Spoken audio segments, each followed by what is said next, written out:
Hola. Bueno, Hello, good morning to you all. Good morning to all of you following us through streaming. To me, as president of the Foundation Cyber Voluntario, it is a pleasure to welcome you to Live 22. As you know, for several years we could not undertake this, and to us, this event it was not the same thing to do it online rather than on site.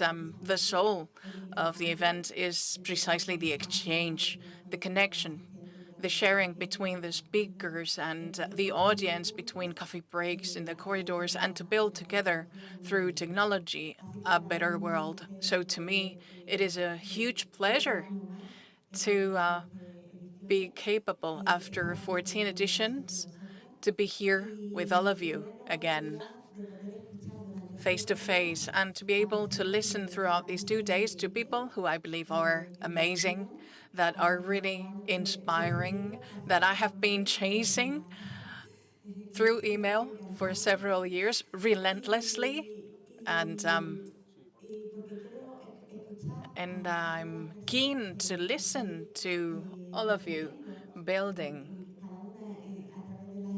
all of you through the tools that you have available, a better world from the younger generation, like Carla Caro, the up-and-coming generation, or people like Endena, who have been huge influencers through the internet for several years and making the internet reach out to everyone, or Isis, who is going to close this seminar. And I think it's essential, everything that they're building and how the economy of a continent can be improved by just one person.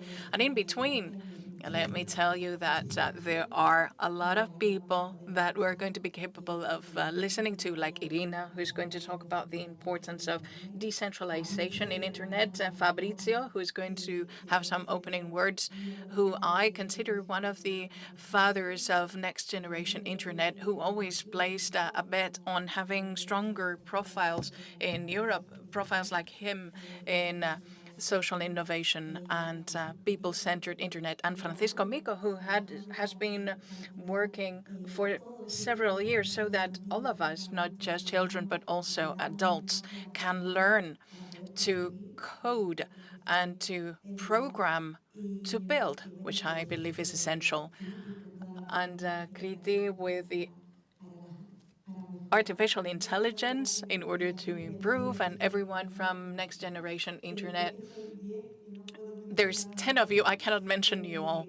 Apologies, but I hope that this afternoon we're going to be able to listen to you one by one, because we're talking about disruptive technologies that we're building in Europe so that we are pioneers and different, but always from the standpoint of how we build through values socially, building up by fostering trust, protecting privacy, changing the world, but always preserving human rights, which I believe is of the utmost importance.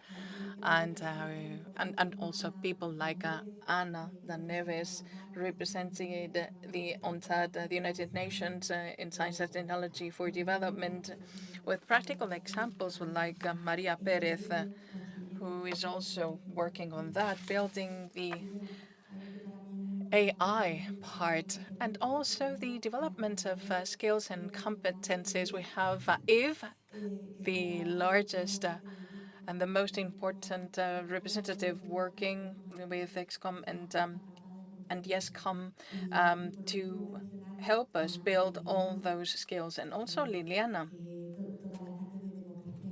with everything that has to do with liquid democracy and social digital innovation, and Francisco Dabreo with the digital constitutionalism. I could say a lot more words, but I think we have an amazing event ahead of us, and this would not be possible without the people that support us for this to render a reality, this event. The town hall from Malaga, we have been holding the last 12 editions here, and they have always lent us a huge support. It is an honor to have the presence of Susana representing IT with a vision, powerful, young. There's a lot of women in this event. I like to see that the talent is also spread through powerful women that want to build something up, something great. And also Rosa representing entrepreneurship from Andalucía Emprende. Because in Andalusia, I believe that we're doing things right. And I think that we need to render the talent that we're building up more visible. And then Fabrizio is going to talk about everything that has to do with Europe and the digital social innovation. I leave it at that. I don't want to talk too much. I am here to listen, as Ina mentioned, to learn, and I am here. I'm talking selfishly, but to me, to rise up the head once a year, to let myself be inspired and let myself go by the flow, by the emotions, by the capacity that you have, all of you, to be working on a day-to-day basis, striving towards something greater is something that inspires me, and that is the fuel for me throughout the rest of the year. And I always seek for this kind of inspiration. So, not more to say. This is a gift for me, and I would like to share it with all of you. And thank you very much for being here.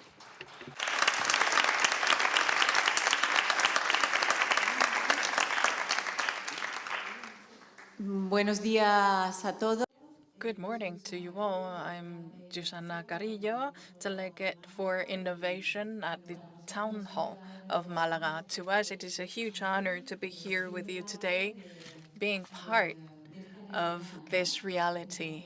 It is a huge pleasure to share this table with Fabrizio, with Rosa, and to open this event where we're going to be capable of listening to these fantastic speakers who are going to inspire us and who are going to share projects that we're going to be keen to replicate in our cities for sure. Let me re-emphasize what I said in the press conference. I insist that the city of Malaga, for many years, has been placing a bet on innovation and transformation in the city, both in terms of technological transformation and social transformation. It is key to us to render this city as open as possible, a city that gives a huge welcome to everyone boasting ideas, streamlining projects, and who need to test it in cities.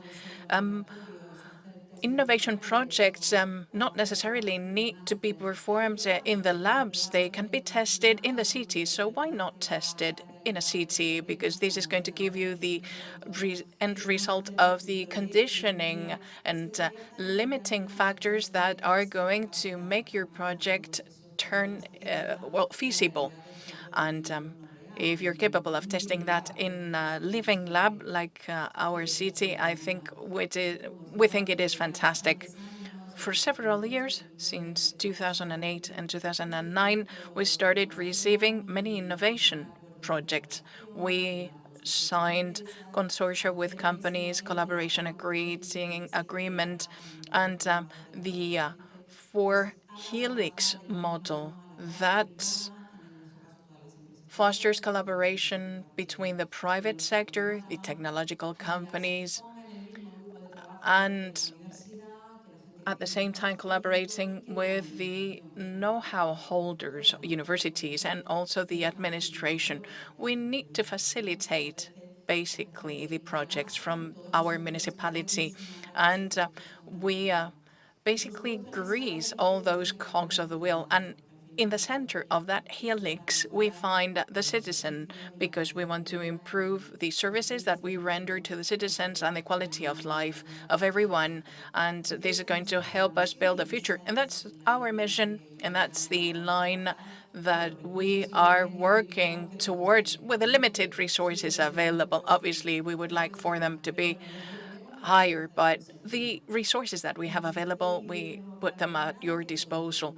And let me insist, if you have good ideas and if you're dreaming about achieving next generation funds, where or if you're dreaming about presenting a consortium, please knock on our doors because our town hall is going to study your projects and we're going to help you become we're going to help you turn this into a reality. I would like to thank the organizers for holding this event. I hope this is going to be a really fruitful, successful day where we're going to learn a lot so that we can share it and continue to help build a better city for everyone and better cities ultimately for everyone. I would like to thank you for your attendance and I hope that we can see each other again next year. Thank you. Thank you, Susana. Rosa Sile. Thank you very much, Yolanda, Susana, Fabrizio, whom I'm going to be listening to quite intently. The title of the event is not by chance, it's really powerful. What's going to happen today and tomorrow? And I would like to share with you the acknowledgement for the work that you have been putting in. The event is 14 years old, but you have been working at this for 16 years. And I would like to acknowledge the work that you do in collaboration with entities like ours, the Town Hall, in a fantastic liaison with the European Union and with those points of change and perspectives for transformation. And also, thank you for allowing ourselves to interact. This is the Noah's Ark of digital transformation. This happens once a year, and we need to leverage that. We in Andalucía Emprende, this is a message for entrepreneurs in the room. Those of you aiming to work in Andalusia or develop your activity here, we're here to help. This is an entity that is working as a network in Andalusia with an office on a street level. All of you know this. Well, many of you know this. And what we do is we gather your ideas, we listen to that, as we mentioned before, and we make this idea come true. We help you turn this into a feasible, viable project. Obviously, the situation right now is very complicated, but we understand that what an idea needs is to become viable, feasible for entities, and to talk about the challenges of the world and how, through innovative entrepreneurship, leveraging technology, we can cater to the needs. So Andalucía Emprende is here because we believe in innovative entrepreneurship, catering to the needs of cities, villages, people, and different groups of people. And the last message is that it's not just that we are a tool, we're also activists for entrepreneurship. In Andalucía Emprende, you have an open door. As Susana mentioned, we can introduce systemic changes. Sometimes when we're working with younger people, we ask the questions. Well, we have a TV streaming challenge which is called Empezar.tv, to start.tv. So we asked to some international youngsters, how would you like for the third season of this TV to be? And they were like, well, this is all about hacking the administration. No, it's just about providing us with some answers regarding how we can improve. In terms of teaching, you can tell us which are the proposals that you have, and you can also help us, provide us with proposals so that we can help young people render their projects feasible. And we quite humbly are going to be capable of reaching out to them. And there's a myriad of examples of how administration on a local and regional level is trying to make headway with all of you, because it's only with you, with your ideas, with your talent, with the will to revolutionize the world, that we can become relevant and useful. We hope that we can learn a lot. We hope that you're going to have lots of interactions, because at the end of the day, the important thing is to generate some sparks and to start working from that moment onwards. Thank you very much for sharing this with us, Yolanda. And whenever you talk about social innovation, entrepreneurship, and how technology can help us achieve a better world, I'm going to be, or we are going to be, by your side. Thank you. And I would also like to give the floor to Fabrizio. Thank you very much. I am very happy to be here in this wonderful city with its architecture, its fantastic spaces, and huge atmosphere and spirit. I'm going to try and talk in Spanish. Apologies for my Spanish, which is not perfect. And later on, I'm going to talk in English. It's going to be more difficult for you to spot the mistakes that I make in English, perhaps. And another reason that I'm happy today is that this is a special year for this industry. It is the year of the Declaration of Digital Rights and the Declaration of the Digital Commons. And we're going to talk about this later, but basically we're talking about some important policies that can boost a lot the development of open technologies for citizen-based applications and social applications. And at the end, most likely, the most important thing is that I'm happy because I can see that you are exactly the type of audience, the type of people that we're trying to attract, that we're trying to contact with through our initiatives, which are called Next Generation Internet. I don't see among the audience many of the usual suspects, so to speak, of the beneficiaries of programs of research of the European Union. I see really young people, many people that probably know very little of the programs of the European Commission, the hurdles, the administrative challenges that you need to overcome in order to participate. And I see a lot of women, which is something that makes me really happy and I'm really surprised about, because this is the first technological event where I see probably a majority of women among the audience. And this is something that makes me happy, because ultimately, this is one of the objectives that we're trying to achieve with this kind of programs. So I'm really positive and thrilled towards the end of this event to see how this is going to unveil and develop. Thank you very much. And later on, I'm going to give you some more details.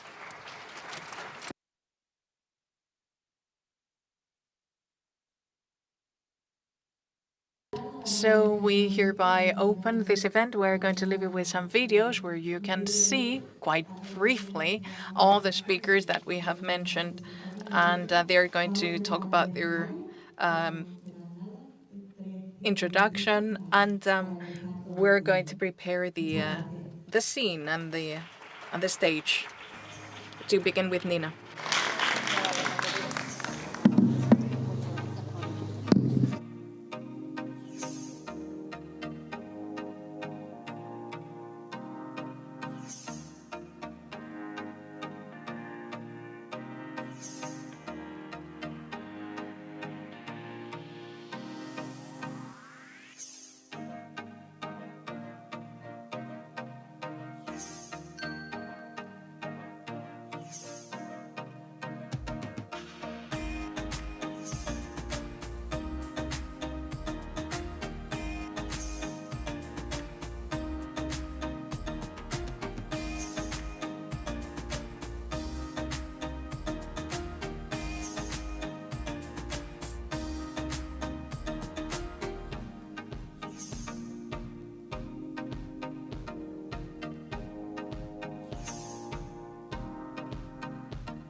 Si nos queremos echar. A ver, test, test, test, test, test. Okay, fantastic. Hello. Hola. Hola. Bonjour. Can I sit? Please, take a seat. Feel comfortable. Can I have some water, please? And I will serve you water. Definitely. Malaga water. Malaga Por water is the favor. freshest you can get. Salute.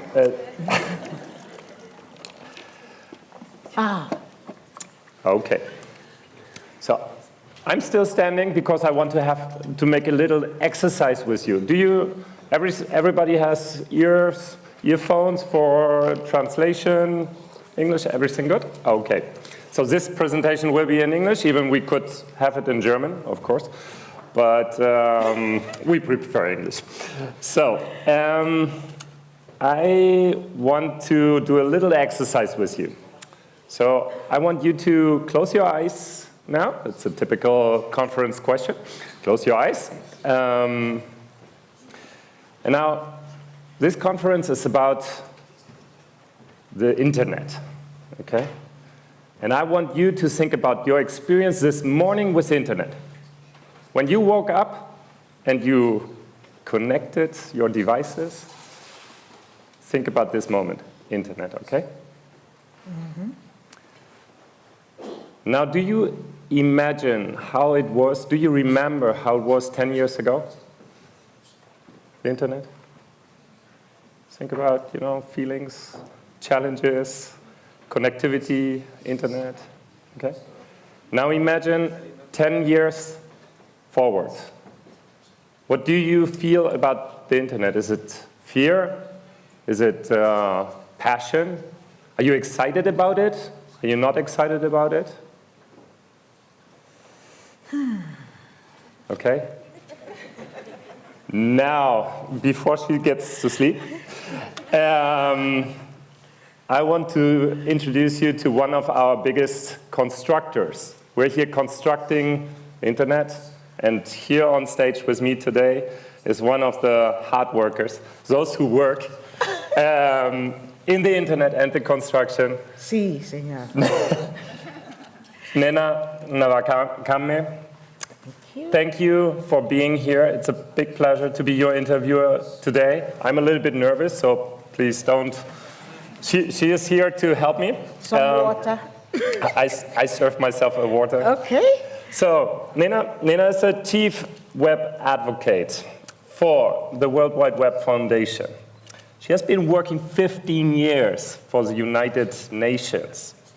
And she is a co-founder of the Free Software Association and the Open Source Foundation for Africa. Mm-hmm. Please welcome with me, Nena Navakame.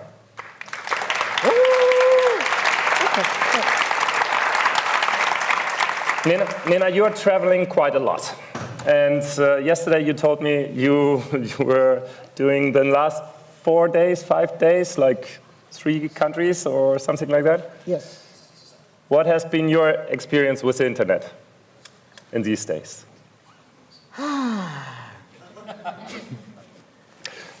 Hola. So, my experience, I can see people behind very well. I can see the people here very well. That's kind of my experience with the internet. Do you remember?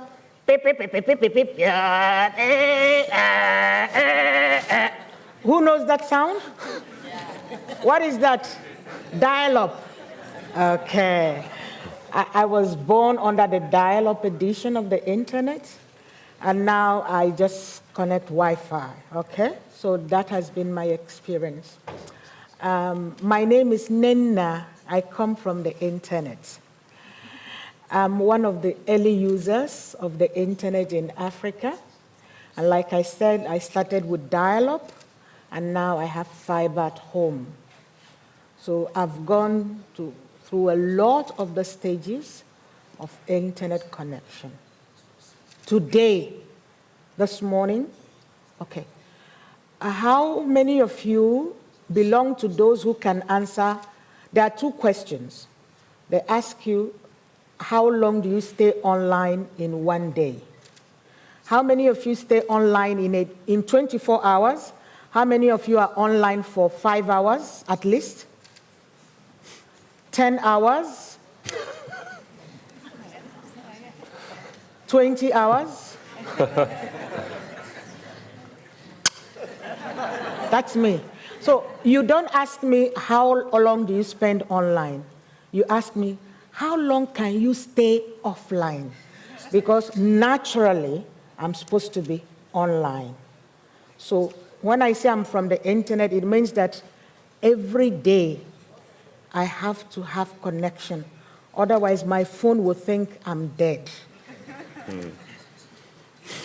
Absolutely. If I don't post online, Twitter will send me an email. Are you okay? Facebook will send me a message. We are missing you. And LinkedIn will say, what's up with you, baby? So most of my life, of course, I work. So if you send me if my office sends me an email and I don't respond in 6 hours, something is wrong. Even if I'm flying. So before I fly an airline, I will actually check, is there Wi-Fi on board? When I come to a hotel, they're like, your room is number one, whatever. This is your welcome drink. Breakfast is like, what's the Wi-Fi? What the Wi-Fi? So Wi-Fi comes before food for some of us. Because once you have Wi-Fi, you can order food online. Marvelous introductions. I think that makes very clear how important the internet is today for us. Yes.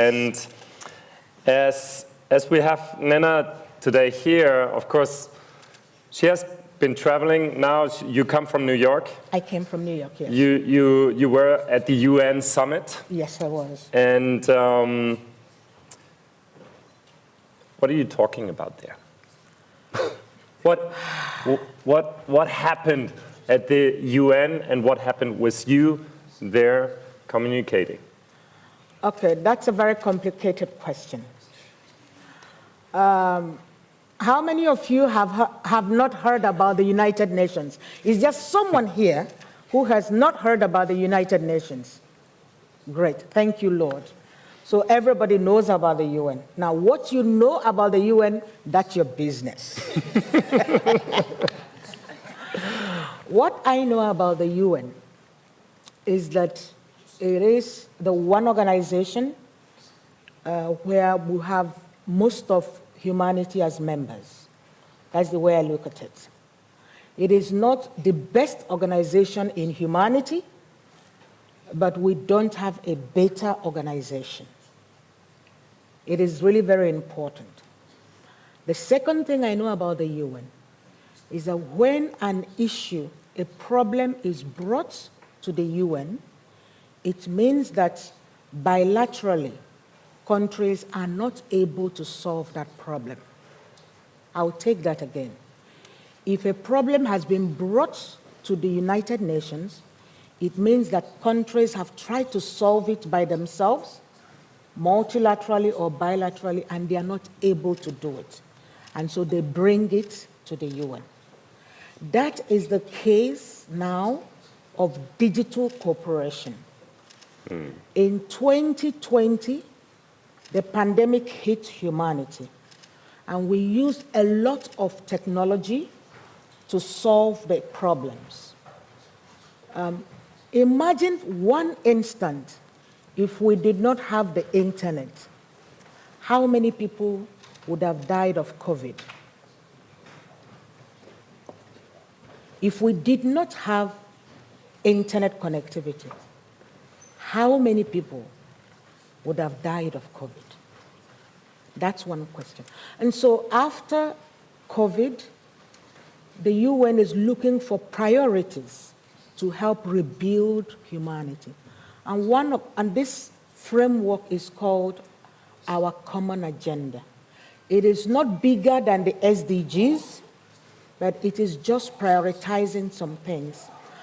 In the frame of digital cooperation, the UN has agreed on a set of rules that we should work on a set of rules, a set of agreements for an open, secure, digital future. It is not digital present, it is digital future. It is not digital past, it is digital future. You asked us what we were 10 years ago, what we were this morning, and what we will be in the next 10 years. And so the Office of the United Nations Tech Envoy on Technology, is helping listen to people and ask us, what do we want to see in the digital future of the world? I will share on EmpoderaLIVE, I will share the hashtag and the website for you to go and tell the UN what you think the internet should be in 10 years. Thank you for working with us. That is one of the things I went to do in New York. I think this is a great introduction also from Yolanda. We started off talking with Rosa with the local internet, the construction of a local ecosystem, with what happens on this level, and now we suddenly are on the very top level, on the global level agenda. And there's one thing Nena has been working with in the last few weeks and months, which is now present, which is a global compact. Yes. So can you explain to our audience here today, what is exactly the global compact? So what is behind there? In 2018, my boss, the inventor of the World Wide Web, Sir Tim Berners-Lee, launched something called the Contract for the Web. The Contract for the Web is a set of 9 principles that guide the policies for all of us. 3 principles for governments, 3 principles for industry, and 3 principles for users. The important thing about the Contract for the Web was that it gave a framework, a kind of direction. And so in 2019, the UN speaks to us. Mr. Guterres calls us and says, we are also working on something similar for the world. And that was how I got to start, the Web Foundation started collaborating. The Global Digital Compact will be, how many of you know about IGF, Internet Governance Forum? I think raise your hands. Internet it's okay. Anna here? Yes. Anna Neves. Anna, please stand. Yes, please come. Sorry, sir. Take over. Yes. Yeah, one of the things I do is to champion women, right? Okay. So Anna Neves is one of the early participants of the internet governance. And you are from Spain? Portugal. You're from Portugal? Yes. So please, this is Anna. I just want to say thank you for all the work you have done in internet governance. Anna has been there through WISIS and the Tunis agenda. Right. That was 23 years ago. When I was like 3 years old, yes. Thank you again. All right. We will have the pleasure tomorrow to listen to Anna. So, Anna and myself, we worked on something called the World Summit on Information Society in 2003 and 2005. Since then, we had something called the Tunis Agenda. It was an agenda to develop technology across the world in all countries. So for the past 25 years, we have not, as humanity, had an agreement on digital future. So the Global Digital Compact, which will be adopted in 2024, it's not next year, it's in September 2024, will be the next agreement for digital future that the UN will adopt. That is basically what it is. And why does it matter? And who cares? Okay. Why should we care what happens in the UN? Right. Someone here is from the European Union. Okay. Has anybody here heard about GDPR? Great export, European export good. Okay. It's not just European. These are the things, the way security, privacy matters in the EU is the way it matters all over the world. Data privacy is one of the issues in the Global Digital Compact. Global connectivity, connecting people to the internet, because I come from Africa and not half the population of Africa are connected, is one of the issues. What do we need to do? Regulation of AI is one of the issues. I think there are some, Anna is here, the other Anna, or Maria. Someone from here, yeah, you're from the AI, ethical AI people. There's some AI people here. You are part of the thing. Human rights online is one of the big things. Fake news and misleading content, propaganda online is one of the things we want to agree on. So it does matter to us that we agree on certain things. I have not just been working with the UN framework for 15 years, I have been following global ICT policy for 25 years. And what happens is that we do not agree on many things, especially when our interests are threatened. But with the pandemic, we have seen that there are things we really need to agree on. Now, the thing about the UN is that it's not a place you go to get excited. My question yesterday to you. Yes, I'll be honest with you, because humanity is about 8 billion, and our interests matter a lot. For those of you who are here, you may think that global connectivity is not an issue. But hey, I came from New York, and I can tell you that even in the city of New York, there are people who do not have good, meaningful internet connectivity. You can go to downtown Manhattan and you are good, but when you step out into the Bronx, you don't.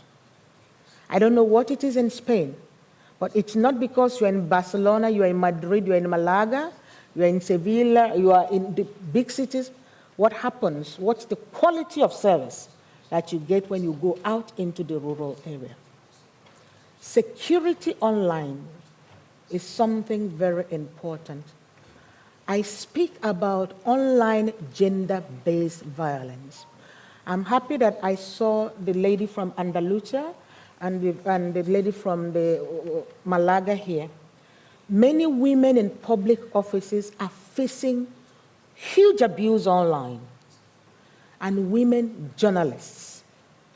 And what is happening is that when you keep abusing women, when you keep unleashing violence on women, they seem to go down. They withdraw their activity online. Sometimes they shut down their social media accounts. And this is dangerous for the internet we want in 10 years. And this is one of the reasons that the Web Foundation has launched a year of action on online gender-based violence. Earlier on, Isis was talking about getting women involved. I am happy that in Spain, women are engaged.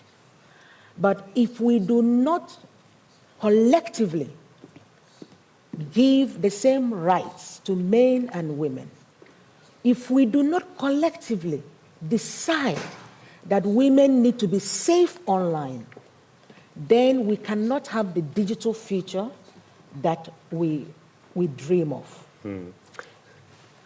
This is a good, your dreams, this is a good pause. So we talked about the challenges, okay? So we have access, we have women, we have propaganda, Yes. we have Data privacy? Data privacy laws.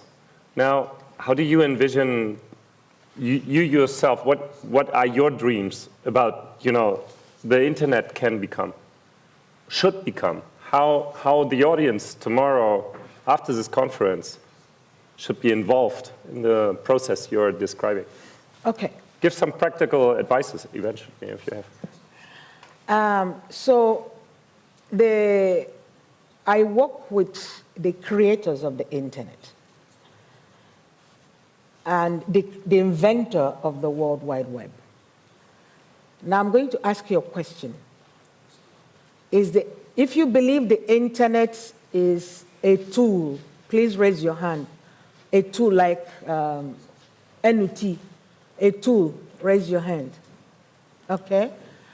If you believe the internet is a communication channel, if you believe the internet is a platform, if you believe the internet is a commercial entity, okay, so the internet is all of that. Now, if you believe the internet is IP and networks, where are the techies? Okay. We have software engineers here. Yes, so the internet is all of that. Now, one last question. If you believe the internet is the people who use it, let me see your hand. Those are my people, right? So the internet is all of that. And so when I teach internet, I let people understand that it is not one thing, it is a reality. So it is a tool, it is a platform, it is all of that. That means we have not, number one thing I'd like to leave with you, we have not finished creating the internet. We have not finished creating the World Wide Web. We're talking about Web3, we're talking about the metaverse. So we are still creating it. The original inventors believe that they will start it and you will continue it. So first of all, think of yourself as a creator. That your actions, your attitude will affect what the internet will be in 10 years. Secondly, as a group, in whatever stakeholder group you find yourself, whether you are in the policy making, you are in the research, you are in the design and engineering, you are building the internet. And whatever you build, whatever decisions you take today will affect what the internet will be tomorrow.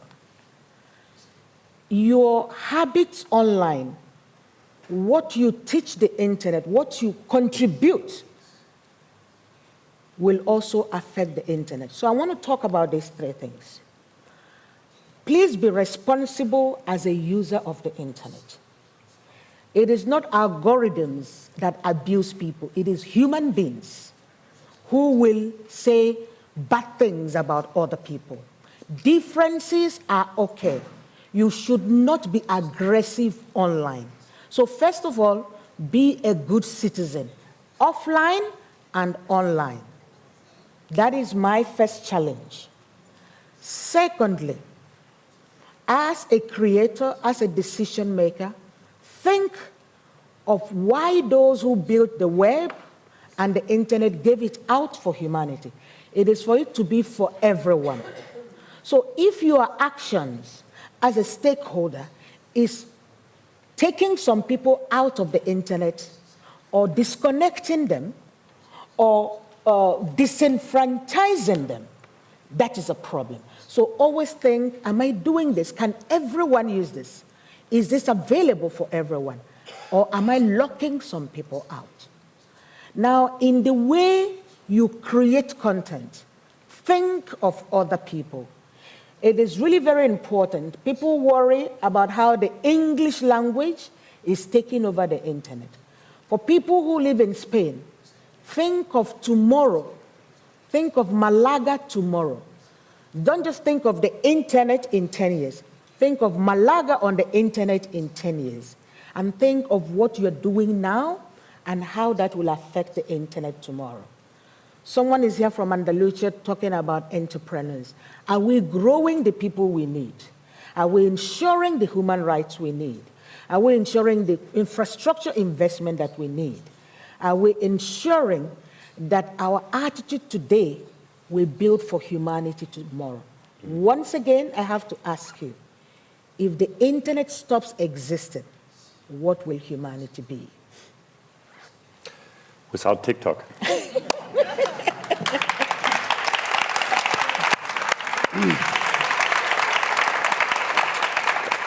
This was absolutely amazing. Now it's your turn.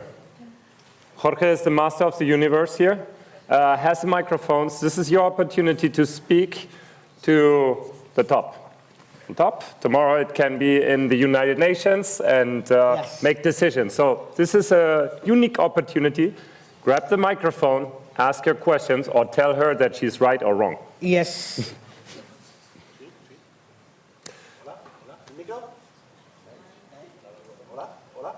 ¿El micro no me funciona? Ahora, Opa. solo quiero decir una cosilla.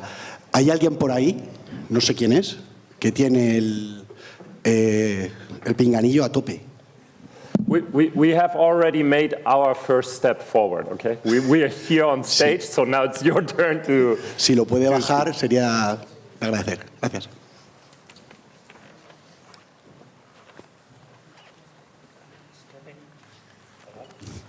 Microphone. Hola, hola. Okay. So, Spain and many European countries have fairly advanced digital administration. And it's not only the administration, also private companies, commercial use of the internet is widely spread. Mm-hmm.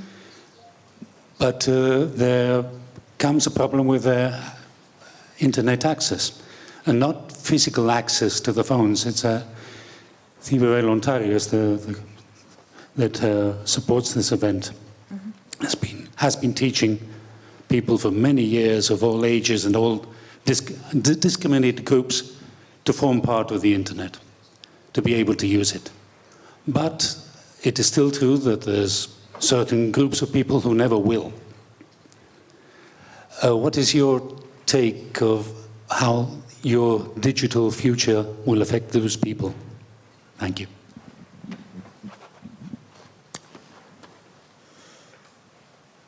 When we talk about connectivity, we're not saying that every human being must connect online.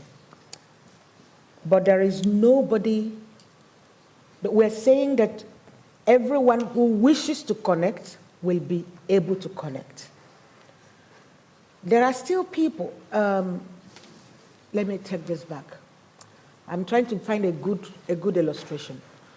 Availability is what is needed, and accessibility. There are people who decide that they will not have a mobile phone, a smartphone. They have decided that they will not have a smartphone. They've decided to live their lives that way, but those people are very few. That may concern Spain. But in Africa, we are looking at doctors. We don't have enough doctors to go around. So we don't have enough teachers to go around. So with internet access, you can come to school, and so a teacher can be in the city and be teaching those in the village. When I was younger, 10 years ago, it was possible for one family to have one phone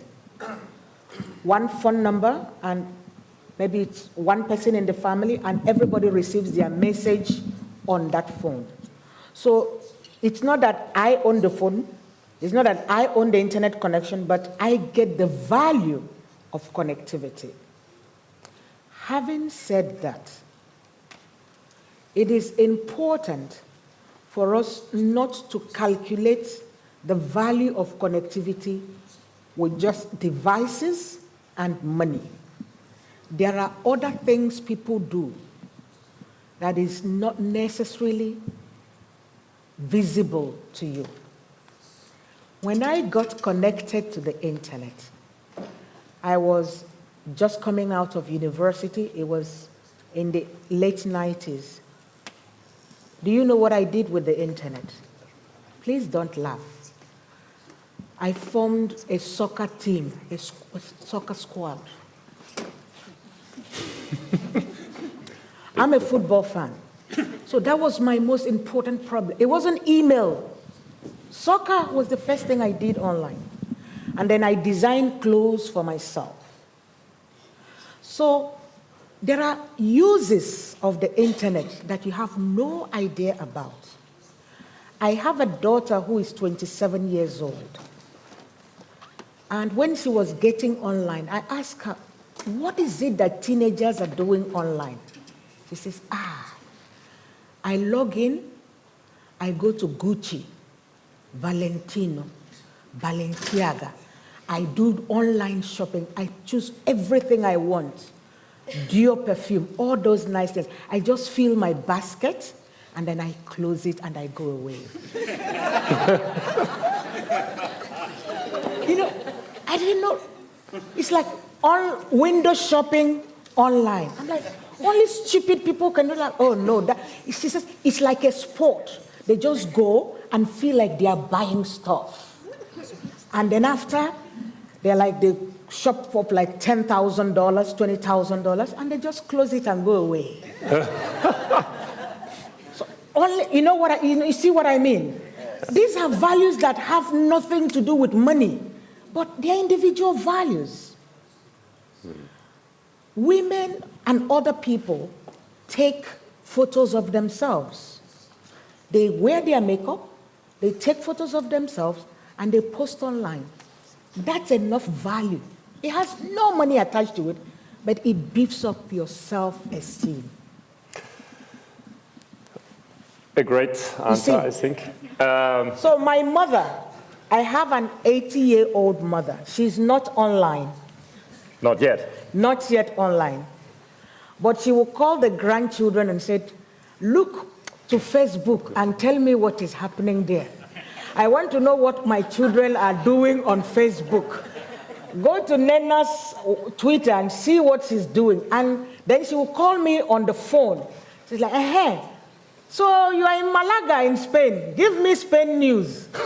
She is not online, but she's getting someone to surf online and tell her the news. Wonderful. Okay? Right, let me stop there. Yes. We have the allowance for one more question. Brief, okay. Please, to maintain the agenda. Tweet with this hashtag, and I'm online. I will respond. Thank you. Muchas gracias. Really fantastic explanation, Nena. I have one thing, because you asked us to disagree with you. And I'm going to disagree with one thing that you argued. That is that I would not like to have internet connection on the plane. I'll tell you why. Because this is the only place where I can still read without being disturbed. To put it a bit more fundamental, we also speak about the right to disconnect. Mm-hmm. You know? So I don't know what you think about that, and if the UN also doing things about, to also have the right, the possibility not to be connected. Thank you. Oh, that's a very easy thing. That's a very easy thing. They said in the connected world, luxury is to be not connected. So it's now the new high, the big thing. Only very important people can afford disconnection. Those of us who are waiting for bank alerts, those of us who are waiting for email alerts, we cannot afford to be disconnected. The reason I'm connected is because I have to feed myself. The reason I'm connected is because I'm looking after family. The reason I'm connected is because my children are in school. The reason I'm connected is because I'm working. The reason I'm connected is because I'm not retired. The reason I'm connected is because I'm tracking my banking. So I cannot get disconnected because my life depends on it. But if you have enough money and if you have someone to take care of your stuff, baby, you can disconnect.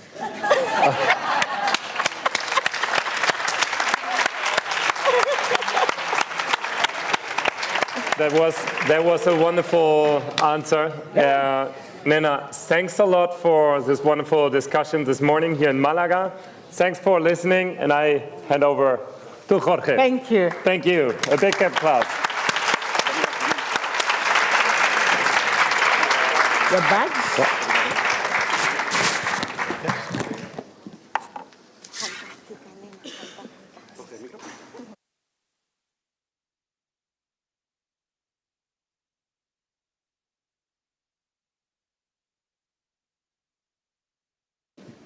Hola a todos y a todas. Hello to you all. I would like to introduce you to someone really special. She's a poet, Sonia Aldama. She's part of the Association of Female Writers and Illustrators. She as well.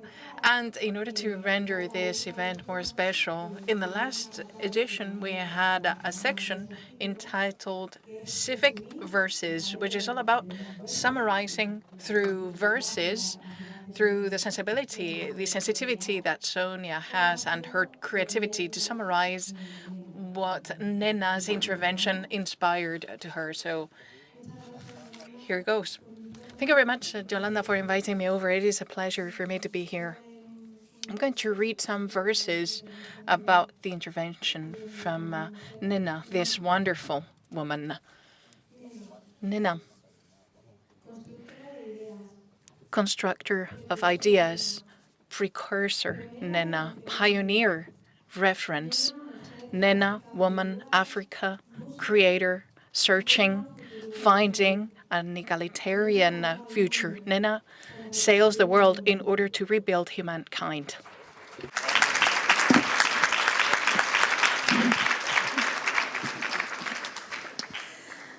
Muchísimas gracias. Thank you very much. It is a luxury to count on you and to summarize it like that. We continue with the next session. Paula Gonzalo from Periodismo Ciudadano, Citizens Reporter.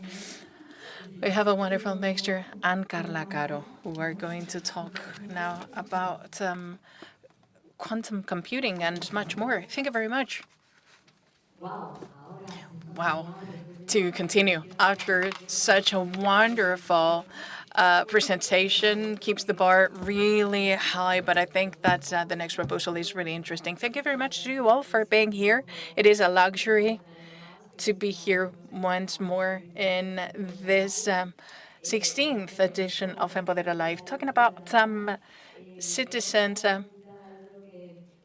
digital sovereignty. And we're going to have a fantastic speaker who is going to talk about quantum computing and how it can help us tackle global challenges. Fabrizio was talking before about the presence of powerful women whom we are capable of listening to at the beginning of this wonderful event. And our second guest is someone who is going to fascinate you as much as she fascinates me, not just because she's a powerful woman, but because of how powerful and thriving as a young person she is. She studies second degree of physics in Barcelona. She also studies philosophy. And during high school, she did not join Zumba classes. She did not go to Interrail, but the Interrail experience. But when she was 16, she participated in an amazing computing project, quantum computing project on machine learning, and she has learned a lot. And this project that we're going to talk about in detail has made her be given the European Contest of Young Science of 2021 award, the International Science Engineering Award. So in that very same year, so barely when she was 17 years old, she was part of the Forbes list of the top 5 most awarded Spaniards in 2021. So this is the woman that we're about to get to know, Carla Caro Villanova. Thank you very much for being here. A pleasure to count on you in EmpoderaLIVE. Thank you very much.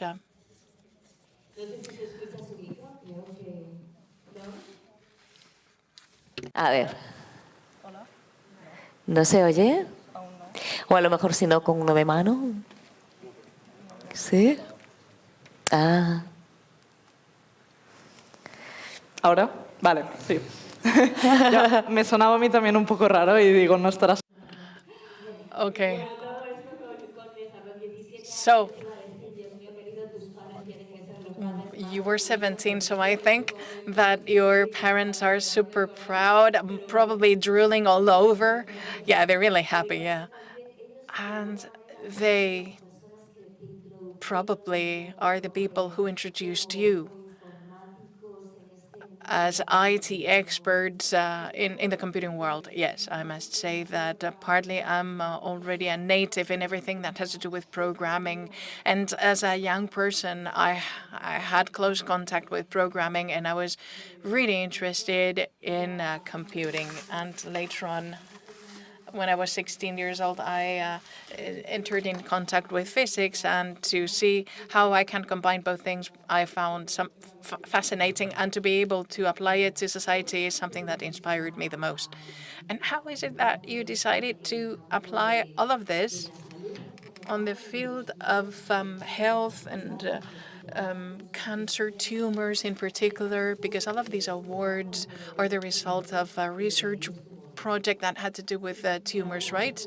And the application of quantum computing to this field. Yes, precisely. Through a quantum algorithm in my work, well, we created that, but I did not want to restrict this to a theoretical model, but rather to see a direct application. And it was always something that I was keen to do, to try and help people, and which better field to do that than in the medicine world. So I applied a machine learning algorithm to distinguish between malignant and non-malignant cancer tumors. And I think that this is a great application. And if I personally, from my small place in the world between physics and quantum computing, I can contribute towards tackling those challenges and improving society, this is something that I'm always going to strive for in my research projects. And do you think that this application of quantum computing in the field of health in particular, handling all those data, can offer us some kind of solution for cancer, some way in which we can tackle the illness? For the time being, quantum computing is a very new field, and the quantum computers are being developed currently, which are going to create a revolution in the future. And in 10 or 15 years, we're going to reach full tolerance, where our devices are going to be functional and useful. And then they can have some applications that can encompass many different aspects, one of which can be health, especially in terms of simulating molecules or drugs, because they work following the quantum physics laws, which are the fundamental pillars of a quantum computer. So we expect to see a lot of progress, exponential progress, by the time we reach this fully functional state of these quantum computers. Yeah, we talked about it yesterday, and we talked about how fascinating this world is, because it's as if we would be delving into uncharted territory, unexplored fields where everything is about to come round the corner. And you said that that's the reason why you wanted to study philosophy, because it's like, going into uncharted territory, and you need to know which are the questions to ask yourself. Yes, precisely. This is a new field. It is a new way of seeing things from a different perspective, and a new paradigm, which is based on different laws that we're not so used to handling. And that's the reason why, and also because it can have a higher impact on society, that we should never lose the humanity and the critical perspective and the capacity to pose the right questions. So in addition to studying physics, I wanted to study philosophy in order to apply this vision in our field. I think it's a great approach. Different degrees that you would think are being neglected, but that are revamped, and they find their place, because we're building at the same time a new ethics code in order to implement those solutions. Your project is based on quantum machine learning, which is the matching between quantum mechanics and information technologies, and the machine learning or automated learning. Which could be the benefit of this alliance? This intersection of these fields, which is quantum mechanics and artificial intelligence and automated learning or machine learning, the benefits of that alliance is being studied. The quantum computers are going to have new features that we need to leverage, and there are some theoretical demonstrations regarding some kinds of algorithms that, with the new quantum paradigm, are always going to offer a solution, and they are going to be capable of being applied to different sets of data. So probably this is going to help us take the AI a step further to tackle any kind of challenge that includes the handling of a huge amount of data. And there have been some theoretical demonstrations of some cases where quantum computing can prove to be extremely useful. And also you can draw parallels in projects in interlacing or overlapping. And all of these properties can be potentially beneficial. So what these huge quantum computers do have to do with how to reduce the time that we need in order to tackle a humongous amount of data. It's just like, well, the mathematical operations that you could perform in 100 years could be done in a couple of seconds, right? That's a supercomputing, right? Yes, in fact, there was a demonstration by Google of a calculation that could take millions of years for the best supercomputer, but which was done with their quantum computer within a polynomial finite time. And they're trying to find some other kind of demonstrations which have to do with the quantum advantage, which is to tackle some problems that cannot be tackled currently, which can be tackled potentially with a super quantum computer. Yeah, well, this opens the hope for us. And you're working on the analysis of tumors, and you're also collaborating with the Supercomputing Center and the Institute for Photon Sciences. Talk about what you are researching right now. In the case of the Supercomputing Center of Barcelona, I'm collaborating with another researcher doing theoretical research on other kinds of quantum algorithms in order to tackle a mathematical problem. So from a pragmatic standpoint, it's not as interesting as the direct application in medicine, but this is a step forward in order to see which are the possibilities that this algorithm opens and whether this could be better than the classic algorithm that can be executed in a laptop, so to speak. And within the BSc, we have the Quantic group, and I collaborate there not just with this researcher, but with really influential people in the quantum computing, leading the projects called Quantum Spain that wants to build a quantum computer, which is going to be the main reference in the south of Europe, led by Dr. Alba Cervera Alierta, and she's a great reference and in this field, and that's why I am contributing to this project. And also in the Photonic Science Center, I had an stage in the Leticia Teruel's group, and they simulate quantum computing with ultra-cold atoms. It is a bit different, but it's all about having a system that allows you to simulate other things like molecules, which could be really interesting in the future for a drug that you want to try to test. And maybe it's going to be impossible because calculations grow exponentially. And if you want to calculate whether it works or not, well, you can simulate it using some atoms in very specific conditions, which are made cold through a laser. And I have been working on the building of a laser for the future, which we hope is going to be capable of achieving in these simulations. And she's barely 18. Oh my God. we have huge talent before us. But if you could dream big, and what would you like to discover? Which would be, well, what would you would like to achieve? I would love,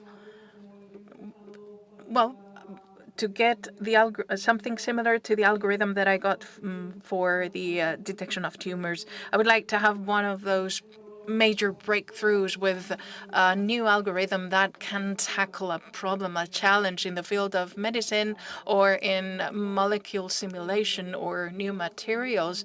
I would dream about achieving this kind of breakthrough and to achieve something that we cannot calculate in hundreds or thousands of years with the best supercomputers of today.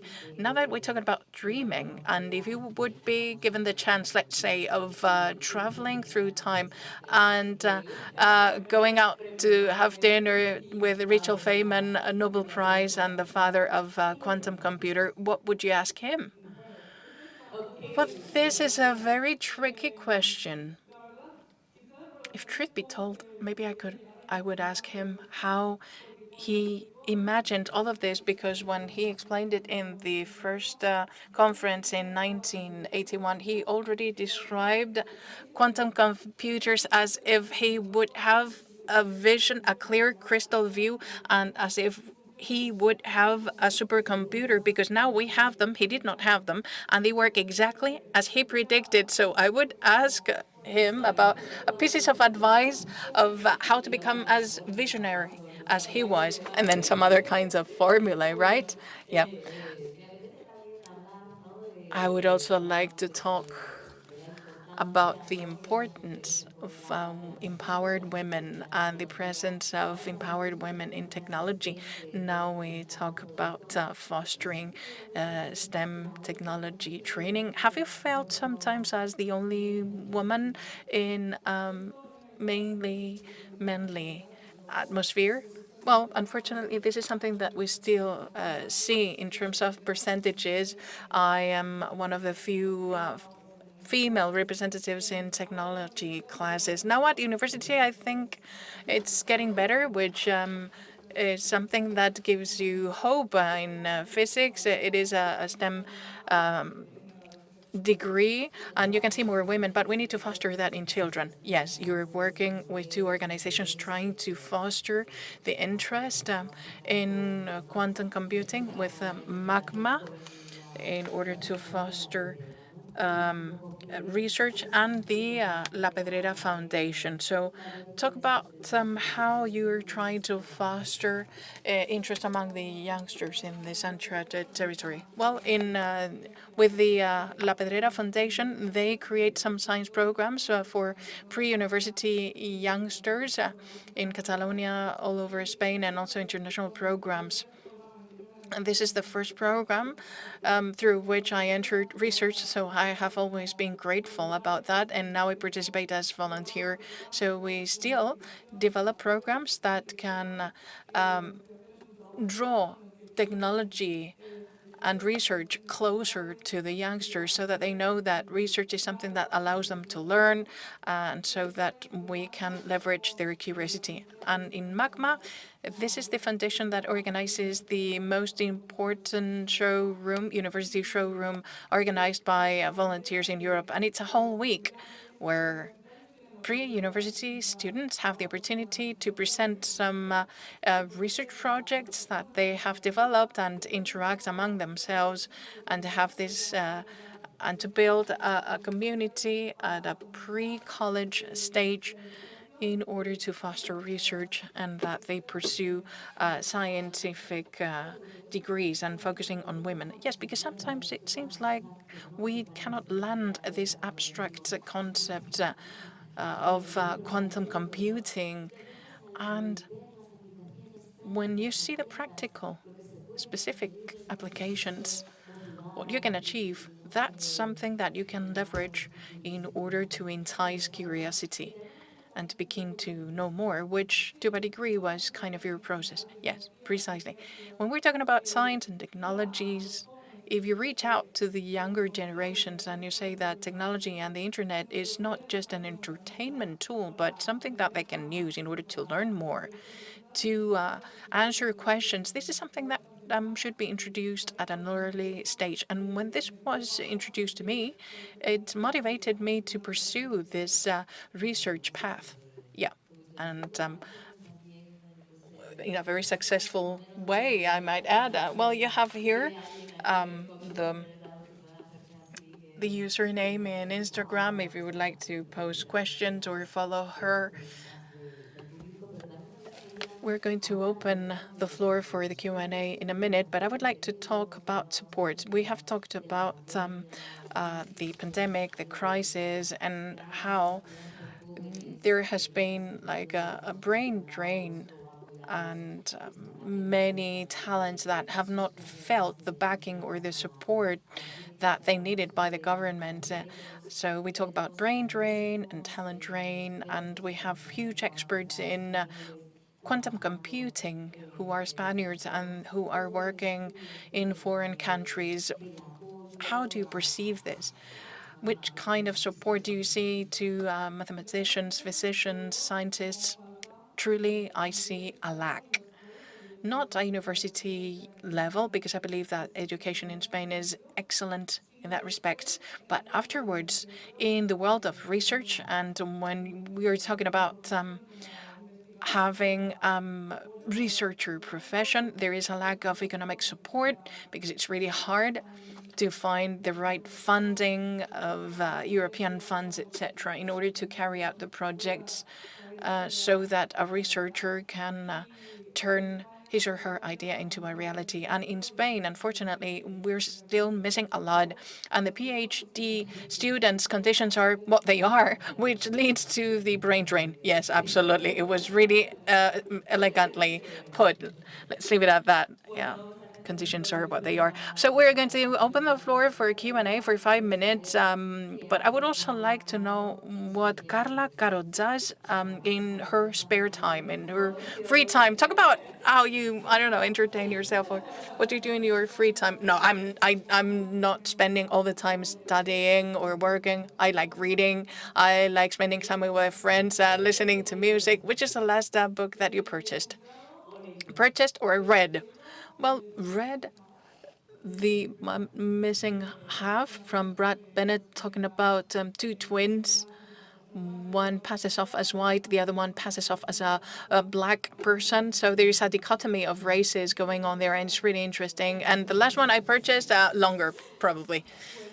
Well, fantastic. We're going to pass on the mic to see if someone from the audience has some question, and I'm sure it's going to be the case. Thank you, Carla, for everything that you're doing and your initiative. I think that we would need 1 million Carlas in the current situation. I would like to pose just one question. James Lovelock, a scientist who recently passed away, who made the most prediction regarding how global warming would affect the planet, etc., almost all of those predictions, unfortunately, came true. He passed away recently, and he was interviewed, and the interviewer said, what do you recommend to me? What can I do as a person when facing this challenge? And this scientist had been warning for 20 years about what was coming, and he said, enjoy while it lasts. So evidently, you're not enjoying it while it lasts. You are at a really activistic mode. Are you optimistic regarding the food crisis, potential nuclear war, obviously the pollution of the groundwater, the global warming, which is there? Are you optimistic that new generations can change the situation? Well, thank you very much for the question.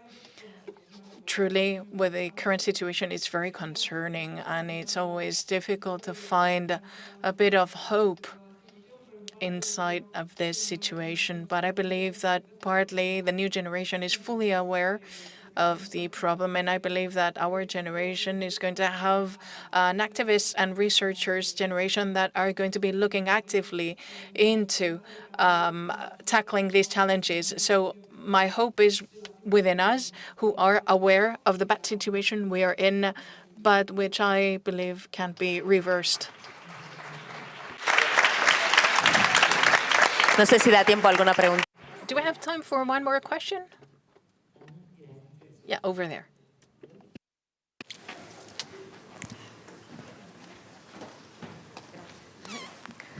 Hola, Carla. Hello, Carla.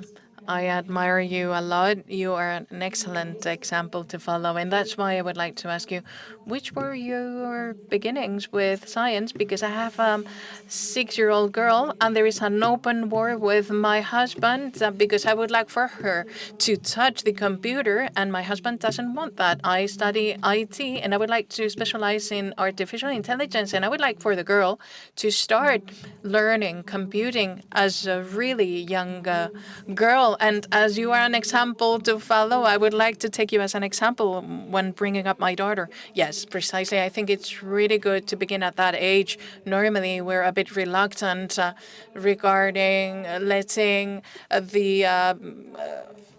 the child fumble with a computer. At her age, I had already started with some really simple blocks of programming, and I think it's really helpful. And we need to foster precisely this good use of technologies and learning how to program at a young age, because it's going to help us become digital natives in this language, which is the current language. So you can start programming blocks, simple blocks, and it's really good at that age because this is going to help you incorporate new ways of thinking.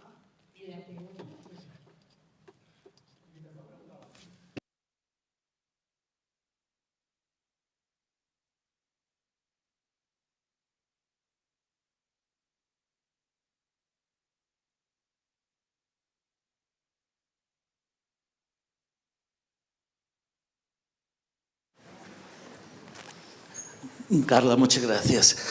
Quería preguntar. Thank you very much, Carla. I would like to ask for your specific opinion in terms of years. How long until we have the big change? Because with the introduction of quantum computers,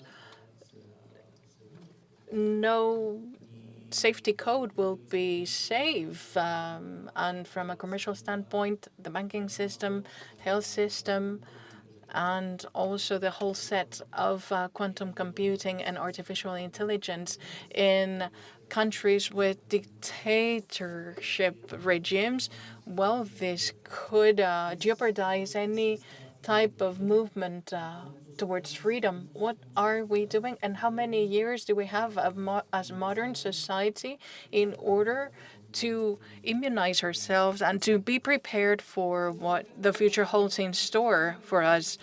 It's really interesting, this aspect. I believe that in order to have a fully functional quantum computer capable of running some calculations, we would have to wait between 10 or 15 years. But even so, we're going to be talking about really specific calculations, but with a useful application. As regards the breaking of cryptographic systems, which is the first highlight through the Shor's factorization algorithm, we need to wait for thousands of qubits, which are the quantum bytes, and in 15 years probably we can reach 1,000 qubits, which will allow us to perform calculations but will not break cryptography. But even so, we're taking steps forward in this forecast because maybe it's not going to be 15 years or 30 years from now. And we're performing some protocols for quantum cryptography in order to protect the data that cannot be broken with any quantum computer because they rely on the same quantum physics law. So we are undertaking steps towards that direction, and there are some European projects for safe quantum communication that are implementing these protocols. Con la línea futurista. Following within this futuristic line over here.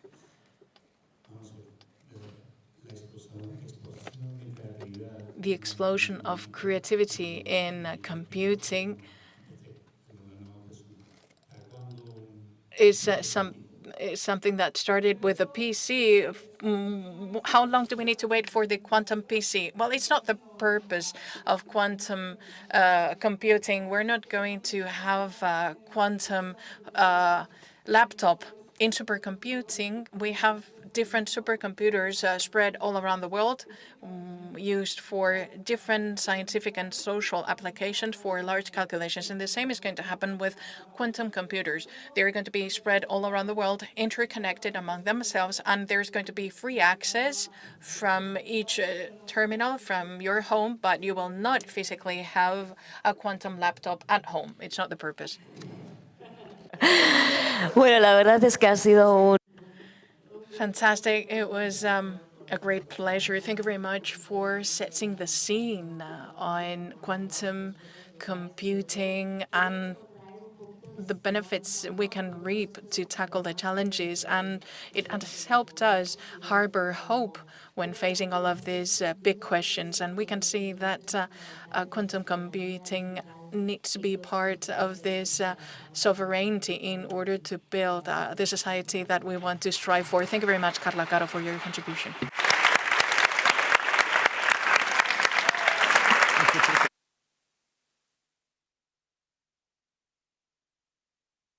Hola, ahora en el hall de arriba. Uy, esperad un momentito. Cuando termine Sonia, en el hall de arriba hay un café. Primero vamos a escuchar, que bueno, yo creo que menuda como hemos empezado, ¿eh? Yo no digo nada, ¿eh? Yo creo que... That was a great start. Now let's listen to Sonia. It's a pub, so it'll be brief. Carla, elegance and quantum wisdom. Carla, you stop time with your magic. You imagine and create algorithms, data rain, and save life. Carla, you are the discovery. Pues ahora todos estáis invitados a un cafelito. You're all invited to a coffee break upstairs. And take the chance to discuss with all the speakers or to each other about everything that's going on here. See you back here in 30 minutes.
everybody. Thanks for being here. Thanks to the people which following us in the 500 people in the streaming.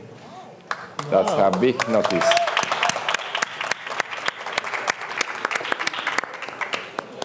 So all of you already know Fabrizio Sestini. He was in the inauguration this morning. He's really enthusiastic, as you could check. He's very happy to be here with so many women. So an applause for her, an applause for him, an applause for them. I am going to take a seat next to him. As you know, Fabrizio works in European Commission, but perhaps you don't know that he has been for 25 years working in European Commission, and I consider him the father of the social digital innovation. The last manifestation of this work is next generation internet. Today we can learn a lot about social digital innovation, about next generation internet, how you can benefit of the opportunities of these programs. And before Fabrizio starts explaining his view of this social digital innovation, I need to ask him, in these 25 years, how the threats and the challenges have evolved. Because the difference between this challenge and these threats that you found 25 years ago and the challenge and the threats that you see now, just now. Please, Fabrizio. Well, actually, interesting question. Better than the macho introduction before. But, it's interesting because we have been studying the future of the internet since, as you say, almost 20 years. And almost 20 years ago, we committed a study to the Oxford Internet Institute, newly created institute, to investigate what internet could have looked like in 10 years or 15 years. And they came up with different scenarios. So there was a scenario of already of internet for the green, for the environment, so supportive of environmental policies, monitoring the environment, not yet perhaps talking about climate change, but about climate preservation. There was another scenario, very nice, on internet of the people, meaning an internet reinforcing the sharing of knowledge, the Wikipedia, the WikiLeaks as well, so transparency and these kind of developments. And then there was a scenario called the Big Brother, which was an internet all-controlling, dominated by commercial interests and in the hand of one or a few players. So at the moment, there were many discussions and much uncertainty about which one of these scenarios will materialize. Nowadays, unfortunately, we know in which scenario we live in, and we know the importance, the relative importance of these different scenarios. And this is probably one of my biggest regrets, and I think also a regret for the European Commission or for all the institutions as a whole, not having been able to anticipate this development and to take action against this. It would have been very difficult because the current internet is dominated by interests which grew by themselves, the Google, Amazon, Facebook, etc., based on a commercial logic that would have been difficult to break. We could have done perhaps something more on the public side. We did something. We did this digital social innovation. But I must admit it is a battle of kind of David against Goliath. Because the resources these big companies have available really dwarf the investments we can make, especially because we are not supported by you. I'm not giving the blame on somebody else. I'm just saying that there is a dramatic lack of awareness in people, in citizens, about the threats that the internet is making to us, to not only privacy, but really freedom, freedom of choice, democracy, information. All these things are extremely important for society, and there is a dramatic lack of awareness about this. So the first step is really to create this awareness, and then based on this awareness, this will give us more reason to invest more, to find more solutions, more, not only in investments in research and innovation, but also in policies, in regulation, which are essential. And in this respect, I think that this year we made a significant progress. So one of the first thing which was issued in January 2022 was a declaration on the digital rights and principles, which very much resembles the global digital compact that Nena mentioned before. I don't know if we could have We can start with the slides, please. There are only a few pictures that can help us to understand these challenges. But this is just to give an idea of the scope of this declaration of digital rights. So digital rights and principles. So one is about the people at the center, so an internet which is supportive of people, of citizens, and responding to their needs, and not just to commercial needs, not just a selling platform. An internet which is based on solidarity and inclusion, which means which is affordable, which can reach everywhere. Also the mother of Nena, if she wants, because I understand she's one of the privileged who can live without the internet. An internet which allows freedom of choice. Freedom of choice means all being free of choosing which platform you want to use on the internet, protection of your data, etc. An internet which allows participation, so democratic participation in processes, in normal life. An internet, of course, which is safe and secure, both for kids, for children, and for monetary transactions and whatever other transaction you can think of. And an internet which is oriented to sustainability. So on one side, aimed at implementing better environmental policies. On the other side, also conscious of the energy consumption, for instance, of the environmental impact of internet technologies themselves. So these are really basic principles that have been enshrined in a declaration from the European Union, and this will be a basis for further actions and policies from the Union. So it is very important that there has been disagreement at European level on these principles.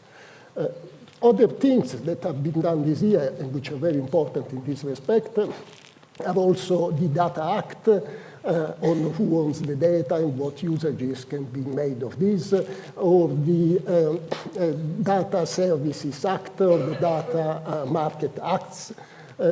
There's been a lot of regulation and policies on this.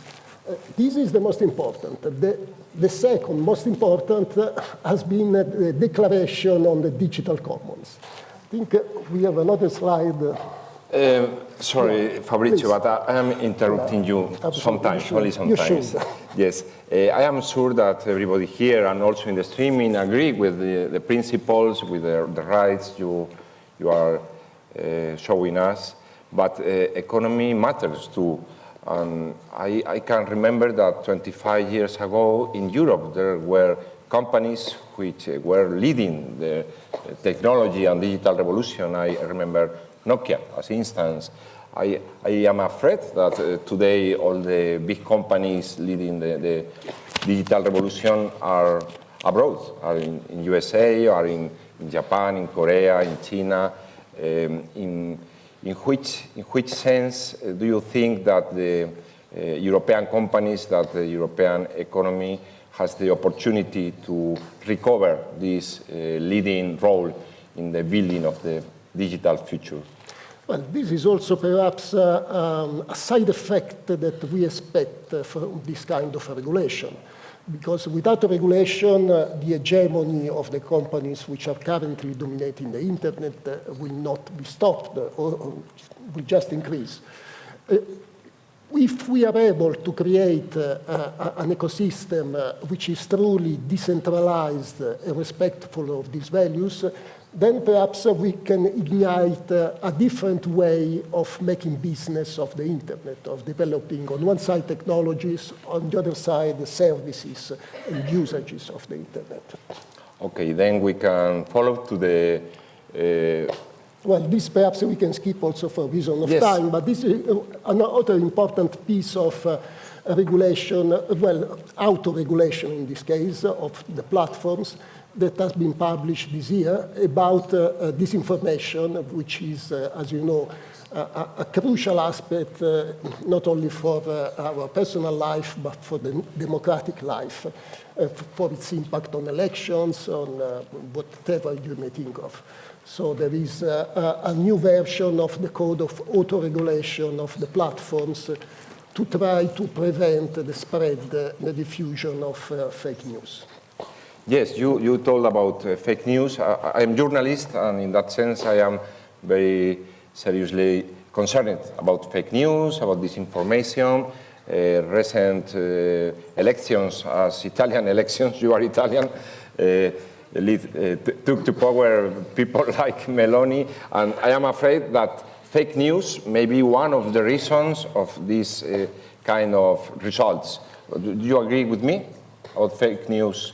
Well, danger, very danger. Fake news is absolutely a danger, and all the more as it is piloted by big interests and by skilled people. So we have really to put in place mechanisms to prevent this and to give people a real choice and to let democracy thrive. Because without information, democracy doesn't work, without a free information.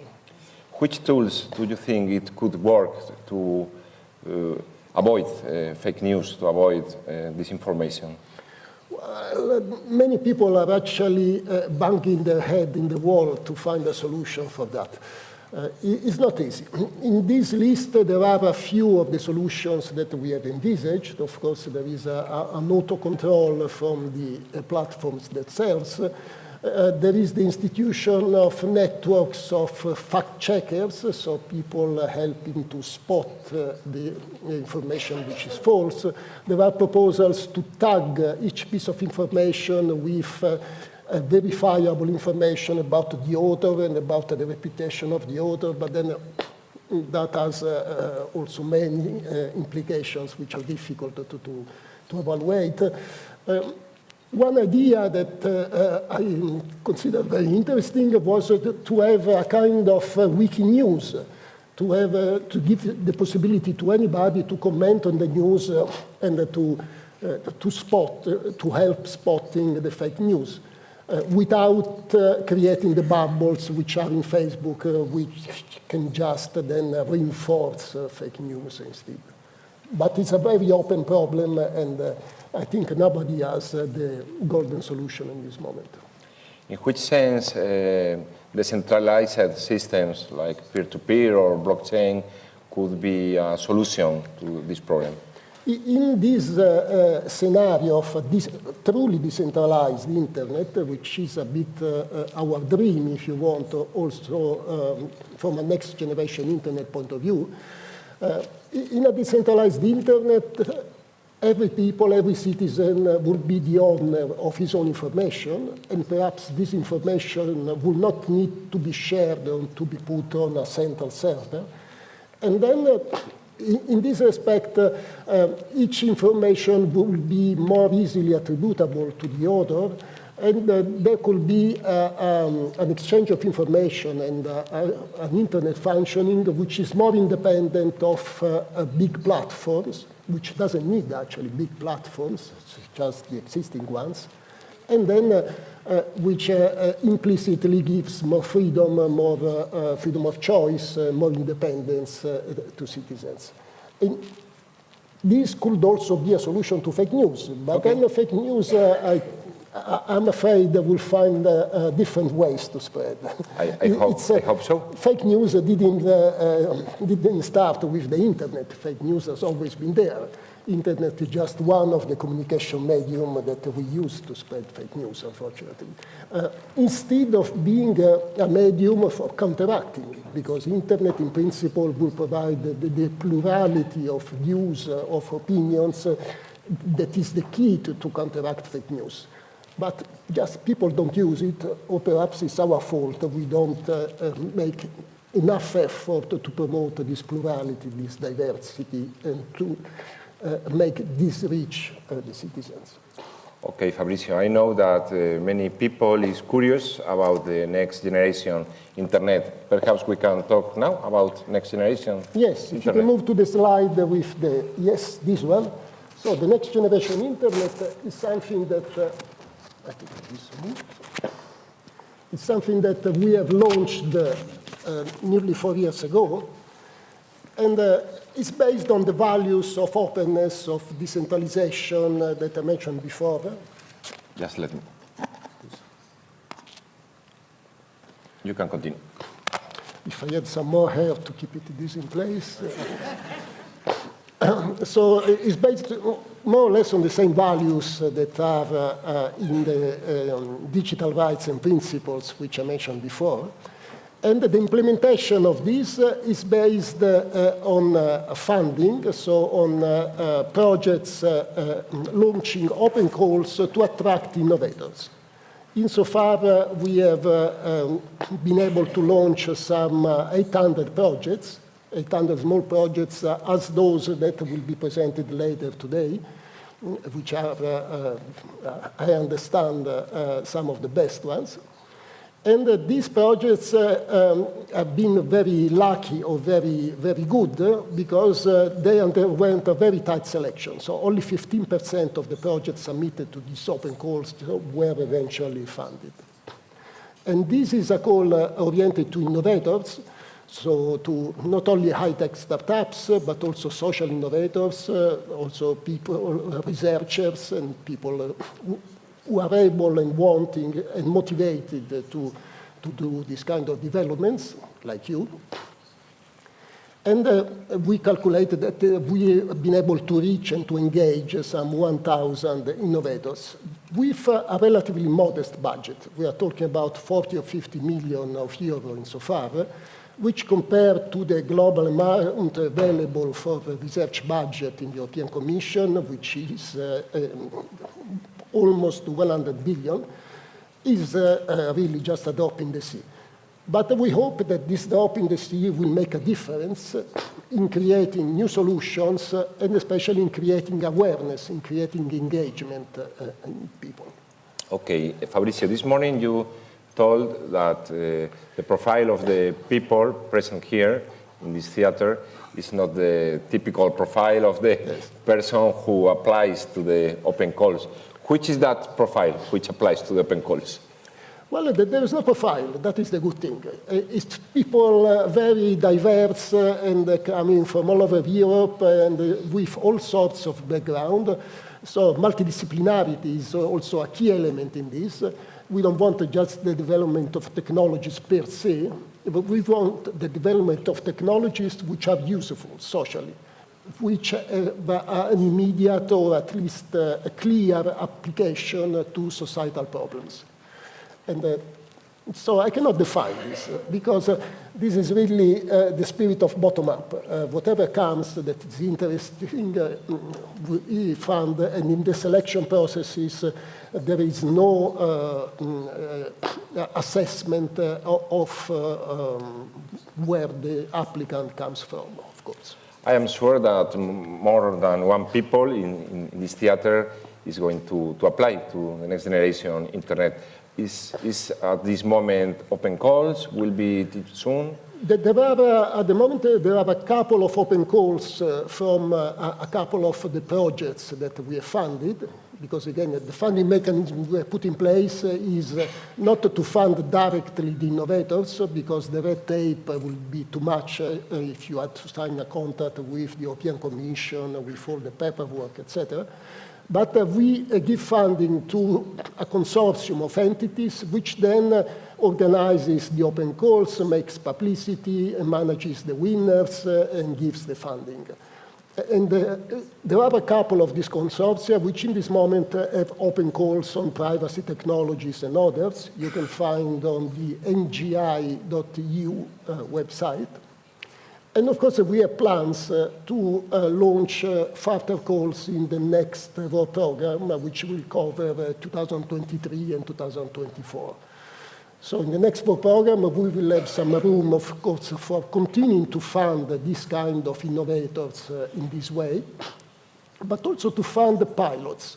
So we will have a budget, initially, again, quite limited, but to fund larger scale pilots of applications with a clear social impact, leveraging on these technologies developed by innovators. We will also have an even smaller amount to fund actions to support the digital commons. And that is also something which can be considered as a starting point for that. Okay, Fabrizio, we only have a few minutes left, and I animate the people to ask questions. Keep in mind that Spanish of Fabrizio is quite better than my English, so don't hesitate to ask him in Spanish if you prefer. Well, perhaps before that, yes? can you put just after the slide on the digital please. Commons?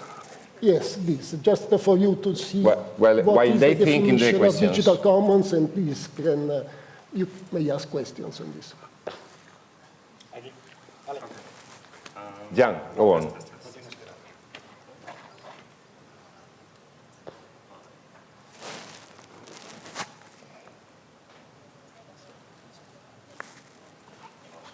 Perfecto. Pues no. Pues Fabrizio, thanks a lot for the question. At the beginning of your speech, you said, you don't want to blame us directly, but yes, so we are all in the same boat. So I was thinking about one of the European initiatives. You named it, GDPR. Mm-hmm. This morning I opened my web browser. I had to access the internet of the hotel. Saw a GDPR notice. If I want to accept everything or nothing or whatever, I click on everything. This is something I think I would suggest everybody, almost everybody is doing. Now this has been a huge effort to put GDPR in place, to make it happen, a huge burden for platforms, internet entrepreneurs to comply with the laws. Where do you see the, how do you avoid to overreach?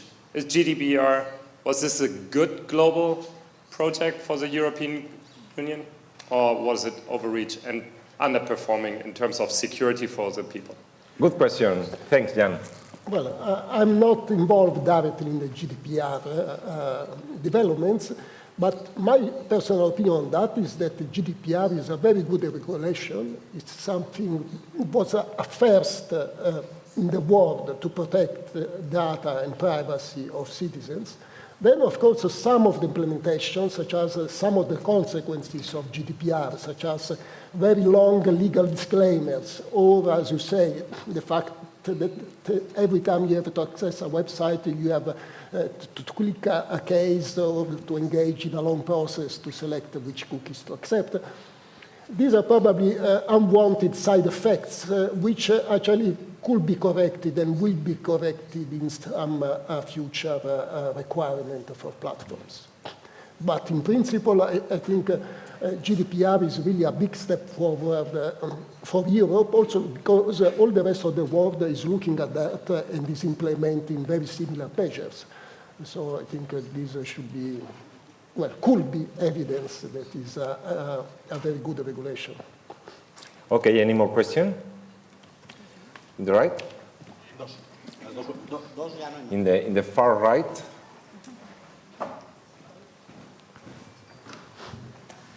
Go on. So from my side is the far left. from your view. Good point. Thank you for the presentation. In Europol, in a Europol report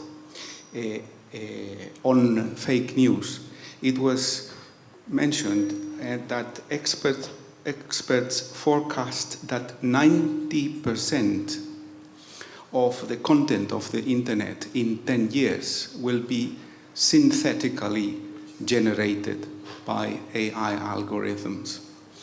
I don't know, does this upset you? Does this discomfort you? What are your thoughts, or the European Commission doing about this? And also, one small detail about your previous view graph, which is 80% of NGI is open source. Why not 100%?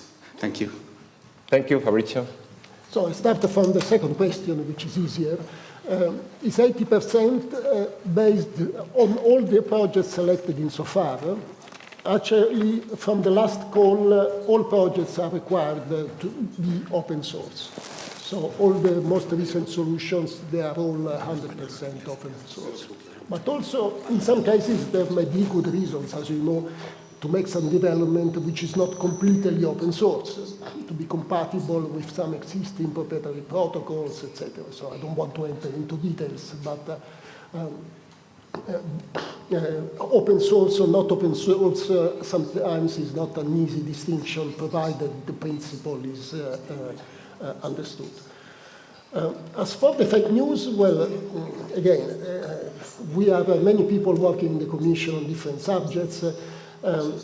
It's not my solution on fake news, and thinking that in 10 years 90% of the content can be generated by artificial intelligence is just disheartening, like I think for all of us.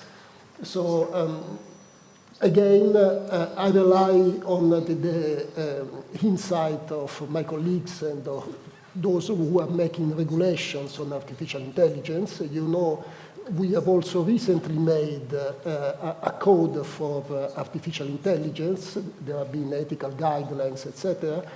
There is an approach which is risk-based, so that the most risky applications based on artificial intelligence are not allowed, and then there is a scale based on the degree of risk for people, for societies, for business. And of course, the one you mentioned should be high on the list of risks of artificial intelligence and should be prevented.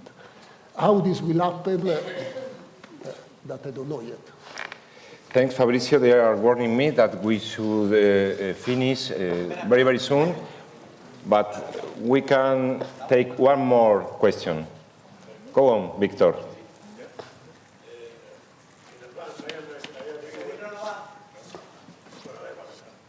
No, it's important for the streaming people. Use the micro, please. ¿Puedes hablar español si quieres?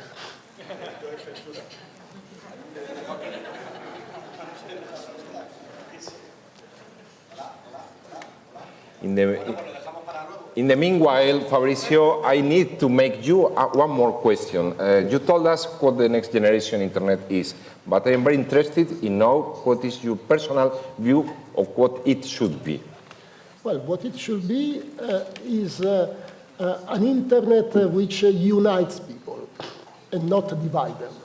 And if you think of the long-term effect of the main usages of the internet nowadays, think of Amazon, think of a platform for selling products, think of entertainment, think of movies to keep us on the sofas every evening, think of Facebook to keep us in contact with people we already know, most of them. Are these really applications which are uniting us to face also problems, societal problems, or applications which are dividing? And I always remember the motto of Julius Caesar, divide et impera. So this has also political consequences. hopeful view. I decide it will be in this way. Now we must finish. You can make questions of him outside when you want. Thank you very much, Fabrizio, and congratulations. Thank you. Thank you. Thank you very much.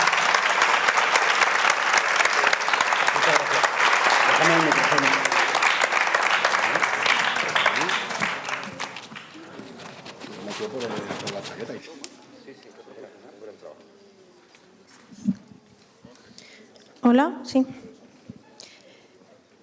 Fabrizio. Fabrizio, discuss when facing the challenge of uncertainty, declaration statements, principles emanate human-centered unrest in awareness that open questions. Let's open the answers.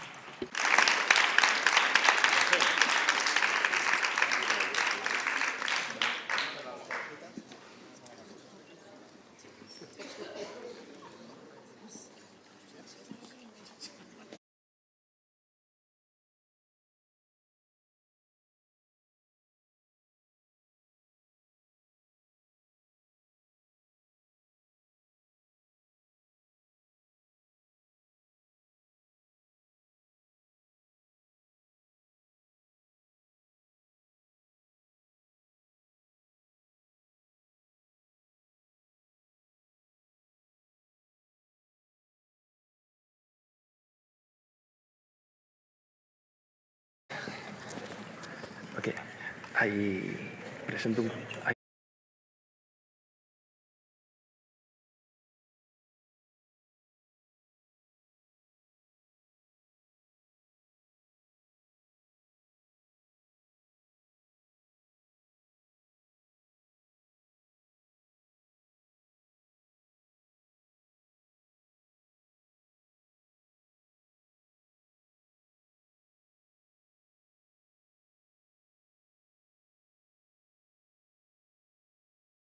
So if you can lower your device if you're not using that, that would be awesome. Thank you very much.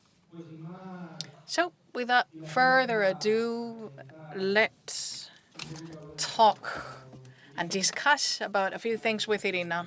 I will speak in Spanish. You're in English. I'm listening to the Okay, perfect. just in case. Okay, but it's not a problem. Bueno, en primer lugar... Well, firstly, the majority of you. Well, I see many known faces and some new faces. To me, this event is a very special one, thanks to Yolanda and everyone around the event, and thanks all of you. And also Juana and Zoila, the interpreters, making a great job. They know English, Spanish, and they know the language I speak. So I'm really grateful because they have been working with us for many years, and they have already grasped my accent in English and Spanish. We're going to be accompanied by Irina. I'm not going to say too many words. I think it's best for her to introduce herself. She's an expert in open data. And we're going to talk especially about decentralization. We are lucky enough to have her presence with us today.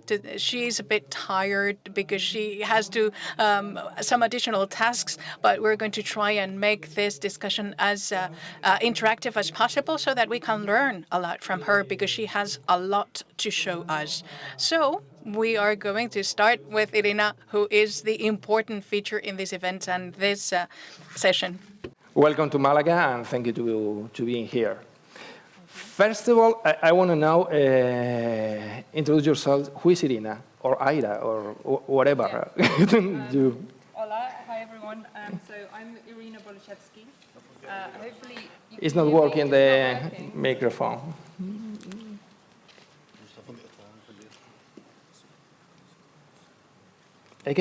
Le puedo dar este. No, we've run out of batteries. Yo no voy a decir nada interesante.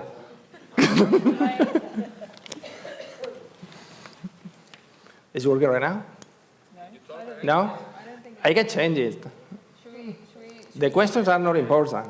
The important are the answers. You talk, please. I'm talking. Hello? Can you hear me? Okay, amazing. Well, well, I feel like now I'm very loud. Oh my goodness. Hola, great to be here. So my name is Irina Boluszewski, or also known as Ira or Shevsky on the internet. So I have been working in policy and technology for over 15 years, spending a lot of time working in sort of advocacy for transparency, for open data. I was one of the sort of open data pioneers. I co-created CCAN, which is this open source, open data platform that most governments use for their data platforms. And I worked with the US government, the UK, the European Commission to launch their data portals and promote sort of open source and open data kind of worldwide. I still serve on Open Knowledge Foundation's board of directors. I co-founded Redecentralize, which I think we'll talk a bit more about. And currently I actually lead standards and interoperability in the UK for NHS England.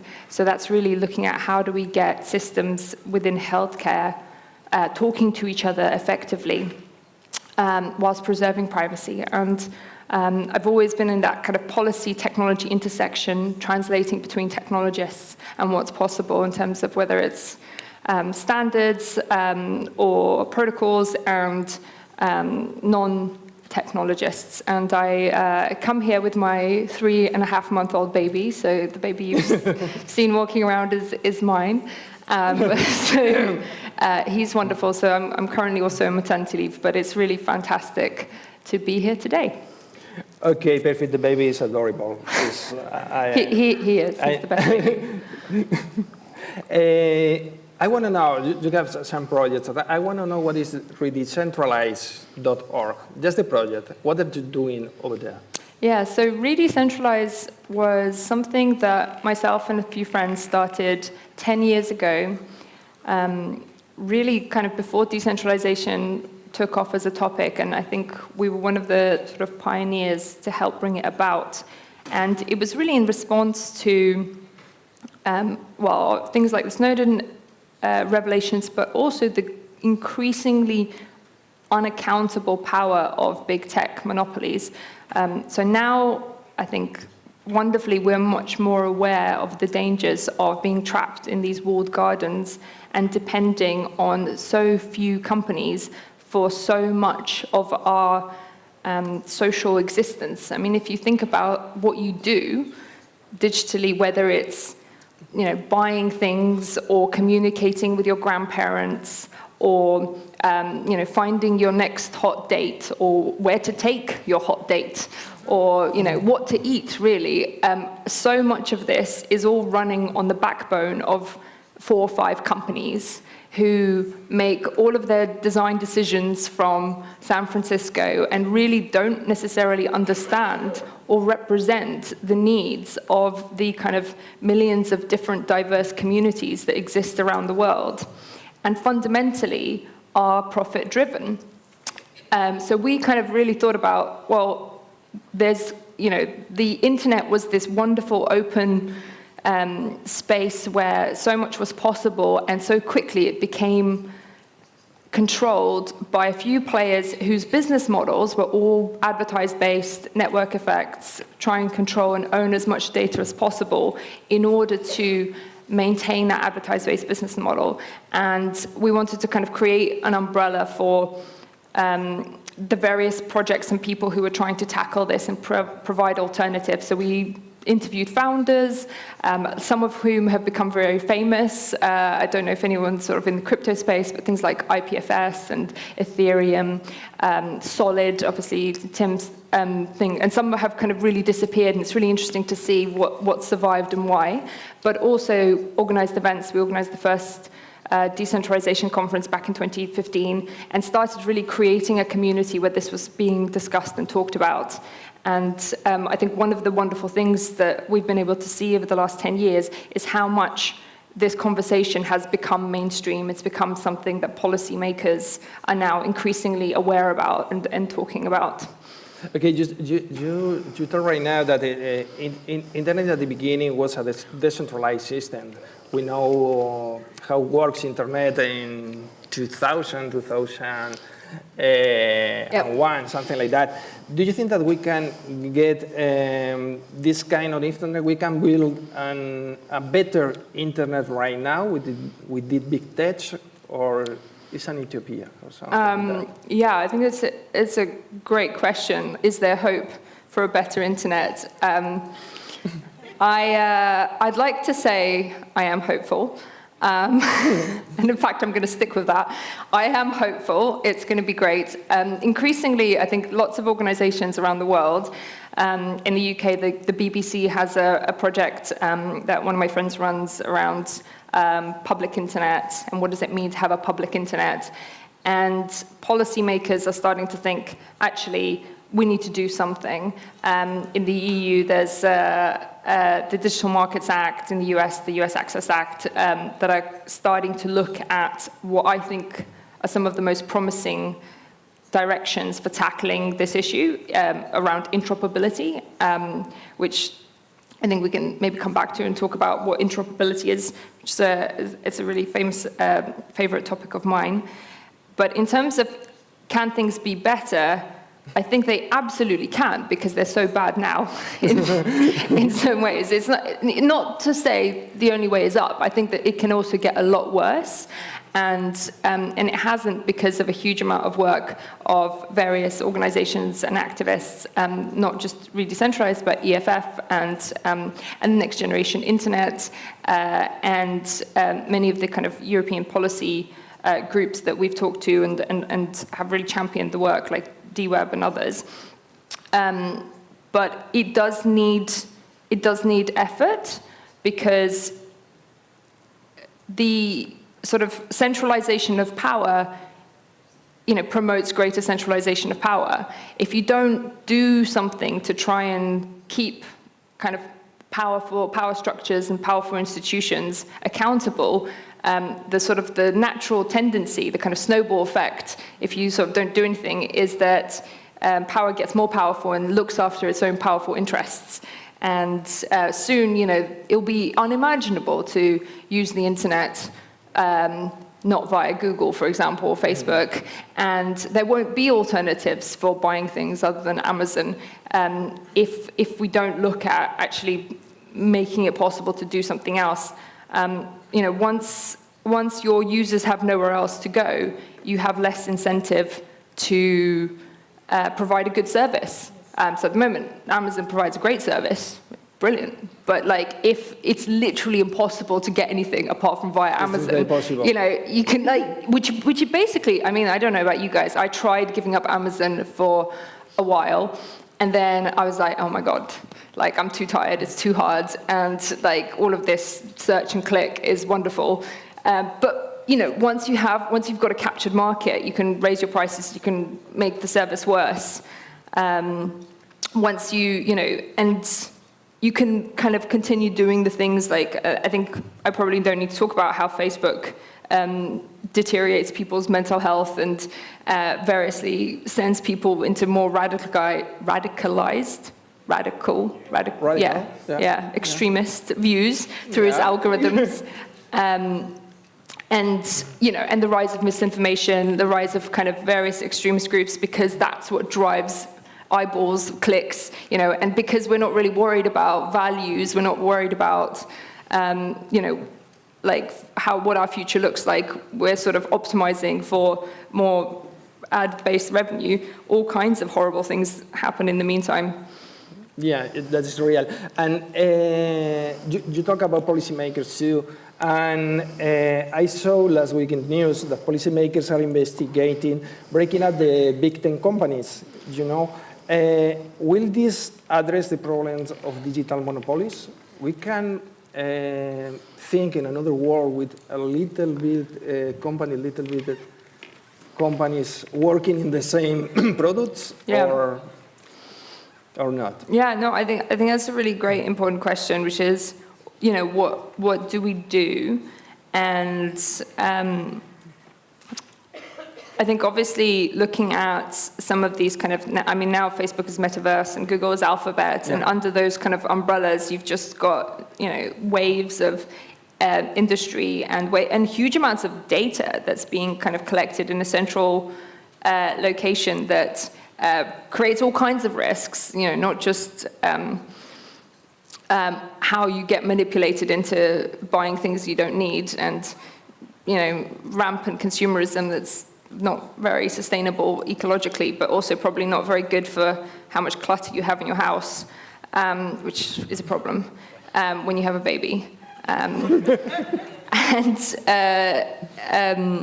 But you can sit there and think, well, actually, let's break these organizations up. Like, one of the things that I've always thought is completely shocking is, if you look at Apple and Amazon and Facebook and Twitter even, the people who own them are amongst the richest people in the entire world. Yeah. And it's shocking that there's like 6 or 8 people who have the same amount of wealth than the rest of society between them, well, half as much, half the poorest people. And you think, how do we live in a world where that is still the case, and like no one has, done something to stop it? The benefits of technology, which is a tool, have not been equally distributed. We're not equally gaining from how amazing technology is. We're not effectively using technology to improve everybody's lives and empower people. And I know that various leaders, I'm sort of more aware of the kind of UK, US perspective, have looked to say we need to do something, we need to like break apart these organizations, and that will do something. I think I sort of talk about it probably a lot more coherently in some blog posts somewhere when I wrote, which I wrote back in the day when I was younger and had more time. I think that's not enough, which I guess like connects us back to interoperability. What we really need is for people to be able to choose the applications that they want to use. What kind of applications? So, for example, like... What is better to install, I don't know, Signal, to throw the smartphone to the water? Well, I think what we can do? What we need is for people to kind of be able to sort of... Oh, man. ¿Cuánto pregunta? No, we've got. Okay, 10 minutes. 10 minutes. Okay. And more because we're still here. We start. Yeah, they'll drag us off later. We start like 5 minutes late. And yeah. So in terms of like what kind of applications? Yeah. What kind of applications? What can I do here right now to be in the decentralized movement? So you can choose what you use in a more intentional way. So for example, I use things like sort of Signal or encrypted email and Messenger. I use like Proton Mail, for example. Mail. Yeah, instead of Google. But also, it's very important that we have this kind of conversation as a society and say, actually, we deserve better. I don't think having 10 different apps is really serving me, for example. I don't like having to remember who's on WhatsApp, who's on only Facebook, who's on Twitter, who's on anything else. If you go back 5 years, you used to be able to just have one application and talk to a few of them. Interoperability, it's not sort of technically impossible. And in many other industries, we've legislated to make it possible. So, for example, I only need one phone and I can talk to people who have numbers on different phone providers, and we take that as granted.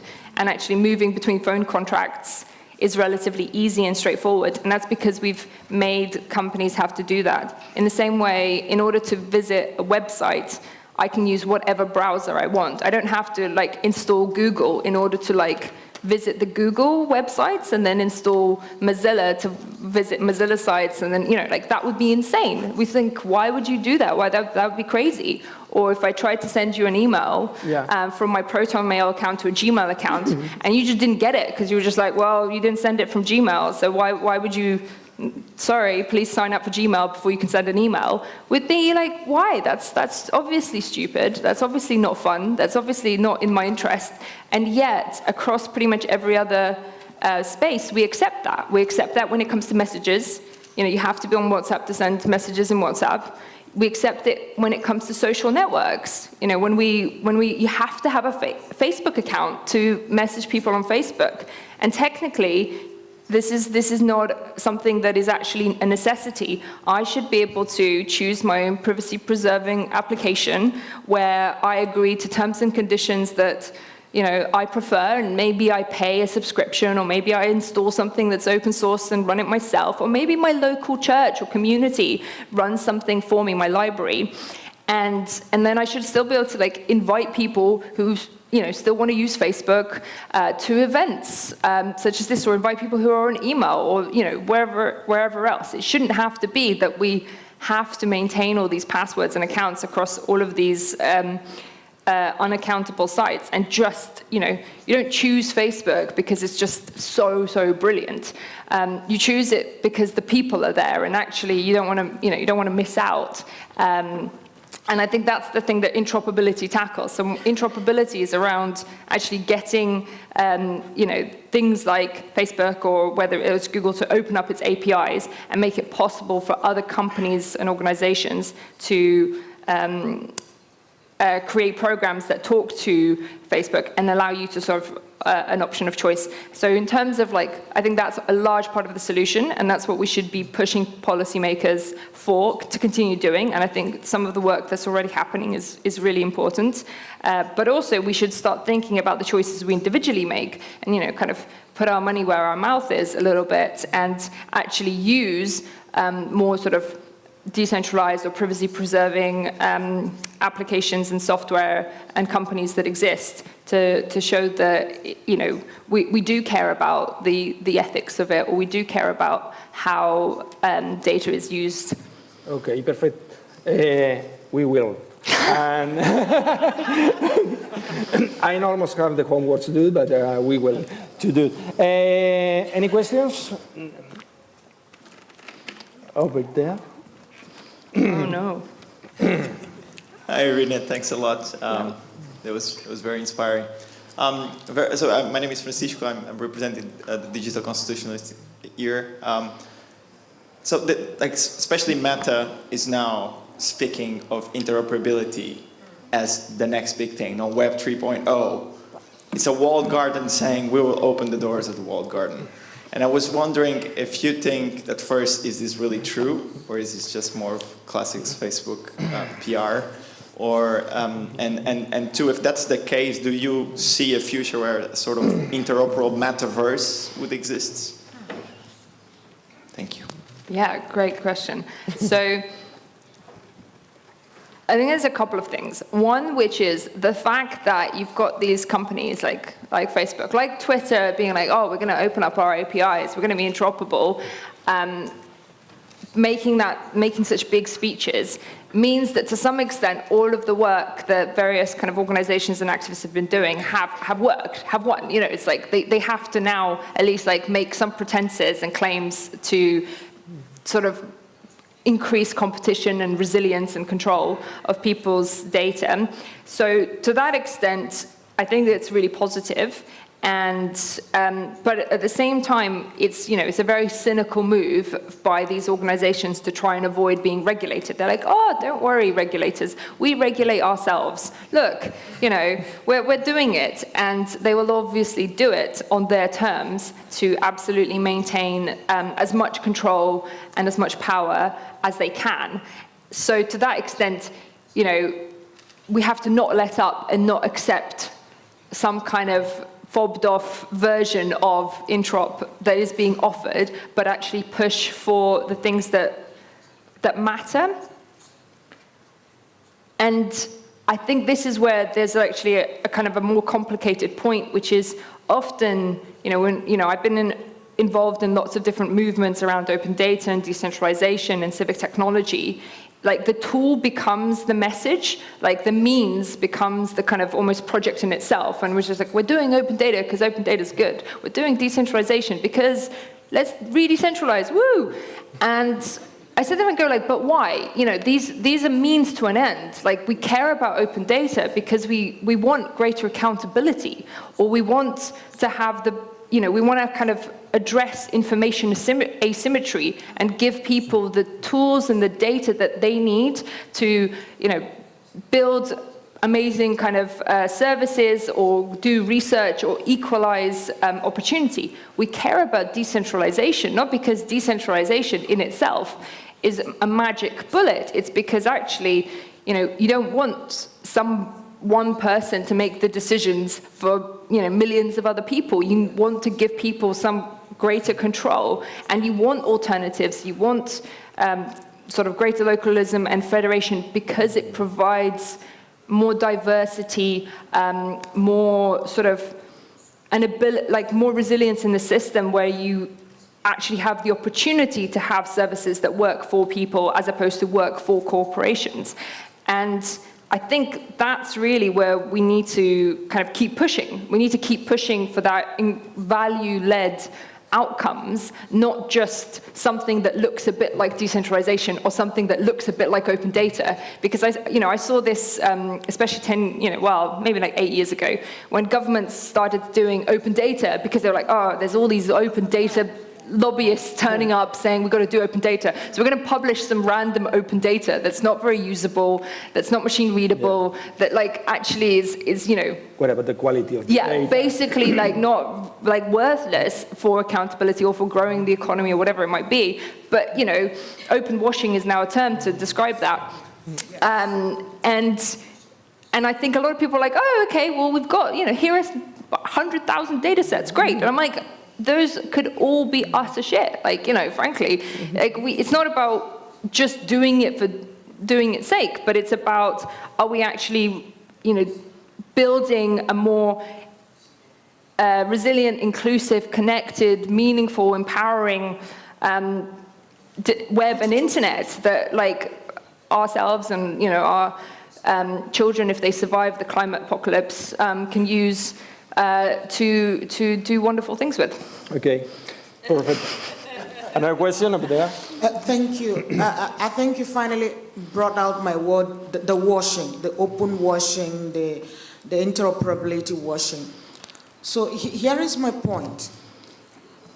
I'm from the open data, open source world, so we are blood sisters. But these days, I've worked with the lobbies and all of these open washers. I lived in the world where Microsoft software held us, and we moved from there. What I have noted, and especially for everyone in this room, is that the digital economy is the attention economy. Whether it's Facebook or Twitter or whatever platform or Google, the ultimate aim is to keep you there. So Google is offering you the whole suite. Meta is offering you everything, including the metaverse. Twitter wants to offer you payment and all of that. The aim is the same. Keep you there. Keep all your money, all your attention, all your time, keep you there. And there are deceptive designs to hold you into that kind of digital slavery, if I may use the word. So here's my point. My question is, when you say we, who do you mean? This time last week, I was meeting with Amazon, I was meeting with Meta, Twitter, Facebook.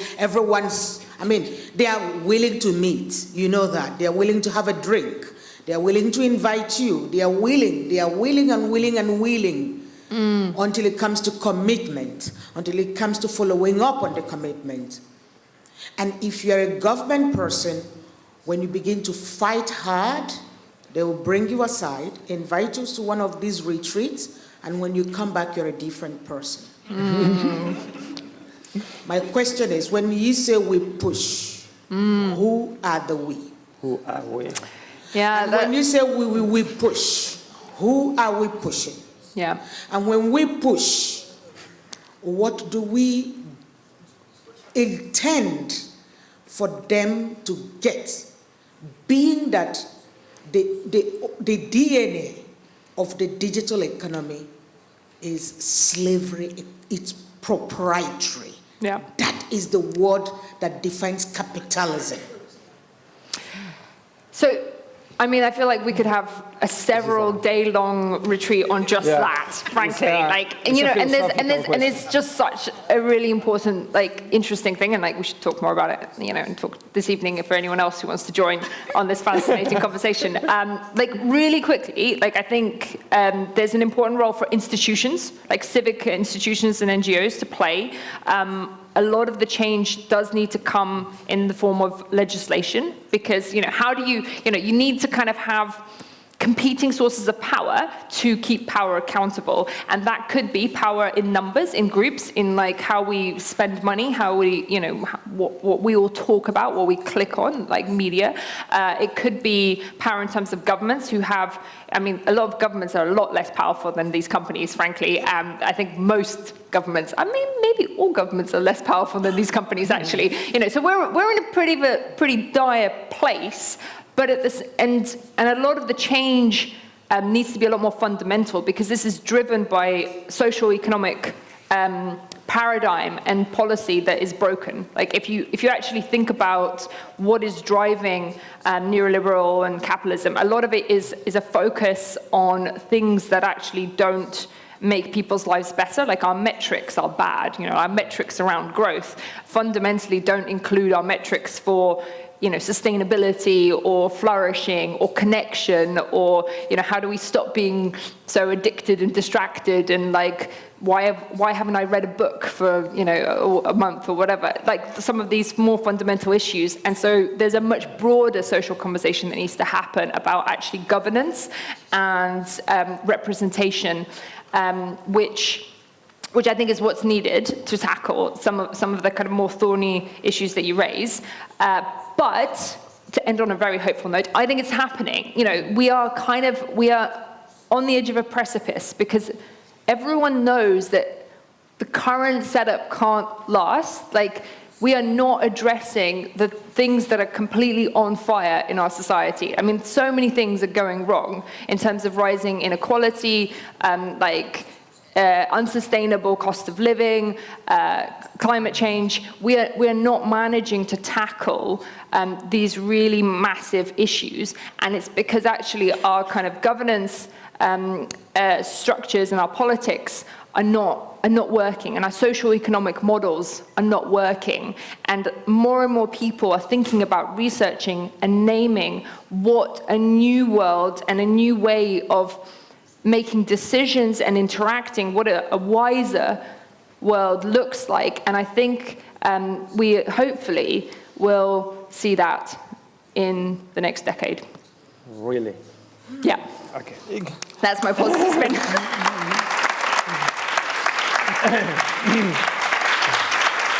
We need to go. Yo, por tener, tengo muchas. Kicking us off stage. Yeah, okay. Okay, then, I knew it. Then, ¿No vas a hacer una pregunta? Yes, last question. Is just yes or no, this is just centralized or decentralized? To finish, okay, you have a Richard, and you have an adorable baby and cute one. Do you think that in 15 years he's going to live in a centralized system or in a decentralized world system? What did you think about his future? Yeah, I'd like. Just in short. I just sort of did this positive spin. Really, I'm concerned. I am worried. I feel like, the powers that be are strong, but I think it's on a knife edge. Yeah. And it's going to be really fascinating to see what happens next. I'm going to fight for that. Yeah. Okay. Thank you very much, Irina. It was wonderful to be with you. Thank you. Wonderful. Thank you, Oscar, for your brilliant questions. Great. Qué pequeñita. Me pasa.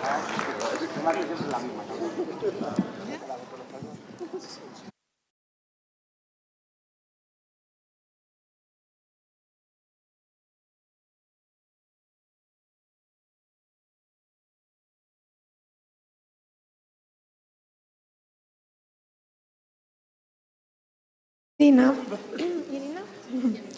abres la puerta de... Elena, you open the doors of thought. You travel through sections. You ring the bell on diverse communities, all of them forsaken by privilege. You question algorithm manipulation and you resist. Your resistance holds us and reorients us to more civical places.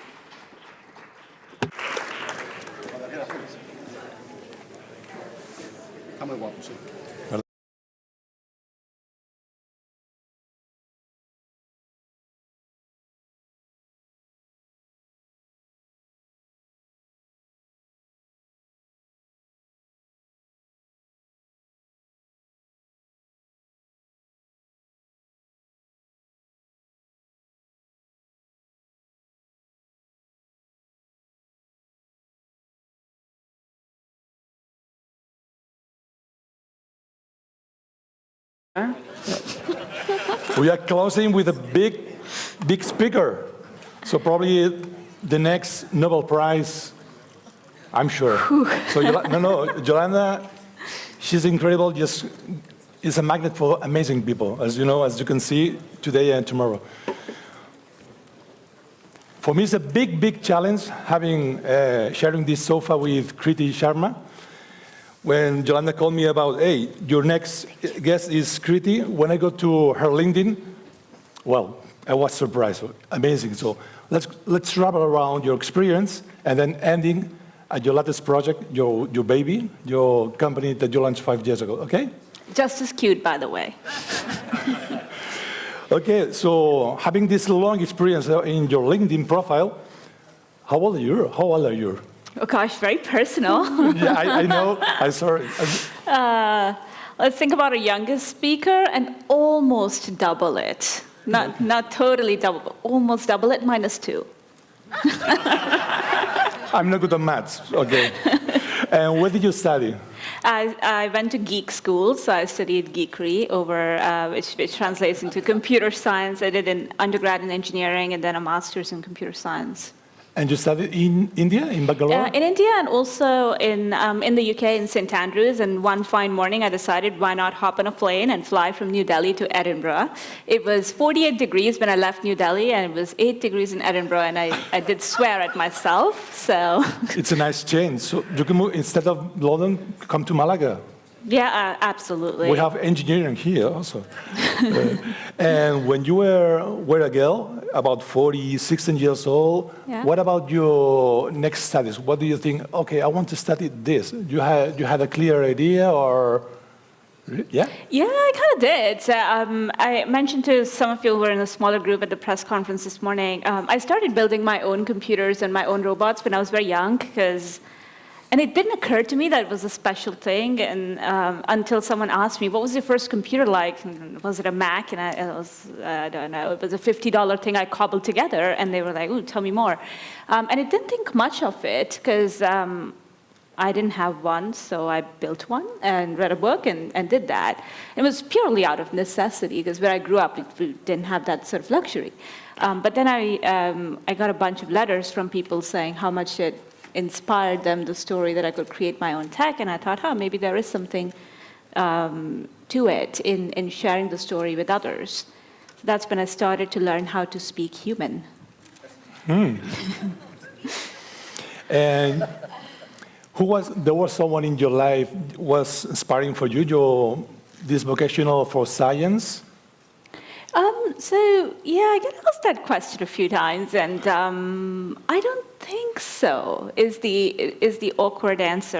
I can't say this amazing scientist inspired me, but what really did inspire me is people who were driving social change and impact on their communities.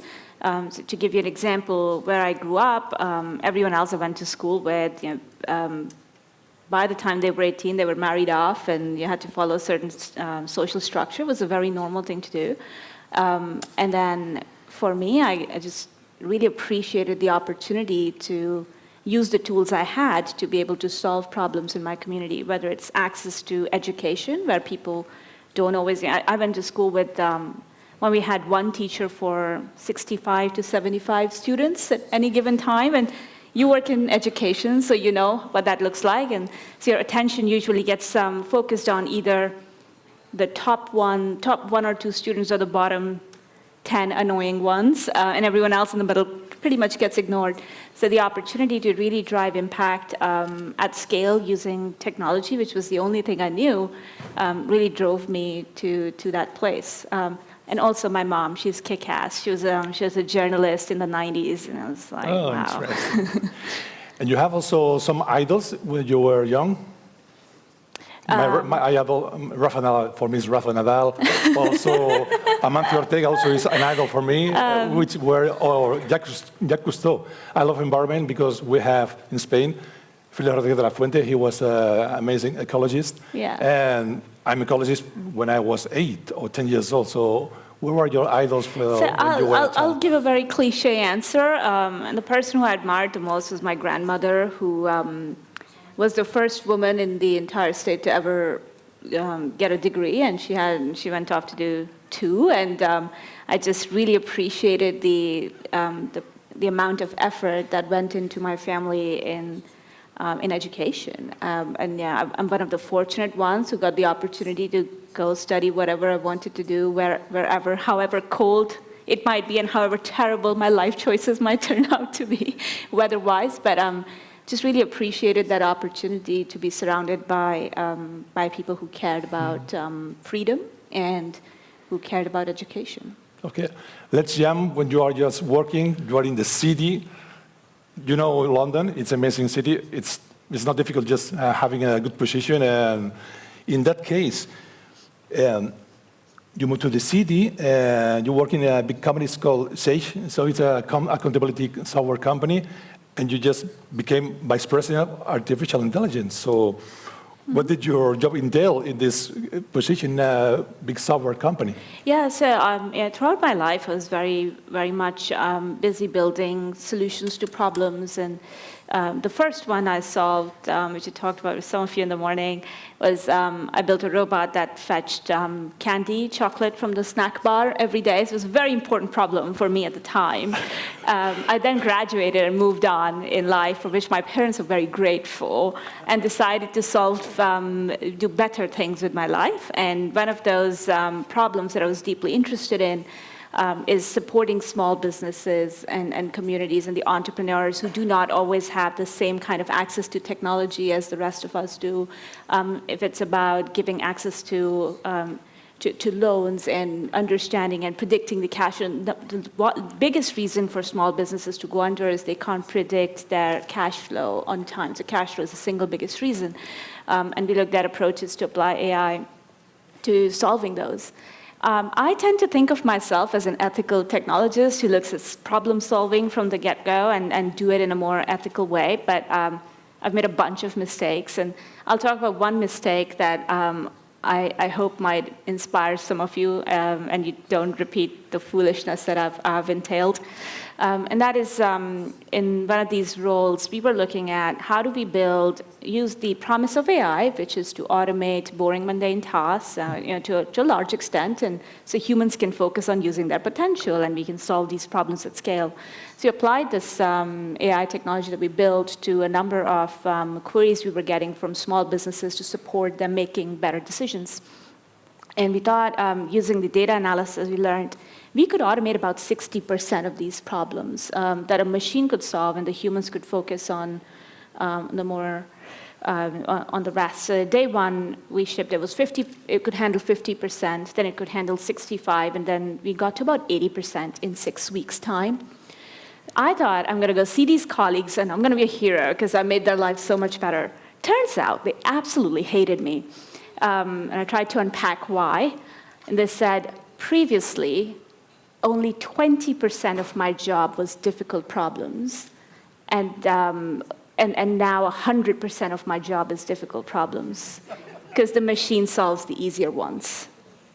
And that, to me, was really the moment when of awakening, of it's not just technology and what problems it can solve, it's the impact on humans. When the machines do the easy stuff, we end up with a constant stream of difficult, mentally challenging problems. which works perfectly fine for me. I'm an admin phobe. I would rather not deal with organization matters, easier problems. But it creates a real challenge in our communities. We also learned that for younger people who were coming into work, apprentices and trainees and interns and grads, it took them a while until they could become smarter than the AI system, so to speak, to be able to contribute to the teams. So learn from my mistakes, guys. Let's go for an amazing year in your life, probably 2018 or probably before, because you received a phone call for the Secretary of the State of Digital that invites you to be member of the board at the Center of Data Ethics and Innovation in the City of London. At the same time, it was the ranking of Forbes 30 under 40, and also you became also advisor of the United Nations. Please. Oh, gosh. Oh, no, bravo. Well, how do you feel about these amazing phone calls? Hey, you are going to be advisor of the City of London, United Nations, Forbes. Who did you call? Your mom? Who your no, the grandma? first thing that crossed my mind is, I cannot screw this up now. So, no, I mean, that's a very good point. I think I'm one of those people who are not known for taking a moment to celebrate an accomplishment. I'm the person who's like, okay, great, now, what's next? What's the next challenge? And I think as a leader, I've really learned to build that muscle with my people and my teams, because it's just more intuitive to say, okay, great job, now what's next? But the more we appreciate people and take a more human and empathetic role is really, really important. To me, I would just be very candid with you guys, very honest with you. I do deal with just a lot of survivor's guilt, in that I feel like from the community where I grew up and where the things I could do in my life, there were other amazing people in the same communities who could have done those things and greater. So there's often a question about, I got out and I could do these things, and what about the others who didn't get that chance? So I struggled with that for many years, and I still do, which gives me more of a sense of, and I think what I really value from that feeling is more of a responsibility to give back. So in a very selfish way, I do it for myself. And then after these awards, but you want to follow and work, what about your company? So then you launched your AI for good. And so it's already for the last 5 years, I think. So which are because you have an important goal or challenge, you want to impact 100 million people. Yes, we've done 12 million so far in 5 years. You say this in the program. So. Yeah. So a little bit of background to that. In 2018, we set up AI for Good. And I think it was the most amazing and the most terrifying thing I've ever done. It was amazing because it was so rewarding, and you could see just great impact on people. We're not at 100 million, but we have about 12 million. I guess we're on track-ish. But it was also terrifying, because working in social impact was not my jam. It wasn't an industry I understood well enough about. There were a number of challenges that were too big, that felt really, really difficult. And an example of that is we did a ton of work on gender-based violence and domestic violence in many communities. Now, I didn't know the first thing about it except for reading about it in the news, and didn't feel I was capable enough to solve that problem. But we took a very thought-through approach to building the team that solved that problem. So we had people who were experts in the field of social justice, psychologists, linguists, to bring them together. Because the future of our community and the products we build, the digital economy we talk about, it should not be designed just by geeks like me. It needs to be a more collaborative process. So we started that, and the first project we launched was called Rainbow in South Africa. 1 in 3 women face violence. 1 in 3. That's 1 in 3 globally. And we do not talk about it enough. In countries like South Africa, which have the highest femicide rates in the world, on average, it takes a 36th attempt for someone to take action. So 36th attack when they decide to do something about it. And by that time, the evidence is lost, a lot of the times. So we tried to understand, it wasn't what can we do with tech, but it was an approach of what are the barriers to seeking help? And we learned 3 things. First, we learned that there was a lot of shame and judgment and stigma from other humans in asking for help. There was a lot of victim blaming involved, and what did you do wrong, what could you do differently? And lastly, when someone did take action, they were routed to a telephone line that worked Monday to Friday, 9 a.m. to 5 p.m., when abuse happens more often on the weekends and in the evenings. So it was a really difficult challenge in that there were social factors, there were human factors. And so we worked together with these amazing partners and these incredible human beings to design a digital tool that made it easier for people to seek for help. They weren't Googling what is domestic violence. They were thinking, something doesn't feel right in my relationship, or is it just me? Or how do I talk to my friend who is in an awkward situation? And it needs to be trusted information, not just anything anyone can blog or tweet about, because it's people's safety at risk. So we did this work, and we shipped our first product, which was designed to be non-judgmental, and hence I'm not one of those, I'm not an expert in AI ethics. I build ethical AI technologies. I'm more just interested in solving problems using that approach. And so we designed it to be non-judgmental, unbiased, and just be very clear that you're talking to a machine. Interestingly, we learned when people knew they were talking to a machine and not a human, they were more open in seeking help. True, yeah. Right? Yeah, true. And we had to treat the data with the utmost safety-first sort of approach. And even when we did try to identify policy patterns, it was completely anonymized. It was a lot of work that went into it. But what we learned, and I'll just share, we talked about the attention economy earlier. And as a product developer, designer, you would always think about how can you get more and more people to use your product. And we woke up every morning thinking, oh gosh, we hope no one needs to use our product. But then COVID hit, and our usage numbers tripled, because in a lot of communities, people were asked to live at home, stay at home, often with perpetrators during lockdown. And the frontline support teams were not digital enough, so we had to help them pivot and do the whole thing.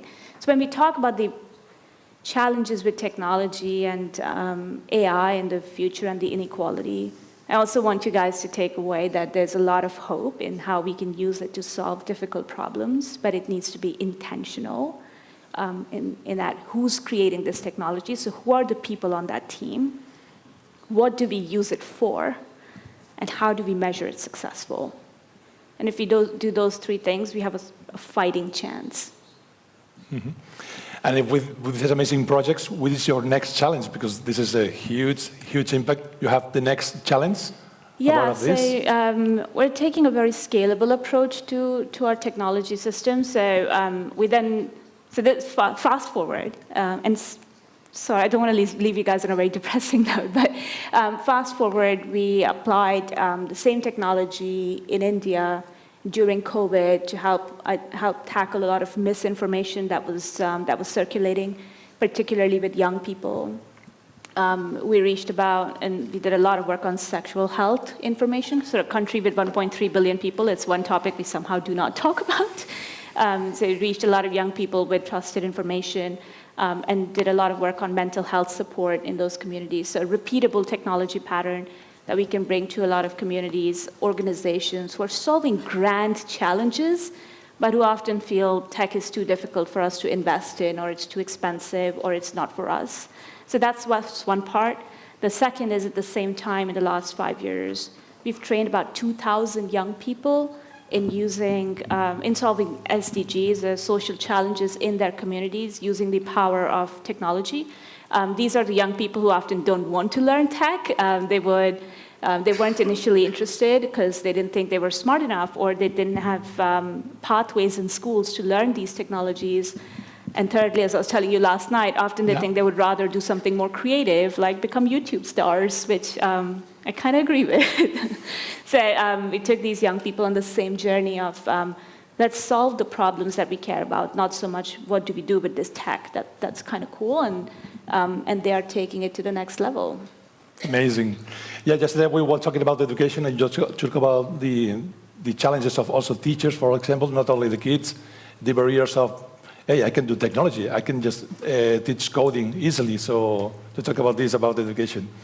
We have questions in the audience for Kriti. Yeah. There's one at the back. Yeah.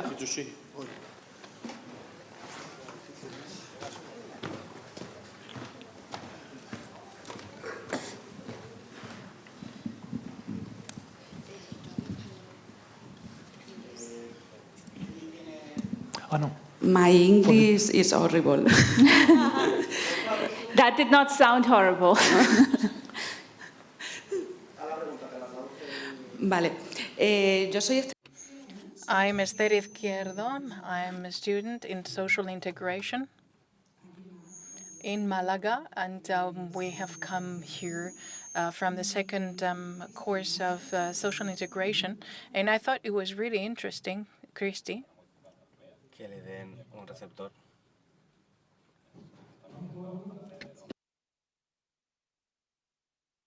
It was really interesting because you touched upon a very important matter that is not just in society, but which is also carried out through cyberbullying and the internet. I would like to know the project that you have talked about in Africa regarding the project that you carried out regarding an application and an internet system to foster communication if they suffered from violence. Well, this year we need to conduct an enterprise project. How do you think that society and cyberbullying, which is, as of today, a very hot topic, how do you think that we could tackle this challenge through this technology and reach out to the youngsters, to the younger generation, so that we could put a stopper in this in this situation and to make this better? Let me summarize. You know that violence is in the street, at home, also on the internet, the cyberbullying, and how technology can help young people just to empower with this. So as a tool of stop it radically. If we can do something with internet technology to stop bullying or cyberbullying in that case. Yeah.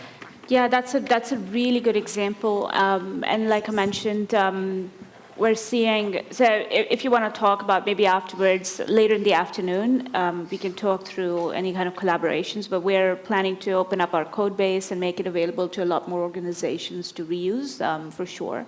We also learned that a lot of language models in these communities with low literacy levels, for instance, in some cases, or different localized languages are harder to build, so we're building a lot of those AI tools and making them available more broadly.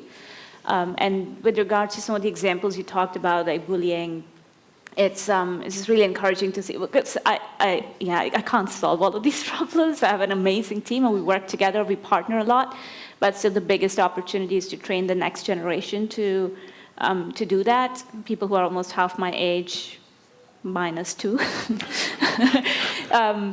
And one of the students that we've been working with for a while has been really championing and building tools to support young people, get support during the cases of bullying, and supporting frontline workers with their own mental health as well. So I would just absolutely love to connect more about it and see how we can support. And she was asking if at the end it's an app or it's a chatbot or which is. Okay, yes, yeah, it's both, but it's not a mobile app because a lot of people we work with do not have access to high-speed internet, as we were talking about earlier, or devices. It works either through WhatsApp or text messages or other sources of chat. Next question, please. Hola. Sí. Hi, Kriti. Oh. Thanks for sharing your experience. I'm very interested in understand, you just mentioned a couple things about the way, the logistic to get to the people in this kind of countries. I'm from Venezuela, and you know we have a explosive migration around from Guatemala and Peru, all kind of countries in Latin America, where there is no access in terms of reliability. Well, I have family that sometimes they have like 10 hours, 1 day, 2, 3 days without internet. So I want to understand if it's possible to translate some of your experience to these countries where there is the availability to internet is very difficult. And you know, it's a matter of the timing is very difficult, because when you have a vulnerable person in a situation, it's a matter of time. You can wait for 10 hours or 1, 2, or 3 days without internet. Yeah, I'm afraid I don't have a magical answer to that, but I can share what we worked through because we had similar challenges. So it's really, really important to be clear about when the technology can help and when it can't. So for us, for instance, we focused a lot more of our efforts in early intervention and support in moments when you're navigating or thinking about resources or am I in the right situation, just more early stage intervention. We did start with making the more last-minute problem easier to solve, like emergency situations. But the reliability problem was too acute, and we didn't want people to rely on a system where they could not access the internet or it's loading, and yeah, those kind of issues. So it's really, really important to understand the boundaries of what the intervention is and where it works and where it does not work. For us, we also we rendered some offline or low bandwidth versions of the content and things that you could load and just gives you more direct information without needing to communicate a lot more over data. And those included resources where they could get that help. So I wish there was an easier answer, but I think there's a lot more infrastructural work with access to internet that needs to be done in order for us to bring these services to everybody. But there are parts, if we can be intentional about which parts of the entire journey we can solve with this tool and what's needed for the next and the next, then we can move forward a lot faster. And for people who are working on these systems, taking a human-centered approach is super important. You think about that person and what's the impact on different kind of scenarios. And for those of you who work in product design, you hear the word use cases a lot, right? What are the use cases of this technology? We do a lot of work on misuse cases or unintended consequences, what are the misuse examples of it? If it's applied to the wrong problem at the wrong time, what can happen and how do you prevent that? Thank you. ¿Una más o tú mandas? Una más que quiero Sed concretos, por favor. Be concise. Very concise. I don't ask anymore, but you were originally from India. South Africa is in part an English-speaking country. AI systems or models are not language independent. When you built your South African implementation, did you cater for the different languages in the country? Not on day one, but we did afterwards. So we started with the English language version to be able to reach people in the most broadest way. And then we started working with some of the other languages like Zulu and so on. And to do that, we also had to train the models based on data, which isn't easily available, right? So we had to build a lot of those data sets, which is why it took time. In India, we did a lot of work with what's called Hinglish. It's a combination of Hindi and English, more popular with younger people. I learned a lot of slangs that I didn't think I needed to learn, but I do now. And so, yeah, building the language models for those communities where it works is very, very important. And it doesn't come out of the box with a lot of the tools that you can't just use Lex from Amazon or some Google services and use Google Translate and hope it works, because a lot of the language dialects and just more regional languages do not have the same kind of support. So we did do a lot of work in building some of those tools and training and then giving them back to the communities that we worked in. There are also some other techniques that we looked at, like using more audio-visual content creation that was more relevant to those communities, particularly in cases of low literacy levels, which a lot of our users dealt with. Thank you very much, Kriti. Great. Por favor, seguidla, please. Please follow her. Please. Thank you.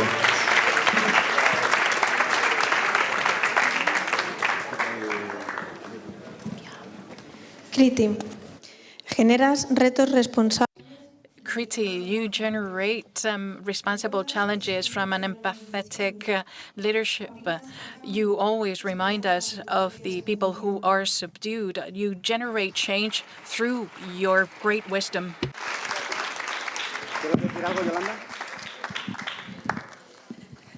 Bueno, ya estamos acabando la...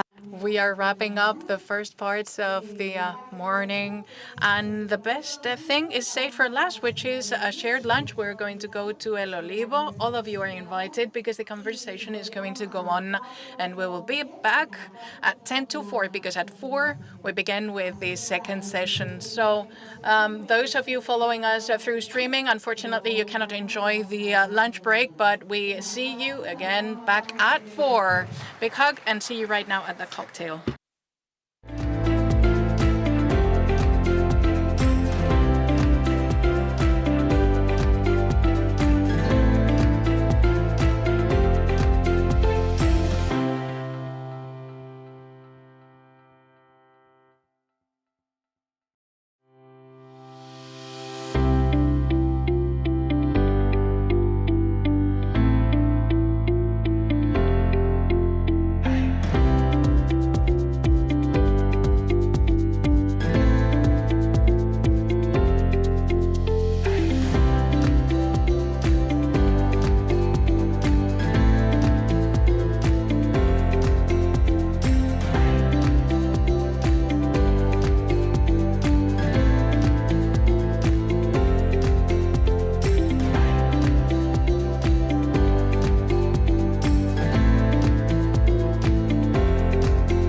It is a great honor for me to introduce you to all the next generation internet projects. We had Fabrizio with us earlier today.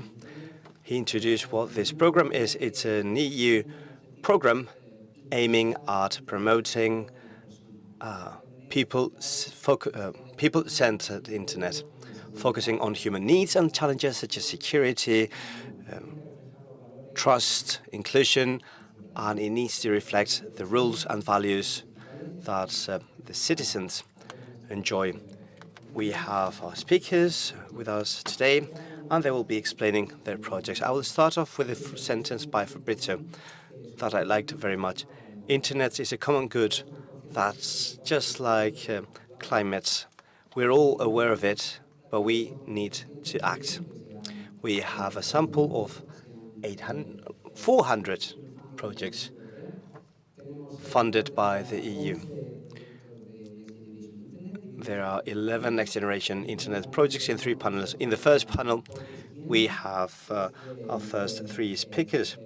Paul Thiskins from My Global Data, Almudena from 5G Epicenter, and Hegis, who will be presenting the ZLAF project. We're going to watch a video now.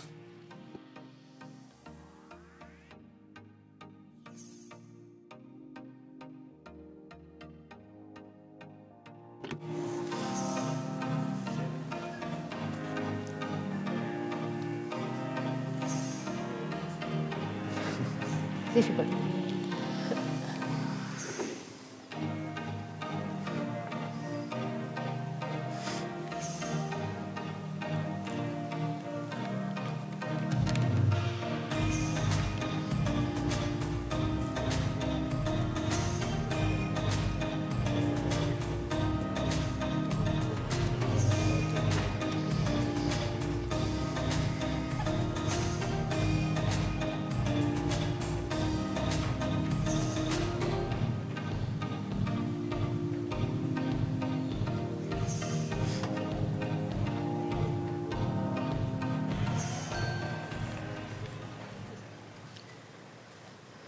Bueno, pues el primer ponente de este panel es Paul Thiskins. So the first speaker of our panel is Paul Thiskins. He's the My Global project founder, and that moved from a non-profit organization to become the cornerstone of the sector in Europe and the whole world. Paul, you have 7 minutes to explain your project. Everybody hear me? Yes. Hi, my name is Paul Thiskins. I am, since 25 years, I'm a web developer. So that means I'm an internet architect, and I've worked, had my own agency back in '96 when the internet was young and we didn't have internet broadband at home yet.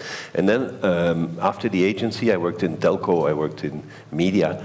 And so when media came, then social media came, and we had some European examples, like 2007, 2010, that were very successful. But then Facebook came, and Facebook ruled all, and it destroyed the other social MySpaces kind of networks. And so at that moment, we said, well, we see that the internet, as discussed this morning also by our colleague from the UN, we see that the internet is a continuous improvement environment.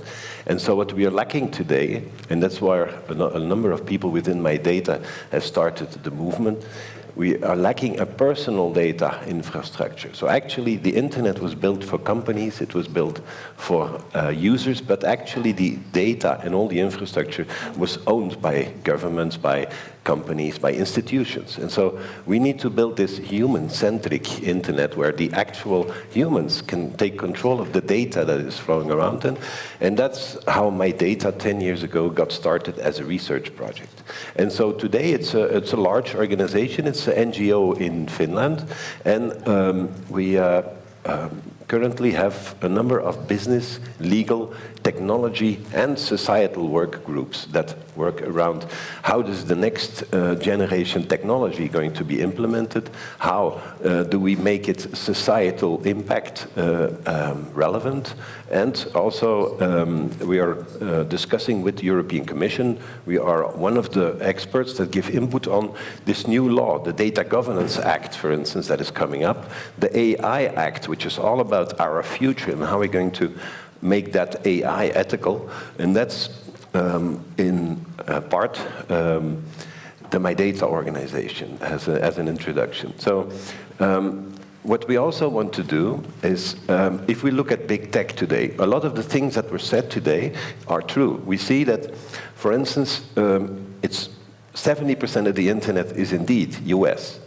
We only have 4% in Europe. We only have 7 large internet companies, like ADN and others, and Spotify. And so we kind of missed the boat on the first stage of this development, and big tech is ruling the world. Also because big tech, and that's what I think is important, has been user-centric from the start. So they decided on, okay, what is the problem that we need to solve? And then they created things like Google Maps and Waze, which was completely user-centric. And now we see that, of course, they have 95% of all users in mobility navigation on smartphone with Waze and Google Maps. This is the way to do it, to be user-centric. So what we say in My Data is we need to go in that same route. We need to build like big tech. And that's, so maybe on the next what you see here is an example of what we're trying to do with my data. We set up an infrastructure, a personal data store for every individual that he can manage themselves, in which he can actively share what he is doing with whoever that data interests. And so instead of talking about media apps and Facebook and Google and trying to protect what's happening there, we develop new things. We look at our mobility profile. We look at our profile as an individual towards my job, my finances. We focus on the family budget, which today has a number of problems we can solve on energy, which is a big problem today, as you all know, in Europe, but also mobility. In average European country, mobility is 15% of our family budget. So we want to do something, and we want to do something by doing innovation projects. This project is a test and experimentation facility for AI. We just got granted. We will set up pilots for data sharing, including personal data of where we walk, where we bike, where we, the data of our car, which also belongs to us, and the data of the trucks and every mile that is being driven in a specific city, to enable a testing and experimentation facility, a living lab, like the lady from Malaga said this morning, to be able to experiment with that data, sharing it not only GDPR compliant, but even more focusing on what benefit do I get if I have a budget of, let's say, 15% of my family budget that I spend on mobility in a car, in public transport, in shared bikes, in whatever. If I can profile myself and I can set up that data, that is basically what we are trying to set up. And so my data is a development community who is actively building those components. Today, we see that the European Commission and European innovation is also moving towards from research to actual implementation, because our sustainable development goals of Europe are only around the corner. We have a vision of 2030 when we want to be zero emission all over Europe. So it means that the urgency of innovation becomes more urgent to go faster. And so that's why my data is participating in this kind of projects for testing. And what was also important is that maybe we can show the next. What is also important is that it is experimented in a local ecosystem. This is an example of what our colleague from the NGI initiative introduced this morning. Which is important is that we are now moving towards what we call the commons. The commons becoming something where actually we realized over the last 10 years that people, everybody says people have to manage their own data, but actually nobody's doing that. So what we see as my data is that there is a need for a cooperative. There is a need for some, we call it a fiduciary, like an accountant that does that for me as an individual. And so now this data commons and data cooperatives are being experimented. This is an example from the UK. Cambridge is leading in that, where they set up a data commons in which both the community of the fishing village and every inhabitant, they produce a data trust which has all of the data, not just of the citizens and their city and their houses and their CO2 profile of the houses, but also about the mobility and everything around that city, to try to get to a new business model, to try to experiment with how can we improve that. And that's kind of the things that my data wants to go towards on the business and technology levels to find that answer, because we haven't found the answer yet. And so for the final slide, I think it's the one before final, to be honest. You see, at my data, we believe that this personal technology that we all need is something where I can manage all the data, but I'm not going to do it myself, as I said. We need someone to develop the software for us. And we see things like the personal data store, the personal data space, which will connect to the European data spaces, which are now being implemented in Europe over the next few years, and where the data is treated by this organization, Data Trust, Data Cooperative, Data Union, that will, on the basis of having a lot of users doing it for a lot of users, will give me recommendations on how can I save on my energy, on my housing, when do I have to invest in putting solar panels? Is it worthwhile? That kind of technology is now being built, and that's called the personal digital twin.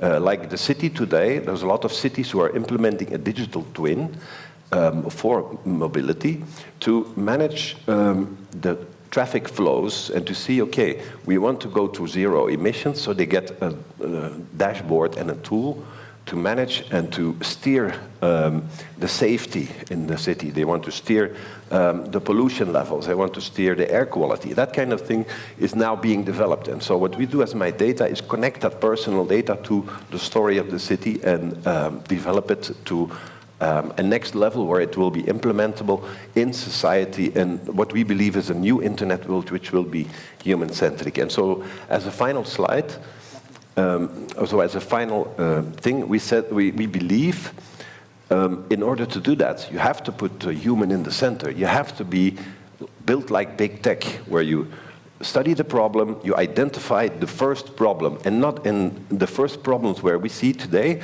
It's our employment, it's our what we make per year, it's our what is the component of our total budget, and the costs of housing, the cost of energy, for instance, is very important. So we focus on that. We see where is that data and how can we improve it by experimenting with that.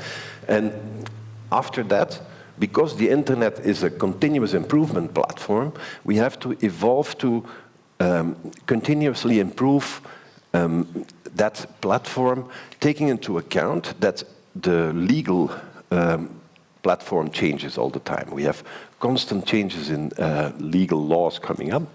We have technology changing more rapidly than you can tender out as a project for infrastructure. And so you have a number of these things that you have to take into account in order to get that going. And so what we say is, okay, we're going to build like big tech, continuous improve towards the future. And we see in Europe, there is Gaia X, important collaboration. There's 200 academic institutions, companies working together. Tomorrow I'm going to Data Spaces Day, for instance, Data Spaces Alliance Day in Barcelona. I'm sorry not to be able to be here tomorrow, Yolanda, because I want to congratulate you also with your event. But I think that it is important that Europe to be have their own sovereignty towards this, being part of the economy in the future, the data economy of the future. There are now big steps being taken at the country level. And so My Data is one of those organizations that will help with that. And so if anybody has any questions around that, please go ahead. And that's, I think, I don't know if I take too much time. Maybe at the end, if we have time, someone can... I have a challenge for you. Yes. In one sentence. How do you see the future of next generation internet? Well, I think that next generation internet has been of enormous help for a lot of startup and young developers and organizations One sentence. Sorry? One sentence. Yeah, okay. That's a bit of a problem. That's a challenge. I think the next generation internet is an enabler of quick and rapid innovation that has more value than sometimes larger projects. That is perfect. Thank you for sharing, Paul. Nuestra próxima invitada se llama... Our next guest is Almudena Díaz-Ayas. She's from here, from Malaga. She researches here at the University of Malaga. She's part of the 5G Epicenter project, which is a 5G infrastructure project, cloud native, in order to protect against catastrophic situations. You need to go back, rather. Way back. There you go. Hit play, if you can. No? If you can see the play sign underneath at the bottom. Ahí, dale play. There you go, if you hit play.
Tu turno, Almudena.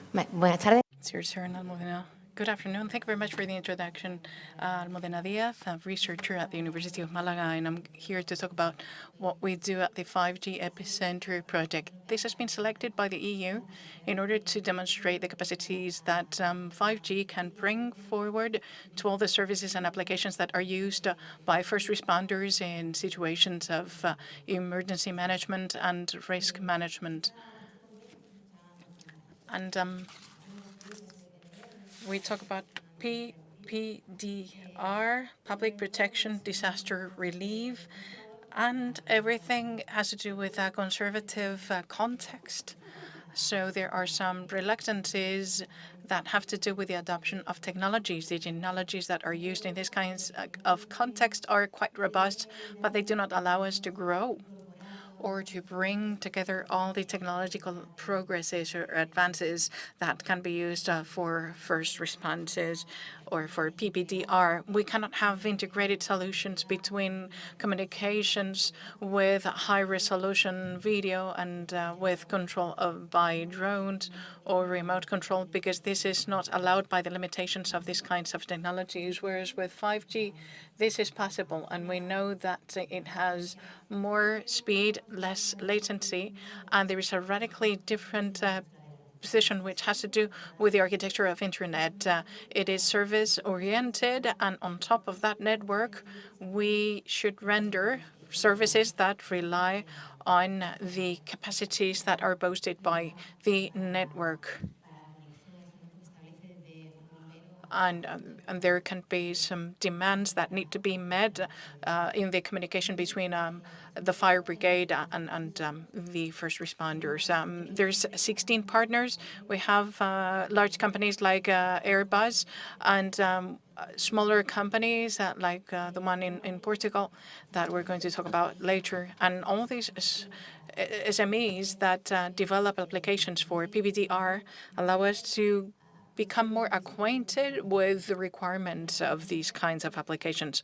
Once we get to know them, we set up the network, we leverage the 5G technologies, we do the deployments of the services.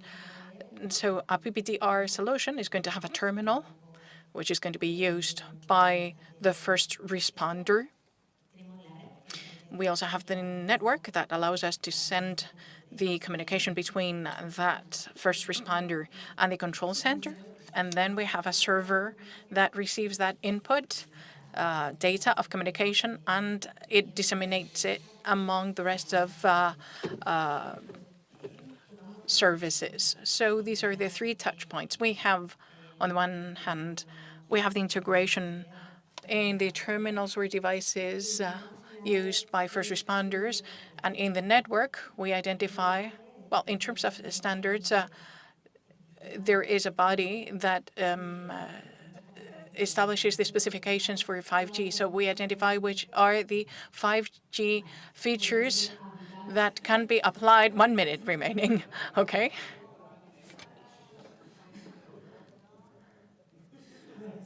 Okay, continue, please. We identify which 5G features can be used in order to cater for the needs of the PBDR, for example. Prioritization of traffic, prioritize communication between security forces. Even if we have a huge event of 30,000 people, we need to guarantee that there is this connection. That could be done with the previous technologies, but this is done in a more dynamic manner and in a more user-friendly manner. So we have the companies with the use cases. We have the members that provide us with technological solutions, and we also have research for in Greece and the University of Malaga. And then we also have the experimentation platforms, and we have one in Malaga, in Berlin, Barcelona, Aveiro, and another one in Madrid and Malaga. In the case of Malaga, what we saw in the video is our building, because we have a private 5G network which is made available for those solutions, and we integrate the solution and we show the improvements regarding pre-existing technologies. And not only do we have this 5G network that we operate in the building, but also in the street Lario, in the downtown area, we have a deployment with Telefónica, with the local police and the University of Malaga, and we can conduct experimental demonstrations with real users in real life. In November last year, we held an event with the local police of Malaga, and we covered a special parade that was carried out, the Magna Parade, after such a long time in the lockdown without being capable of holding this kind of crowded events. Well, we set up a police control center with 5G exclusive technologies, and we have security cams. We enforce that with 5G cams, and in the control center, we set up a dynamic center in the Lario Street at the center of the event, and we had 5G cameras with high resolution and with fiber connection. So we can do these kinds of demonstrations. In this case, it was video for surveillance, but with other use cases, we can do some other kinds of demonstrations, and I think that's it. But I would also like for you to summarize in one sentence, which do you think is the future of the next generation internet? How do you perceive the future of internet? I think that mobile communications and 5G are going to be a key factor in the future of next generation internet. That's perfect. Thank you very much for sharing your experience. And now we have Régis Hamelin. He's coming from Paris, representing the eCiv Lab, the European Lab for Sovereign Identity Framework, talking about digital sovereignty that connects innovators with investors and corporations. You have 7 minutes. For having me. So I'm Régis Hamelin, I'm CTO of Blue Morpho, and I'm here to talk about the eCiv Lab project. eCiv Lab is a European innovation action. It's supported around, under the Horizon 2020 framework. And the partners are, so the project is led by TNO in the Netherlands, and we also have GRNet for the technical support. Funding Box with Maria, who is here over there, is also part of the consortium. They are dealing with all the financial aspects. And at Blue Morpho, what we do the management of innovation. So it's a kind of special project. It's an innovation action. So the purpose is here to develop a framework of components of software to enable the European citizen to take control of their own data. So to have the necessary tools to build a self-sovereign identity. So it's very rare that the European Commission is pushing a technology. So here there's a real motivation for the European Commission to support this new way to master your own data. So how does it work? Basically, you have a wallet. In this wallet, you have your IDs, your personal identification. But it can also be your diplomas, your personal, any kind of important information that you sometimes need to share on the internet. And so we have launched two kinds of call. The first one was the so-called infrastructure call. It was aimed to build the infrastructure, to build the components. And the business open call were projects where we wanted to have a real-life usage of this technology. And it's really about innovation and adoption of this technology by real people and real use case. So there was, on one hand, we build the infrastructure, and on the other hand, we use the infrastructure to build a use case. So, and our job at Blue Morpho was to support the companies that have been funded, because it's a cascade funding project, so it means that the Commission is giving money to a consortium so that the consortium can fund projects. So we were supporting the sub-grantees in their innovation strategy, in their commercialization strategy. And what we have found is quite interesting. I will give three examples. Actually, there's one major issue when in this concept, there's a kind of triangle of trust. You have the holder of the credentials. You, as a citizen, you are the holder. You have the issuer and the verifier. The issuer can be a university, which issues a diploma, and the verifier can be your employer that at the end needs to verify if you have the right degree.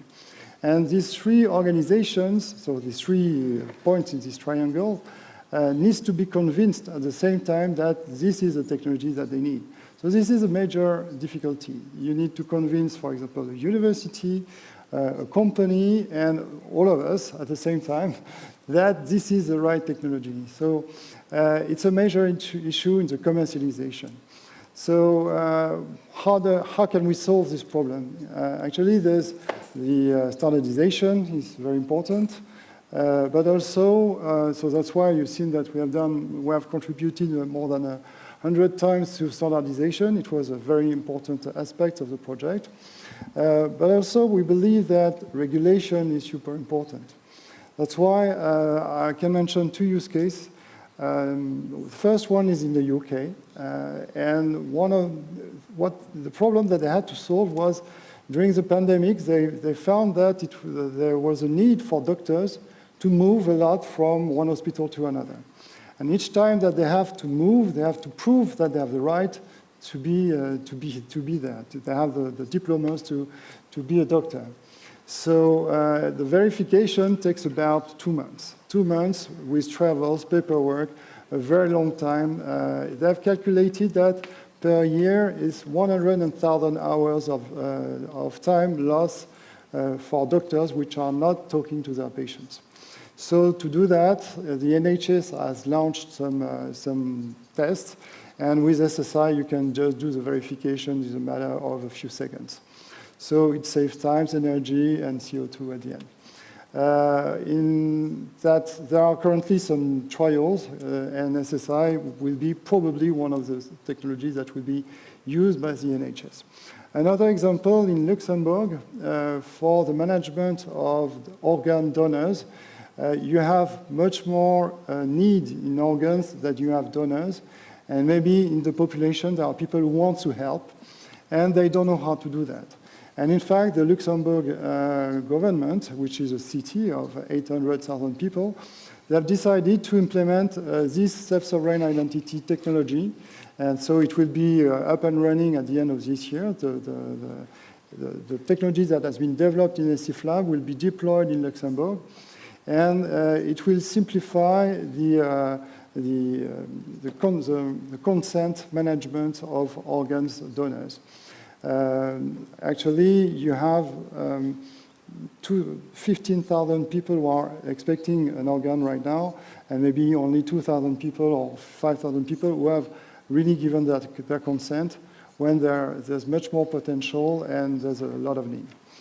So to solve this triangle of the holder, the issuer, and the verifier, one way to go is also to simplify the system, is to have the issuer and the verifier being the same and one person. And you can find that in companies, in large corporates of more than 4,000, 5,000 people, when you need to manage the training of your employees. Because when you have a large company, they invest a lot into tools for their employees to visit the tools and to check which training is the best for them. But at the end, they don't use it. The employees do not use it. Why? Because they don't want the employer to know what are their weaknesses. So there's a need of anonymization here. And this is really into the interest of the company to have their employees well trained, because the technology is going so fast that today you need, after 5 years out of school, you need to be trained again.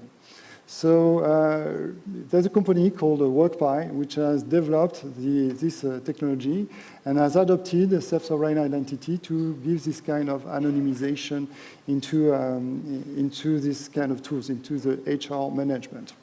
So yes, that's 3 examples where I wanted to show you the value of self-sovereign identity.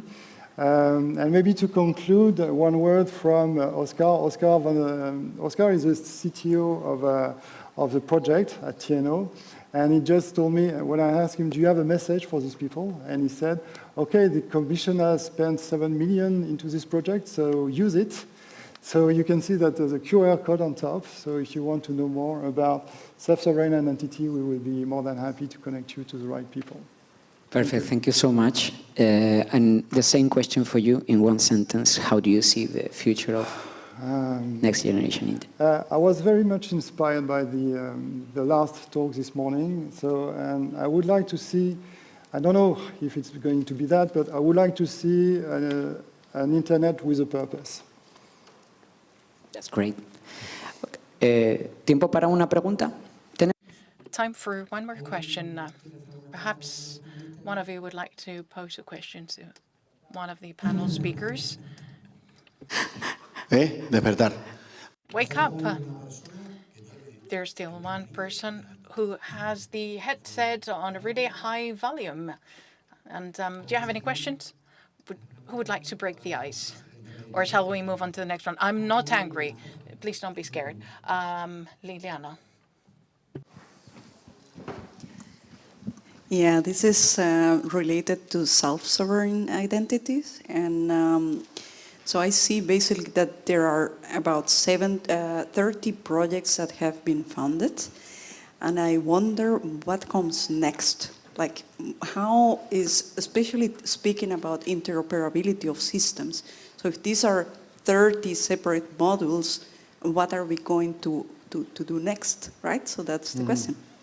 Yeah, the interoperability has been part of the dedicated work in this project. That's why we had so many work into the standardization.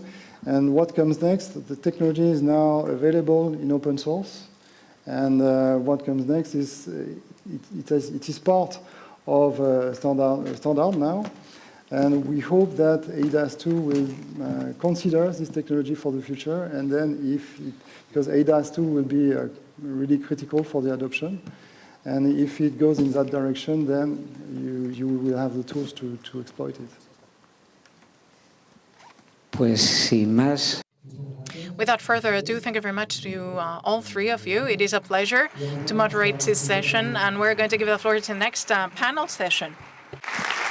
Thank you so much.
Resolution reliability, connection urgency. The idea of a community in this all-global village. We're looking for new innovation landscapes in a distant fisher's village.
Muy buenas tardes.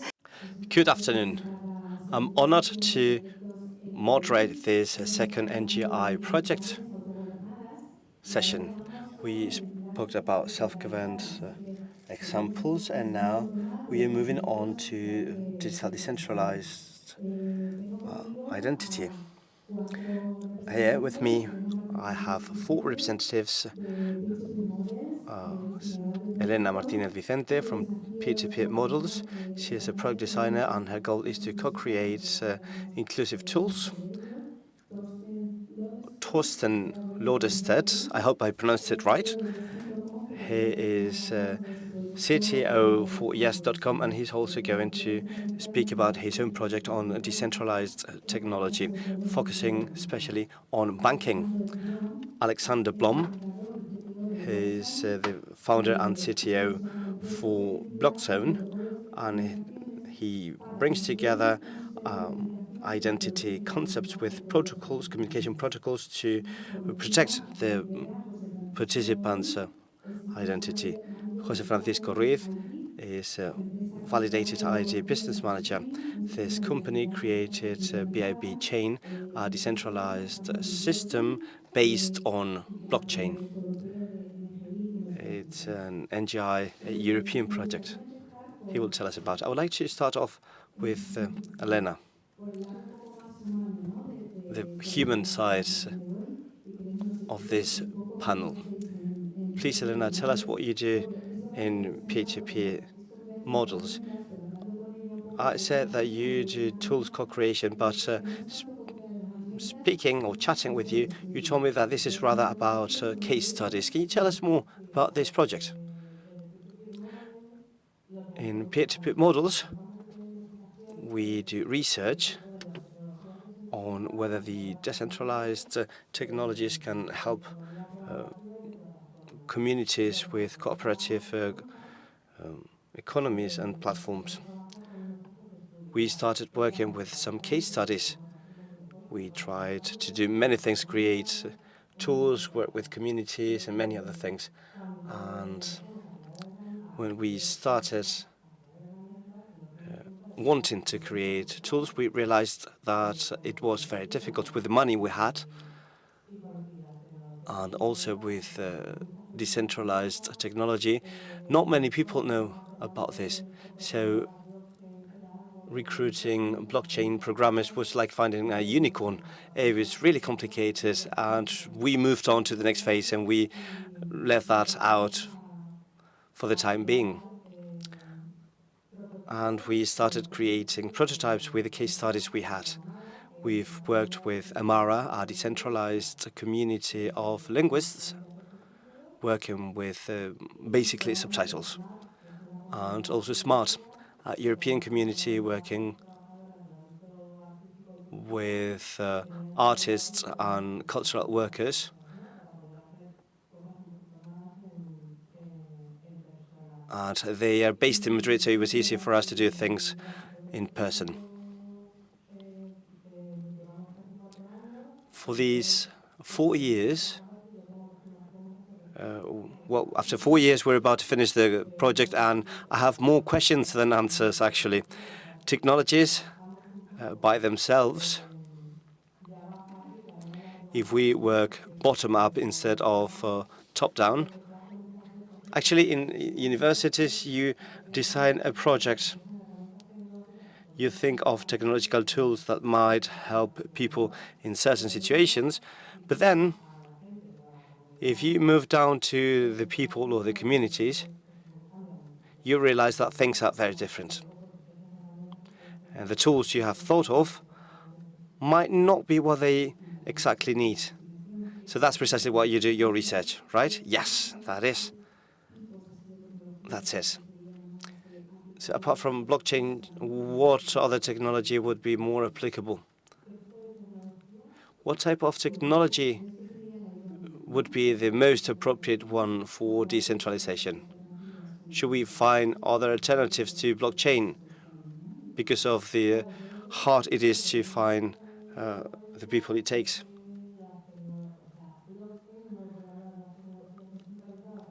Blockchain, I can't speak about blockchain decentralized technology because I don't know much about that. Blockchain is a technology that, how can I put it, that was made from the global north by mainly men to play among each other. Don't worry, this is only being live streamed.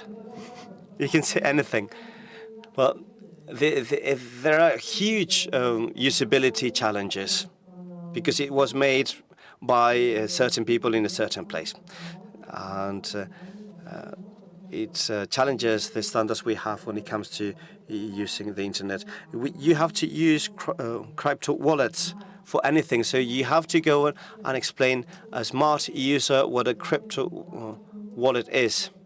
You have to tell them what it is and how to install it and many other things, and you have to explain that they need to pay for it. Every time you do a transaction, you click on OK, and you have to pay for it. So I've realized that there are huge usability problems. It's quite promising for certain things,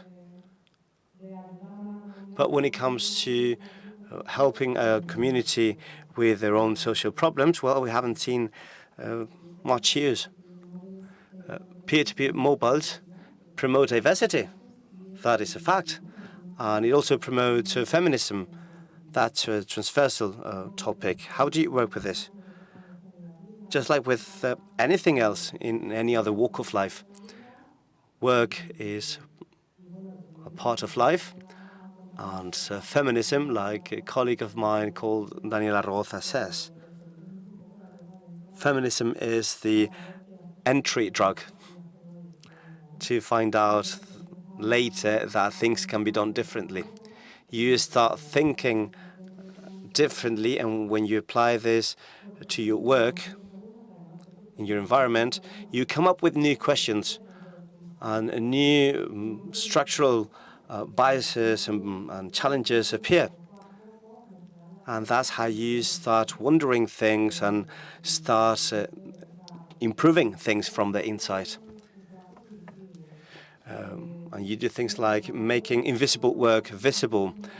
Programmers are kind of the start in this business, but they do what they do thanks to many other people behind them doing management, communication, design. So we need to value all that. We need to value all the people taking care of the whole working environment. It is not just one person in one position. It's several people making sure that everything is fine, and also making sure that the work environment is the appropriate one. Even during the lockdown, that was crazy. We all know that. And the thing with diversity is because we are diverse, and it's very important to show it in our workspaces. Did I answer to your question? Yes, completely. So to finish off, like my colleague said before, can you summarize in one sentence what the future of the next generation internet is? Can you put it in one sentence? Well, I can give you my own vision.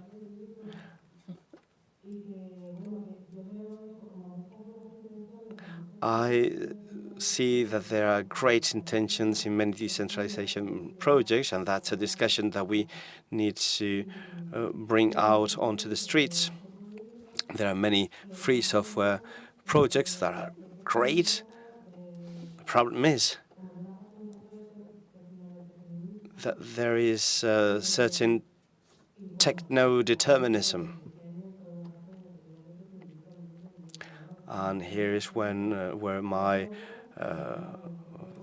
idea jumps in. You can't do software without multidisciplinary teams. You need social science experts, designers, and all that. So that's the future for me. Teams need to be multidisciplinary, and we all need to be there doing our bit.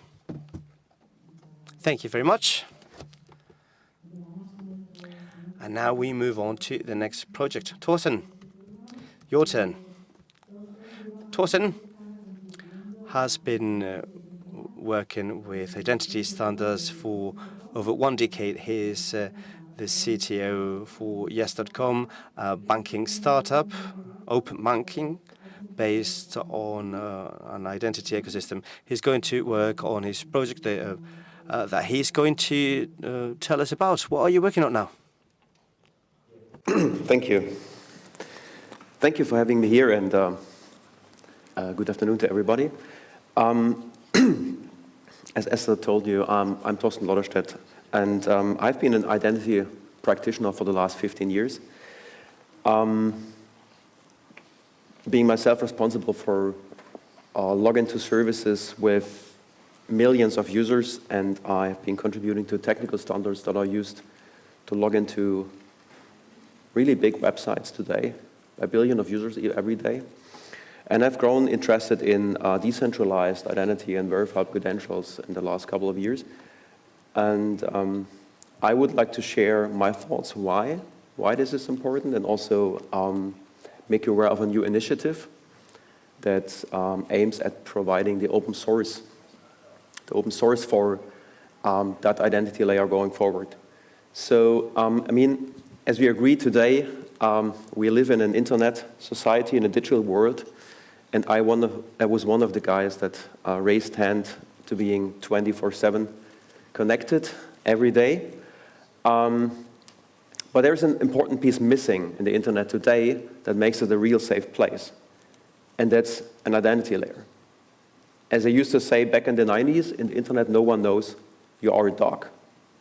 And what it means is, if you're really doing serious things, like you want to register for an election, or you want to register your car, you want to register for a dating website, how do you really prove who you are, or what your qualification is, right, if you want to apply for a job? And this is largely missing. So what we do today, even though we are fully digital when it comes to this kind of certificates, identification, and so on, we send PDF files. We scan documents, right, like my university diploma, which goes a bit way back. And in Germany, for example, we use funny technology where you sit in front of your PC or your phone and have a video chat with an agent, and then you show him or her your ID card. That's not just cumbersome, that's not privacy preserving, and it's insecure. And the funny thing is that the physical world has already adopted digital identity much better than the digital world. I can show you my vaccination certificate that I've stored on my phone. But if I want to onboard a flight to the US, for example, I can't prove that I'm vaccinated in that digital process. I have to do that physically on the check-in counter, right? For me as an engineer, that's ridiculous. I want to have a seamless, secure, and safe experience. And I mean, Regis already gave us an introduction to verifiable credentials and decentralized identity. And I think that's the way to go, right? We need to think identity much broader than just web SSO and login, because that's basically solved, right? We need to digitize everything we need to prove ourselves, what we know, what we can, what we want to do. And a verifiable credential in the end is something that is machine readable, that has an origin, it cannot be tampered with, and no one can abuse that to impersonate me, right? That's very important. And if we look onto that from the perspective of the user, it's very important to provide users with a great user experience, because otherwise it's not going to work. For me, it's very important that my wife, my kids, and my parents understand how that works. That, for me, is the ultimate test. And I think we are not there yet. And there are a couple of reasons for that. First of all, yes, there is technology available, and there are standards available. I myself have contributed to some of those standards. The problem now is there's not one standard, there's not two, there are, I don't know, 15, 20. So it's a really difficult situation. But it's not a surprise, because this is an emerging market. And that also means nowadays it's impossible, nearly impossible, to provide the user with that tool to manage her credentials, which is called the wallet, right? The digital wallet. In the same way you have a physical wallet in your pocket, users use a wallet, a software agent, to maintain their credentials. And there are already wallets out there. My COVID app is a wallet. The operating system of the smartphone I use has a built-in wallet. The problem is there are a lot of different wallets, but what we want to have is a single wallet that users can use to exercise all the use cases they want to exercise. And what we realized over the course of the last 1-2 years is it's really super expensive to build such a wallet. But without those wallets, I personally think we won't see the breakthrough of verifiable credentials and decentralized identity. The European Union does an amazing and tremendous job towards that target picture with the IDOS 2 and the upcoming regulation. And we want to provide the open source underpinning for this kind of stuff. And that's why we have, or I have initiated an activity to spin up a new foundation under the umbrella of the Linux Foundation, well-known open source foundation. And this foundation is called the Open Wallet Foundation. And the Open Wallet Foundation shall gather developers, contributors, supporters from all over the world and shall provide a clean, high-quality open source basis for publishers to build wallets that support different use cases in the different technologies. And we hope to, by joining or by gathering that community under a big tent, we can join forces, share cost, and provide developers around the world with choice to build great wallets, and in that way also to provide users with great choice and with a great user experience to help decentralize a day to make a big breakthrough. And we are looking for supporters, so if you want to be part of the game as a contributor, as an advisor, please reach out. Gracias. Y vais a poder contactarle después. Thank you, and you're going to be able to contact him at dinner, and I hope that this conversation is going to continue. I think that, Torsten, you covered the main Challenges that the new use of this paradigm of wallets and verifying credentials you are facing. Yeah, sure. I mean, I already mentioned one, that's the user experience. I think that's the biggest challenge when it comes to user centricity. So we need to build a user experience that really the average user understands. And I think it makes sense to look onto what the big techs do. As one of the panelists mentioned in the previous meeting, they are doing this kind of user-centric stuff. That's why they are so successful. So we can take a look onto that. The second challenge is security. Since if you have all those credentials on your phone, how do you make sure that no one steals that and impersonates you? So that's a real technical challenge. We can cope with that, given that latest smartphones have what is called a secure enclave or a secure element where you can store keys, for example, but we need to get access to that. But there is not much experience in the market, right? And that's a problem on itself. And the third is a sustainable business model. And I had a conversation with Alexander over lunch about that, and that's a problem that most propositions today have. They do not have a sustainable business model, and that means the funding is not really secured for a long term going forward. Those are the three main challenges I see. We will try to at least contribute to solving the first and the second challenge, and I think that's quite a bit. The main ones. And just to finish, in a sentence, what is for you the future of new generation internet or the future of internet? Yeah, it's pretty simple. We need to make the internet the safe place that it needs to be. Thank you. Alexander, you're next. Alexander Blom from Blockzone. Blockzone fusiona conceptos de... Blockzone merges concepts of identity with communications protocols in order to build a communication system that protects the identity of participants. Blockzone. I'm sure all of you have had a phone call from Microsoft offering help with your computer because there's a problem there that you didn't know about. But just give them your password and download a file from a website that they will give you, and all your problems will be solved. And while you're at it, unfortunately, your bank account has been hacked. So we will send you transaction details where you can quickly send all your money to, and then your money will be safe. And the next day, you get an email from a very concerned lady who has an uncle, a Nigerian general, who has several millions that he needs to ship to the West very quickly. So they seek a reliable person to take care of his millions for the time being.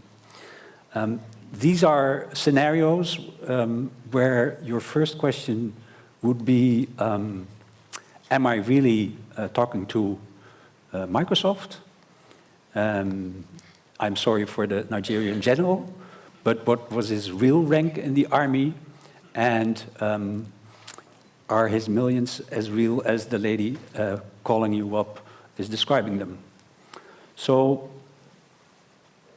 this identity problem is one that we looked at with our project.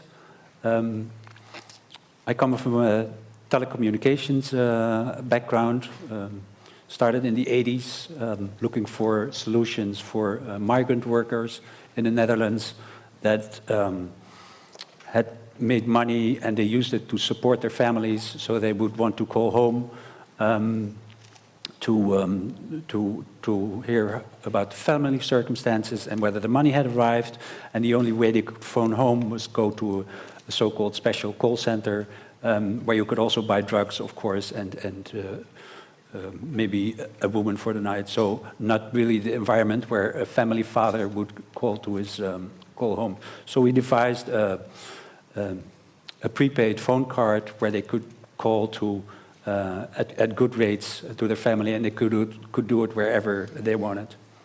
And that was the start of my company. And we went on and shifted to voice over IP in the beginning of this century, and then we became sort of a regular voice over IP company. I'm one of the men you talked about who likes to tinker with technology. So identity and telecommunications was very interesting for me. It was like an interesting crossover that I wanted to get into. So I started with merging telecommunications and let's say old-fashioned credentials. You would set up a phone call, and then you would get a text message, and then you would click the text message, and the text message would direct you to your bank app, and then you would log into your bank app, and then provide your credentials, and then at the other end, people would know who you are.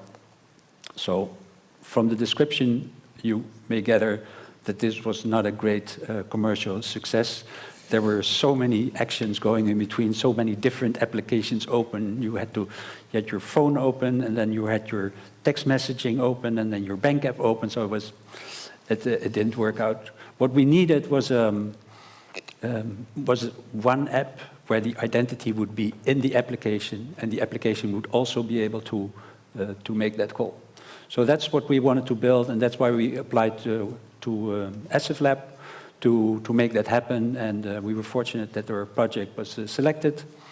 And so we joined the EsifLab community, built our application, and we also found ourselves under the EsifLab rules. There was a question earlier about how do you go forward? Well, one thing EsifLab does is it forces you to work with other grantees. So that means that when you leave EsifLab, you have a whole ecosystem of other grantees that you know, that you've worked with, that you share technology with, that you are interoperable with. So, and now it's up to us to make it into a success. Thank you. Okay, and Alex, the same question in a sentence. What do you think is the future of next generation internet? It's been mentioned before. The big challenge now is, of course, this identity layer that will make the internet safe. And the big question after the identity layer is who's going to implement the identity layer. So is it going to be us, the community, startups, companies, ecosystems, we all together? And then through experience... And governments. No? Sorry? And governments. And governments, well, yeah, governments too, of course, yes. We'll allow them in the room. Is it going to be us, or is it going to be big tech? I think that's the big issue going on now. So is it going to be Google and Apple, or is it going to be the rest of the world? That's what we're waiting for. Thank you so much. Gracias. Thank you, and now I'm going to introduce José Francisco Ruiz, who is business manager from Validated ID, who is going to talk about VID chain, the decentralized digital identity system based on blockchain. We have a presentation for support.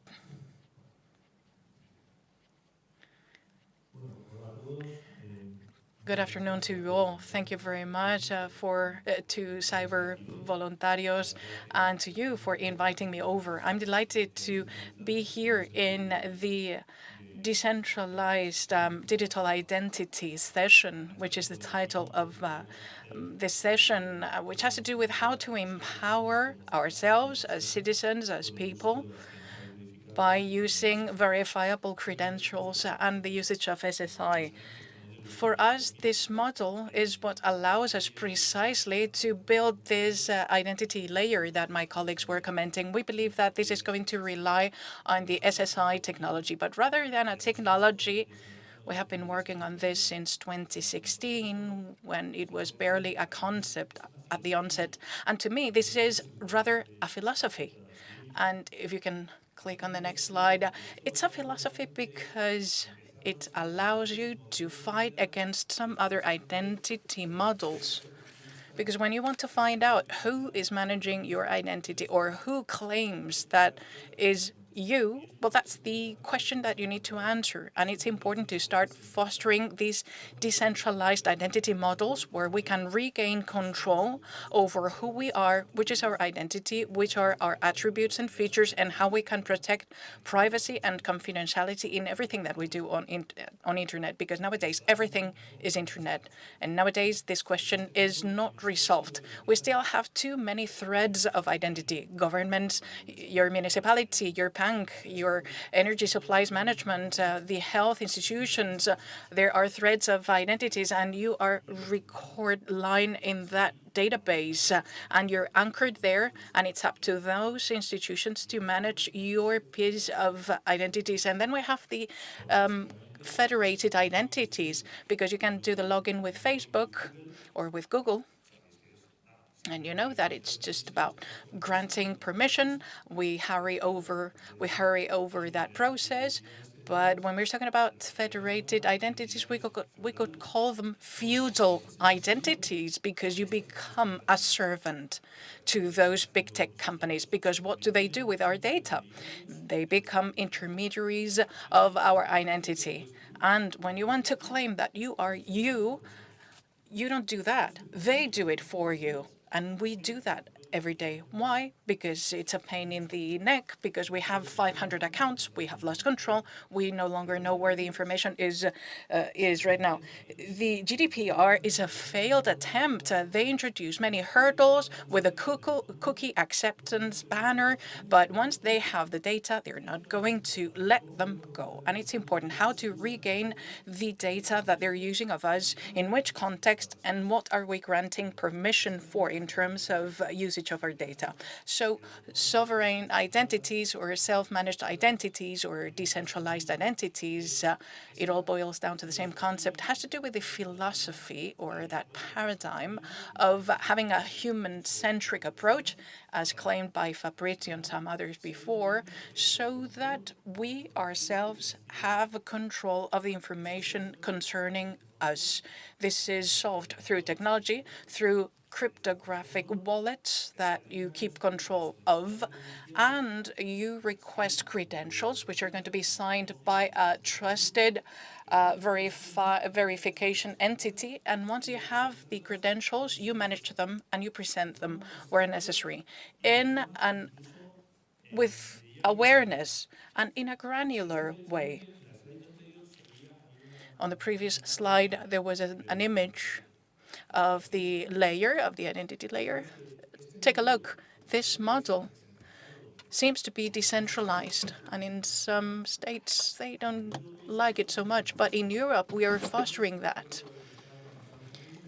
Hamelin was talking about that. ADAS too. There is a draft, and they want to have the same level of legal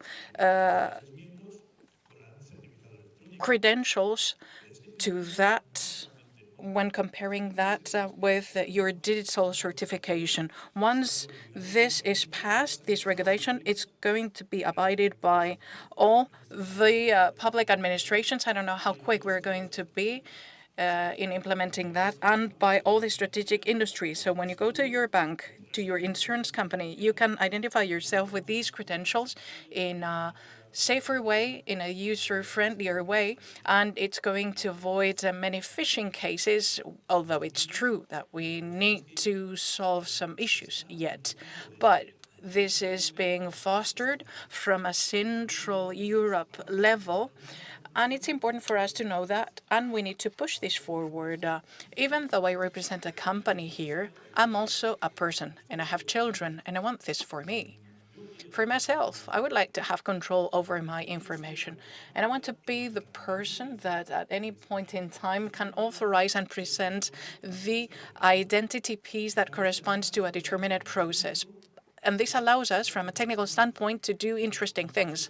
For example, some use cases that are being published by the EU have to do with demonstrating that I am older than 18 years old. I was born when the internet was born. It's not necessary to say it, but I'm above the 18-year-old mark. Or sometimes it's more important to say that you're a doctor rather than your name, because the important thing is that you're a doctor specializing in a certain field. And this is done through SSI. Identity is about this. Identity is not, for the Spaniards, your digital ID card on the mobile phone. It's not your digital certificate. It's a whole set of entities, attributes. If you take a look at your wallet, you're going to have your credit cards, transportation card, and maybe the Blockbuster card or your favorite soccer team membership card, and you keep them in the wallet. So the idea is that you can carry them out when you relate in the market, in presence and remotely through the internet. And it's important because this is going to render many processes easier, and these credentials are programmable, so you can speed up any process, because it's not like digitally signing the PDF where you need to open the PDF file and there's people behind them signing them. You can do that through a smart contract, for example, and there are some projects in Spain that have received funding from early adopters that are being used for social user cases. In Catalonia, there is a project that has to do with the people that are in a special situation with risk of social exclusion, and sometimes they cannot access subsidies because you need to provide with a lot of documentation or they're reluctant, and this grants us confidentiality. We have the necessary data in order to present it where it's relevant. So in the Catalan government, what we did in the open administration of Catalonia is that you can identify yourself. This is in pre-production because the EPSI European blockchain is in production but not yet ready. And once you identify yourself, you can download in your wallet a verifiable credential signed by the OC and with the number of people that live in your family. And you can go to the company for water treatment and you use these credentials in order to get a discount because more than 5 people live in your home, for example. So it is a way in which we fulfill the GDPR. And the company cannot, the town hall cannot send directly the information to the water treatment company because there is a GDPR legislation prohibiting that. But people here become a hub for information, an element that fosters interoperability. So it opens many doors. So we are going to see how we interact on a peer-to-peer basis. Well, I had national health card that I needed to apply for in Valencia and a different one for Madrid, and now it is interconnected, and they're trying to interconnect all the national health system and how to release the information that they have on us, and they do not release it so freely. But It's me who is the hub. The interoperability piece is me. Please give it to me, and I'm going to share it as I deem appropriate. And this is a win-win. This is precisely the model of internet, which I believe is going to be useful for the future, for all of us in the future. I hope that it's going to happen as of now. Thank you. And now to wrap up, just one sentence for the next generation. Decentralized. That would be the key word. Okay, any question? Not you, Peter. Thank you very much. José Luis. This model, the decentralization of our information in our bank or whatever, which is managed by another institution for us, do you think that this decentralization entails a very high risk of attacking ourselves, so to speak, in terms of if you grant access to this, you're granting access to everything? Do you believe that the current system, with a lot of phishing, with a lot of fake news, and a lot of, a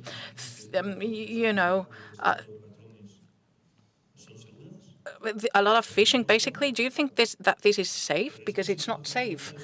But centralized system is a unique attack point, and it's easier to introduce censorship and to lose. Just to give you an example, 2 days ago, well, and we still are receiving Ukrainian migrants. I was at a meeting at the Association of Doctors, and the regional minister of that community said that they were going to open all the vacancies to the Ukrainians that could prove that they held a medicine degree or lawyer's degree, but they cannot prove anything. Decentralization allows you to have all this information available.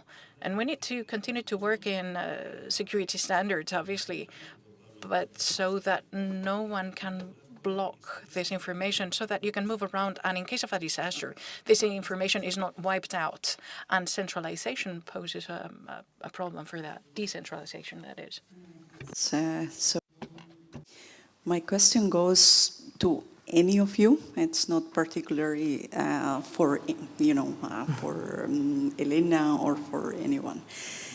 And even if possible, actually, I would like to hear several points of view. It's a very general one. So when we are working or using identities that have been created by these huge tech companies, basically we are also going into surveillance capitalism, right? So we are really going into this system that is keeping us there and making, being the owner, right, of all our processes. Now, when we are talking about having or creating this European sovereign identity, my question is, aren't we potentially empowering our governments to become surveillant and actually, go into surveillance governance and really go, for example, direction China, right, with social coins and stimulating certain behavior that that the government might want. So that is the question. So one is how do we see giving this power to our own governments? By the way, I'm into NGI, so I'm actually in pro of all this decentralization, but that is one of the concerns that I have. And then the other way, going into standardization of, for example, these decentralized types of identities, and indeed related with the previous question, if we are going to have a system that is standardized and that owns all our data, basically we might be given a key to someone to hack all our data. I know you mean decentralized means different points of access to our system or to hack our system, and there's encryption and so on, but in any case it's a unique standard to get to the data, right? So what is the security behind it? You can start and You take the first, I take the second. Okay. All right. So if I'm summarizing correctly, we're moving from self-sovereign identity gives us the possibility, like you said, to move away from Google and Apple and move to a digital identity. And then your question is, right now, of course, Google and Apple are monitoring what we do because every time we use their passwords, they know, okay, so you went there, and you went there, and it was this time, and so on. And so that wouldn't be possible in the case of a digital identity because, of course, we technical people, especially him, thought about it, and Jose also, not me, but the rest of the panel carefully thought about this problem, and on paper it's solved. So on paper, in theory, no problem, and on paper it's solved. So on paper, in theory, no worries at all. But the trouble is in the details, I think. If self-sovereign identity is going to be implemented in Europe in exactly the way it's supposed to work on paper, then we're fine, we're great. Less surveillance.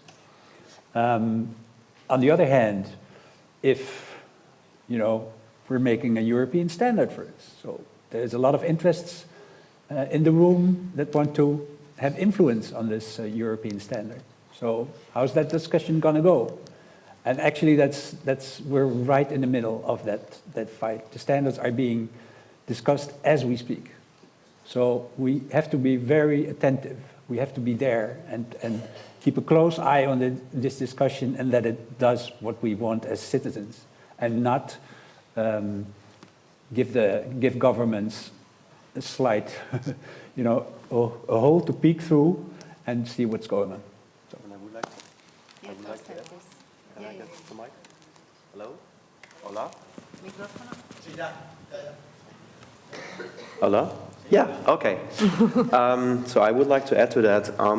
As Alexander said, the devil is in the details. So, I mean, if you read the text of the regulation, the IDAS regulation, it's pretty clear on the requirements regarding privacy. So, for example, a wallet provider is not allowed to monitor any action you do with the wallet, especially towards relying parties.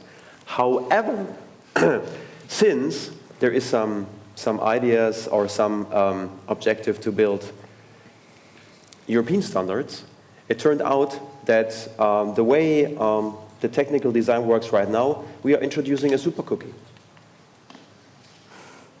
Because all the credentials that we have on our wallet are tied to the wallet, and the wallet has a unique identifier. I think we need to be carefully and really watch that space. And that's my hobby right now. And to the second point regarding standards and security, you need to distinguish. Most standards are here to foster interoperability. And there are standards that also come with a security threat model and advise how to secure it. However, as I already stated in my contribution to that panel, there are so many standards. So this is part of the problem. This space is so complex and it's so immature that we also need to be very carefully. So I'm more pro doing something that is simple, well understood, and security analyzed. That's very important. So for the standardization work I'm involved in, you can bet there is a security threat model and there is some security advice. And I think that's very, very, very important because we are not going to fiddle and play around with user data, right? That's much too serious, especially if you go into the e-health space, for example, right? I mean, I do just do banking, right? This is about money, but health and all that stuff is much more serious, right? Those are my 2 cents. Thank you. La última y rapidito todo, por favor. I fully agree with that. We need to have multidisciplinary teams to define and come up with new solutions. I wanted to know your solution regarding how can we make more women focus on this, especially those women that are already working in social things, so they can contribute to the tech industry. In my case, I'm very experienced in this in social aspects, and I'm now starting to get involved with technology. And I know there is a barrier to access this new world. I wanted to know what we could do to get more engaged. Very good question. I don't really know. I guess we have to raise the issue even more and be aware that teams must be multidisciplinary to come up with valid solutions. Teams must have different approaches, and that happens in the academy and also the tech industry. In the Complutense University where I work, every department is separate from the rest. Speaking with other colleagues from other European universities, they can't believe this. And it's our goal to speak up and speak about multidisciplinary teams. Right now, there are many, in different institutions, there are new social science profiles coming in. Because it does help. It's very useful. And it helps create things more in touch with reality. But we need to work on it more. It's not usual yet. And having women in technical teams is also difficult for us. Thank you.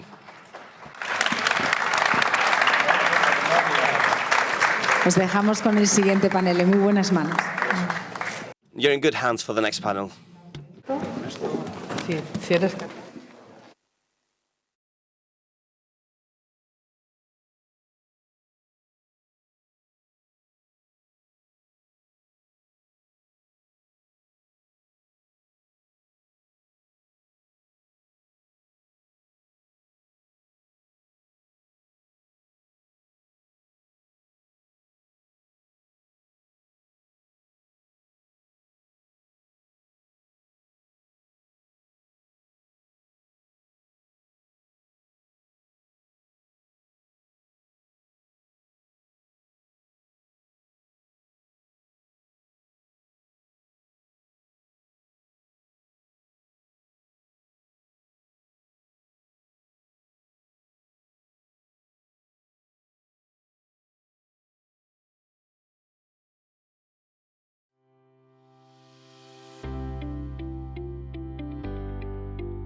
Demasiados hilos enredados. Too many entangled threads, no shelter for identities. Let's think again. Let's turn the pyramid upside down and reach the forgotten needs. Men, this is not a game. Silence is essential to listen to diverse speeches. Continuamos con el panel de comunidades colaborativas. We continue with the open collaborative communities. We're going to introduce the speakers. Thank you very much for being with us. The first one is Denise Larson. Denise es analista de innovación en Denise is working in an institution that remediates social challenges. platform about, and what did all started? Thank you. Is everybody? Yeah, works. Okay, thank you. Hi, my name is Denise. I work at Alchemio. We're a startup based in the Netherlands, but we have a growing team of about 18 people across Europe. And we are building a platform that enables individuals and organizations together to work on challenges. And I think the word challenge is something we've been hearing a lot today. So we've been hearing about a lot of social challenges, environmental challenges. How do we, avoid misinformation, fake news? So those are all challenges that we work on together. And I think there are a lot of individuals, organizations, institutions, researchers working on these challenges. But it's hard, it's very hard. And I think there's a lot of energy and willingness, just as we've seen today, of people that want to share their ideas, that want to connect with others that have similar ideas or that want to work together. But we don't have a real platform where we can actually do that, where we can find each other, define these challenges, and together make real progress. So we have a platform for anything except for that in some sense. So that's what we're working towards with Alchemio. And we've seen how platforms can be misused as well. So we've been talking today about like the Facebooks, the Amazons, Google. So we as Alchemio are therefore a completely open source platform and backed by foundation to ensure that these public values are also ensured and that we in that sense can work together to make progress. So that's the start. And what is the motivation behind this project? Not only the principles of the foundation, but also your personal motivations to work on it? Okay.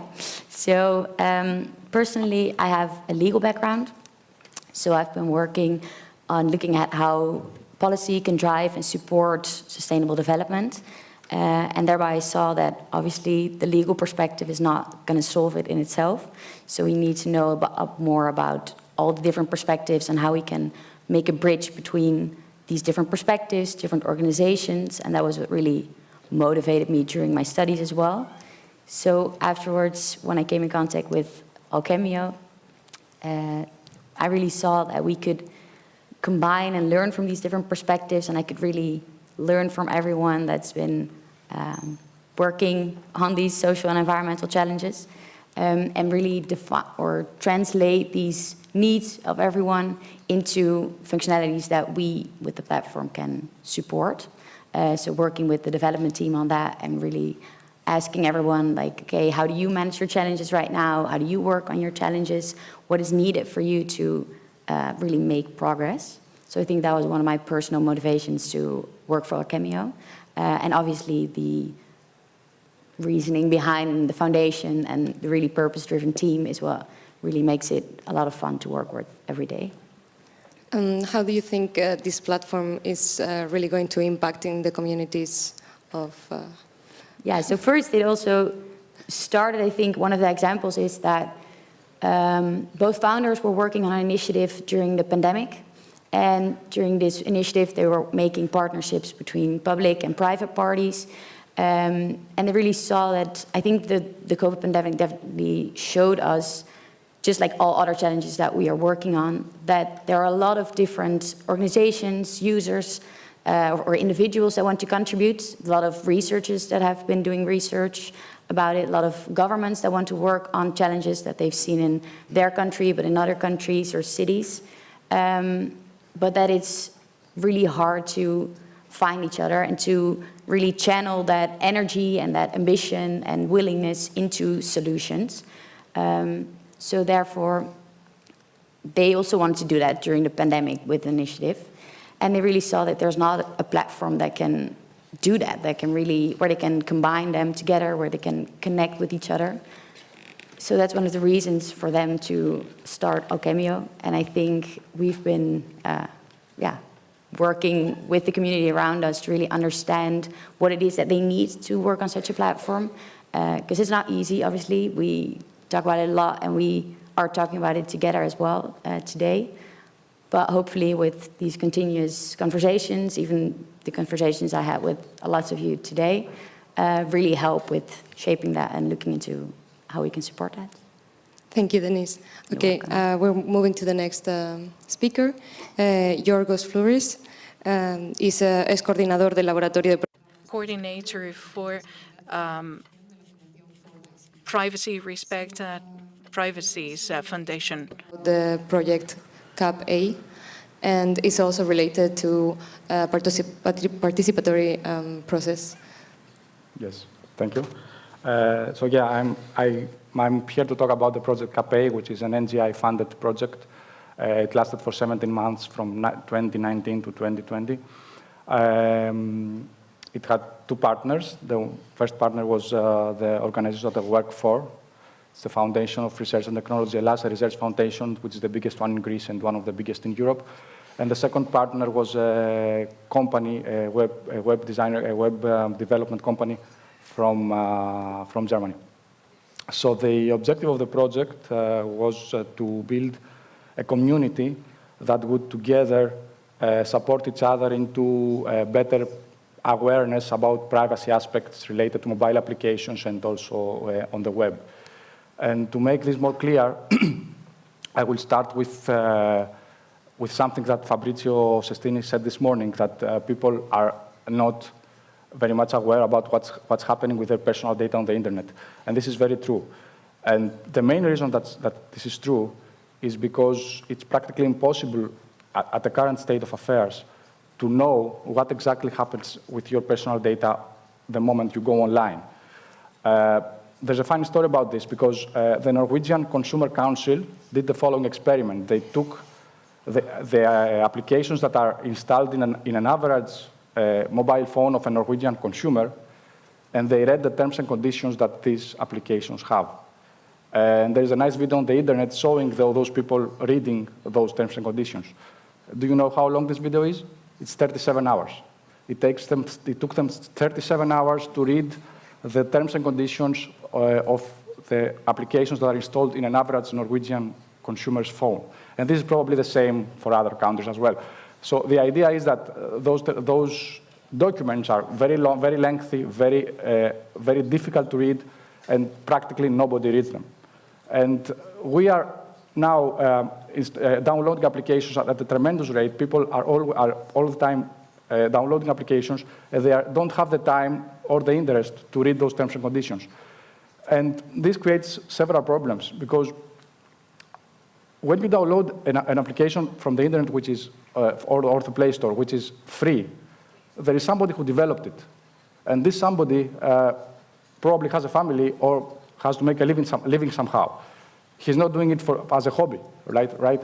So the dominating business model right now is that you get the application for free, but the developer gets your personal data, and then he probably sells it to third parties, or he does something else with them. And this is how they make money. So people don't know this. People don't understand this. And this is, all of this is written in the terms and conditions, but since nobody reads them, it doesn't make any difference. So what CAP-A is trying to do is to provide a platform, or to be more precise, a portal, through which is accessible by any web browser. And people can enter in that portal and find information about the applications that they use, but also contribute information, because if nobody contributes information, then nobody can find information, right? It's the same model that Wikipedia uses, for example, or other similar websites. So our effort was first to build a community which is interested about privacy aspects, then develop those tools in which, when people can come and upload this kind of information. And then we hope that this will help people understand better what's going on and maybe change their consuming habits. And this will leverage the forces of the market and probably change how developers see the world. Because right now, if I'm a developer and let's say that I don't like this model, I don't want to take your personal data, I want to find other ways to make money. What's the benefit for me? Nobody will know that I do this because I cannot sell it as a competitive advantage because nobody knows that I'm not taking the personal data. This information is hidden inside the terms and conditions, nobody reads them. So there's no way to do this. There is no incentive to do this. Once people become aware of what's going on, developers will have the incentive to build on this as a competitive advantage. And maybe we will see versions of applications, let's say, the same application that's sold in 2 versions. One version is free, but it takes your personal data, and the other version costs, let's say, some amount of money, but it's privacy respecting. And some people will choose the first, some people will choose the second. It's fine, so long as people are aware of what they're choosing, right? So the main problem here is unawareness. So in CAPE, the portal that we built, I will say a few features that you have there so that people can maybe better understand. First of all, we have crawled from Play Store the 19,000 applications and their terms of service. People can read those terms of service and click on different paragraphs, annotating them. For example, if a paragraph says that this application takes your location data in order to do this and that thing, then people can annotate this paragraph with a specific icon, and then the users can see those icons and get, with a glance, what are the main points of this document, without having to read it all. And then another feature is that people can express their expectations. For example, if you read the terms of service of Viber and it says that we are using the phone's Wi-Fi, yeah, that's normal. I mean, it's necessary for the application to work. So you can say that, yeah, it does, but it's very reasonable. But then if you see another application that, let's say, a flashlight application, that it needs access to your location data, you will say, why? It's not reasonable. So you can also annotate this application with the fact that this particular request is not reasonable. And using these kinds of annotations that the users have put, we make ratings. We automatically compute some ratings. We give specific badges in the applications, like you have in refrigerators with A+, etc., so that people can see can look at applications and compare them, not only in terms of their features and their price and other things that we usually compare applications against, but also against their privacy properties, based on what our users have annotated. And the important point here is that in order for this to work, you should have enough users and you should have enough annotations so that a large part of Play Store is annotated. We have done the first step. Of course, we haven't annotated a significant part of Play Store, but we have around 500 applications, if I'm not mistaken, which are quite popular. We did this in our pilots during the project. And hopefully, I mean, the project is finished now, so we don't have funds to essentially maintain this. But we are trying to find alternative funding to continue this and possibly enhance those annotations with more things. That's so interesting. Thank you so much, Yorgos. Hope that you can find that other resources to follow with it. So we're going now with Javier Sepúlveda, es promotor of the genoanastasis. Genau, okay. So what does this system consist of, and what does this mean? The microphone is working? Okay.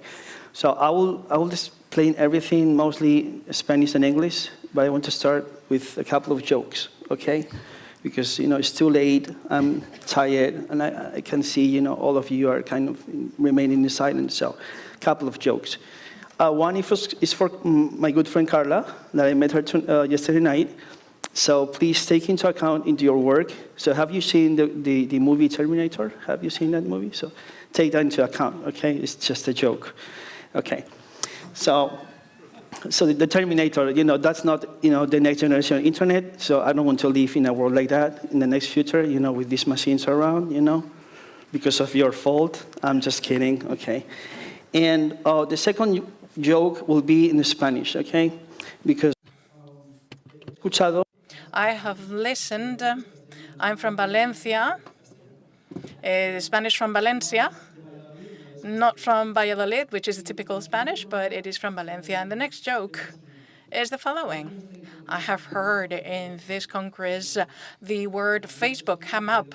I have heard it mentioned by people in a normal manner, and people like Irina that criticized it, which is the way it should be. So once, yes, because Facebook doesn't have users.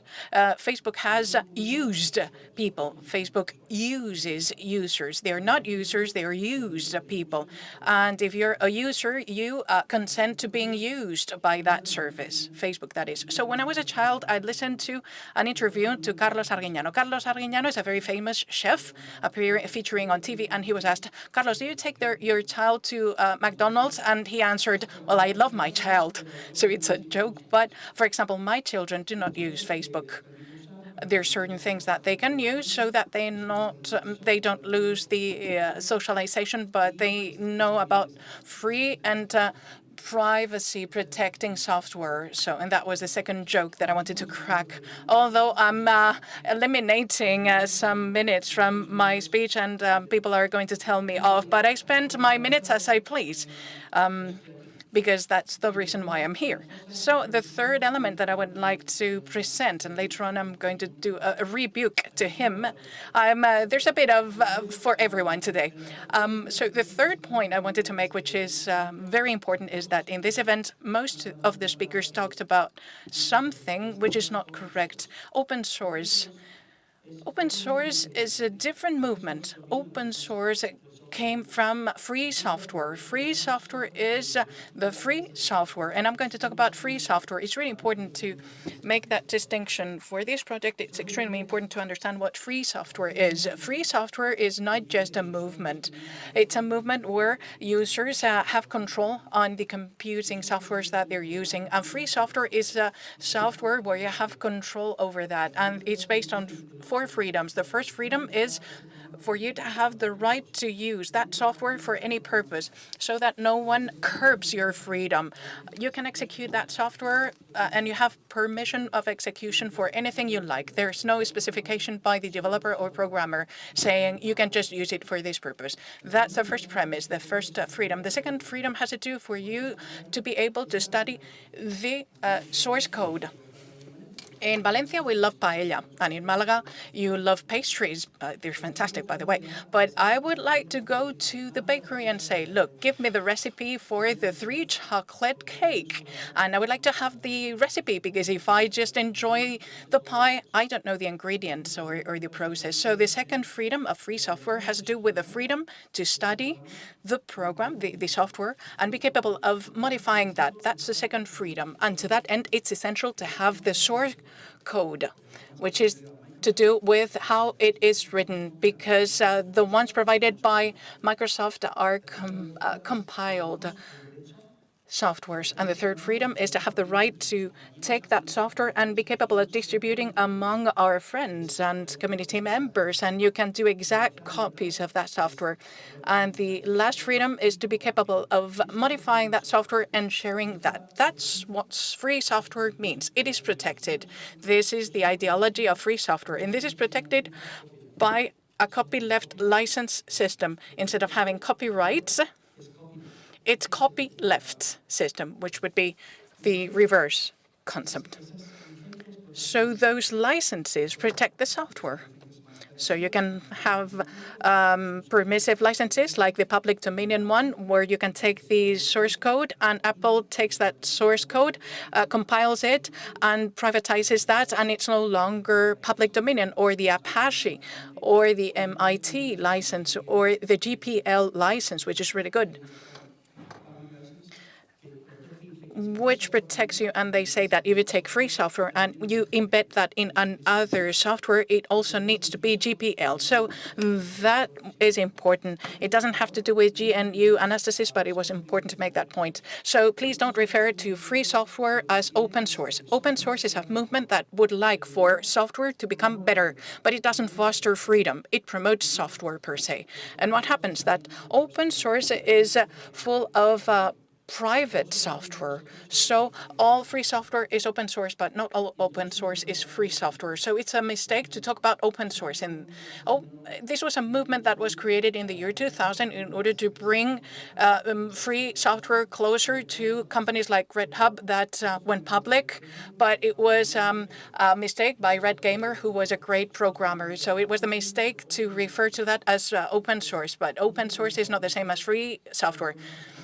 Some softwares are open source, but because they have a private blog, they're not completely free. I only use free software. I don't use Instagram, Amazon, Facebook.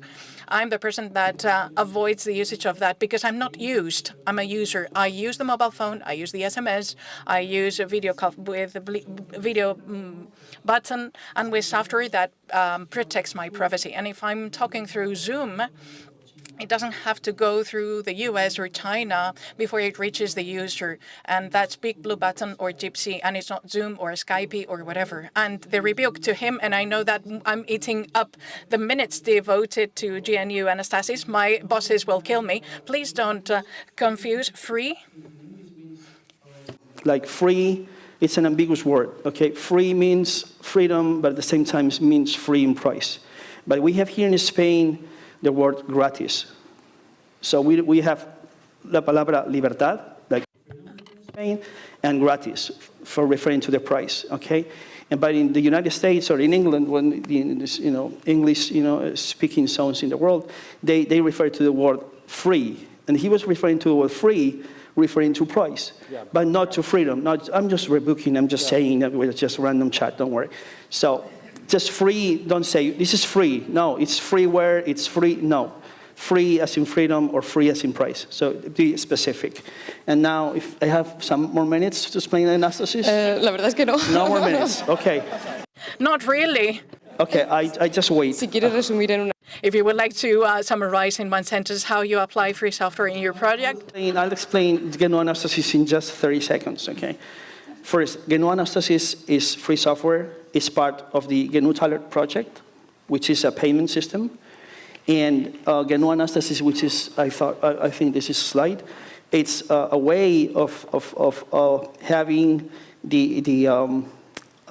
let's say the way again of protecting your own private key without a password. So how you do that? You split your private key in pieces, you encrypt it, you send it to different servers with two-factor authentication challenges, and then you leave it on those servers. Not in only 4 or 5 servers, you can leave the same piece in several servers. And then a few months later, if you have forgotten your well, not the password, because you don't protect your Anastasis, it doesn't use a password. If you want to recover your private key, then you ask those providers for those pieces. They will ask you for those two-factor authentication challenges that you previously did. And then if you have success, then you can gather all the pieces together and you have your private key. Because GNU, just one more minute, okay? GNU Anastasis, the purpose of GNU Anastasis is to avoid the people to use passwords to protect private keys. So password, it's something really short, like 1, 2, 3, 4, 5, 6. And a private key, it's 256 bytes or characters, or even 512. And the thing is that people normally use a password to protect the private key. That's a mistake. GNU Anastasis doesn't use any password. You create a profile with GNU Anastasis. Anastasis creates for you a couple of keys, and then those pieces are encrypted with that keys. And I'm sure that my responsible in Switzerland, he will kill me tomorrow, but I think I have done the right thing today. You're right. Thank you very much, and I'm sorry for this. Thank you. Okay. Thank you, Javier. So,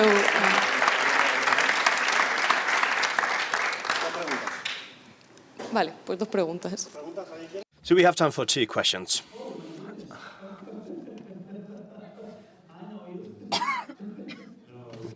No quiero ser malo, quiero preguntarte. Ask for him. No, a ti.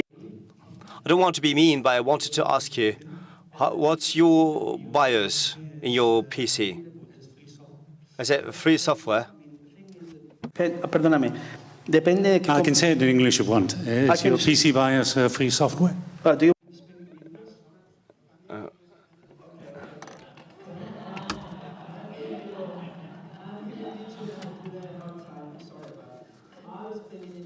I'm comfortable to English, no worry.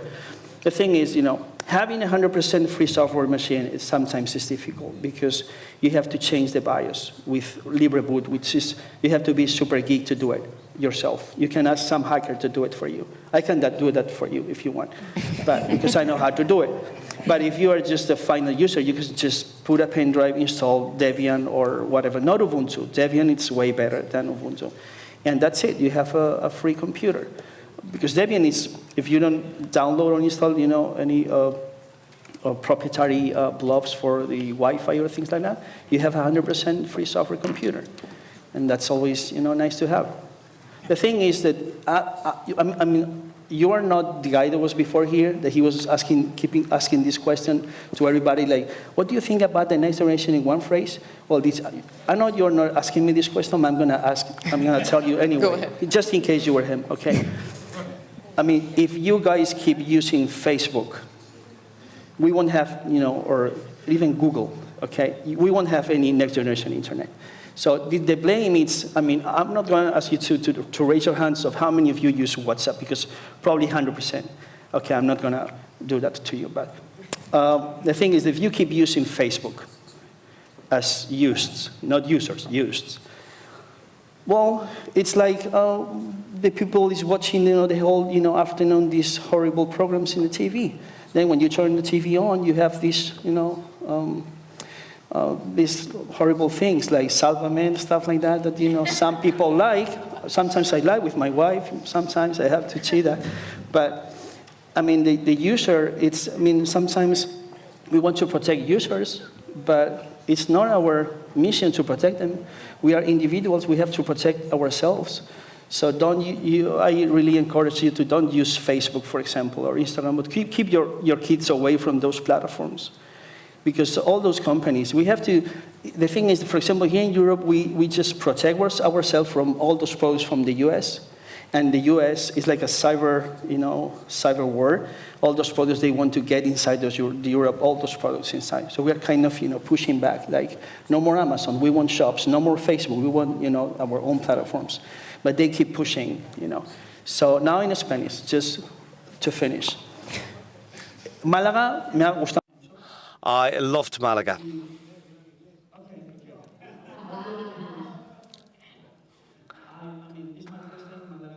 Yolanda will invite me maybe next year to speak more. But, I mean, I've seen so many bakeries and all these big pieces of cake, and I did have this problem after the pandemic with my big belly that I didn't have before. But I know it's harmful for me to eat so much, pieces of cake. So I just go maybe once a week or once a month. So it's the same as Facebook. It's just if you know that's not good for you and not good for your kids, not good for your friends, just try to live without that. Try to aim your friends to use other platforms. What I say to them, I'm not super radical. I only use Signal or I only use Telegram. But if I tell them, if you want to speak with me, then you have to write me an email, call to my land phone, ring my bell, or maybe, I don't know, use Telegram. I use Telegram sometimes in the computer.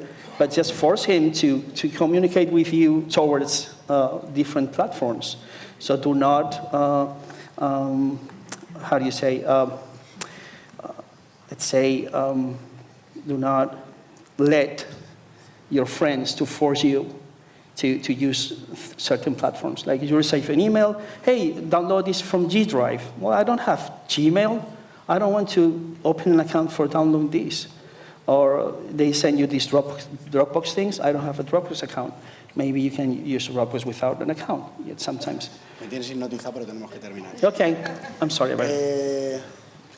I'm mesmerized, but we need to finish. One last question, but not for him. Too much, I'm sorry. I'm sorry, Yolanda. I know next year I won't come here. I have destroyed your event.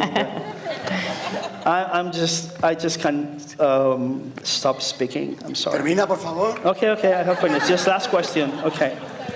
Okay. Thank you very much. Thank you so much. Thank you very much. We stand up? We'll go now? Okay. That was short. ¿Tienes algo que decir, Sonia? Javier, no vengas más.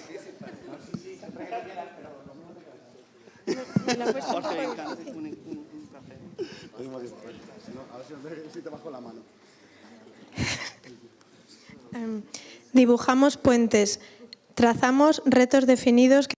We draw new sources, we make new challenges, defying new bombs, drawbacks, reducing our ability to decide. Users, used, sometimes we choose the chains.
No sé. Oh, ya.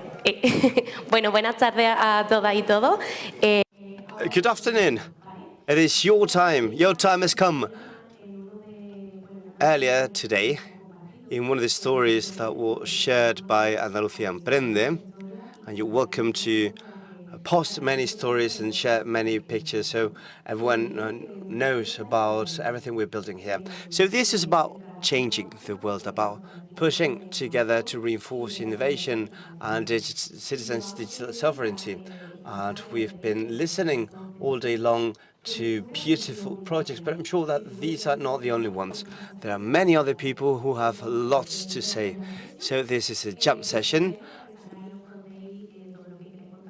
It's your time to tell us about all your projects. Jorge and myself wanted to bring Spanish serrano ham to have some food here before we leave, but this is a theatre stage and we couldn't do it. I have, well, I'm going to call out some of you, but even if I don't call your name, you are free to come down here. Please, you're welcome to come with us. José Ángel Hurtado, I know you're here. Dani Estevez, Fede Lozano. I know you're all here. Maria Rodilla, Alejandro Álvarez. These are just some of the names I have here. But you're welcome to share some time with us.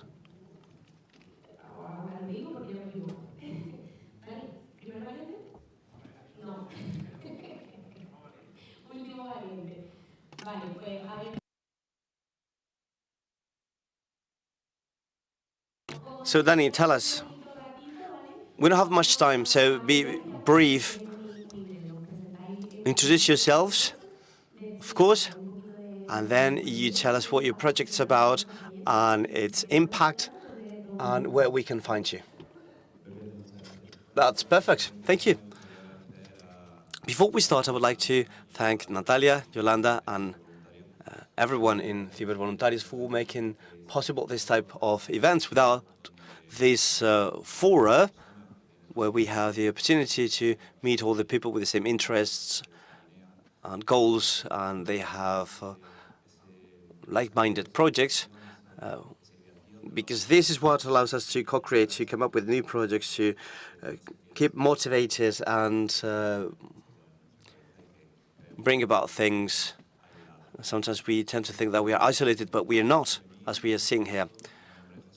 My name is José Ángel Hurtado Mardos. I'm a lawyer specializing in digital light, new technology, especially blockchain, centralized things. I think you've heard quite a lot about this before.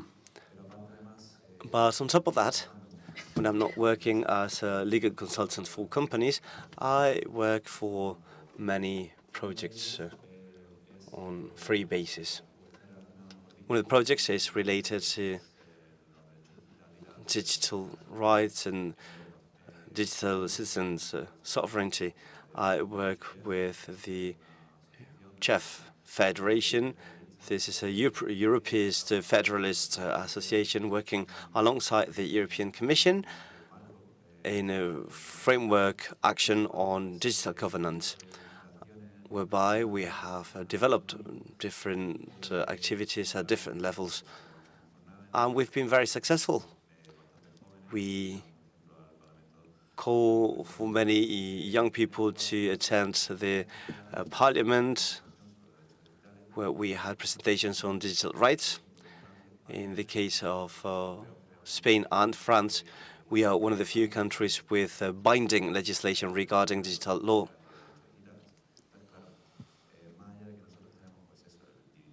Beyond the fact of having the GDPR and further pieces of legislation such as the MDA, protecting us as citizens on the digital realm. In spite of all that, most of the policies are made kind of biased.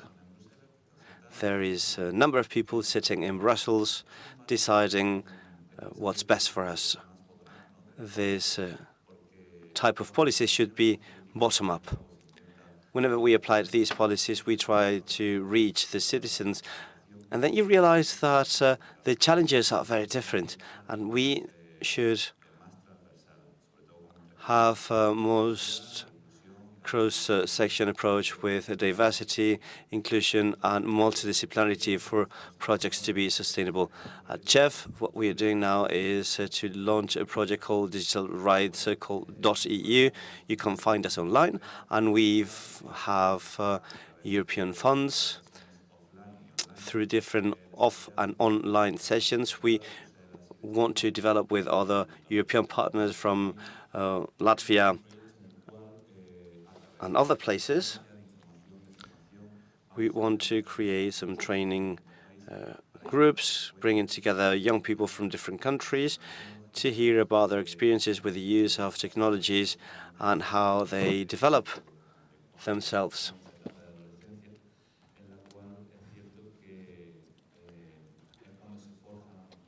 Especially in their youth, because that's when a personality is created.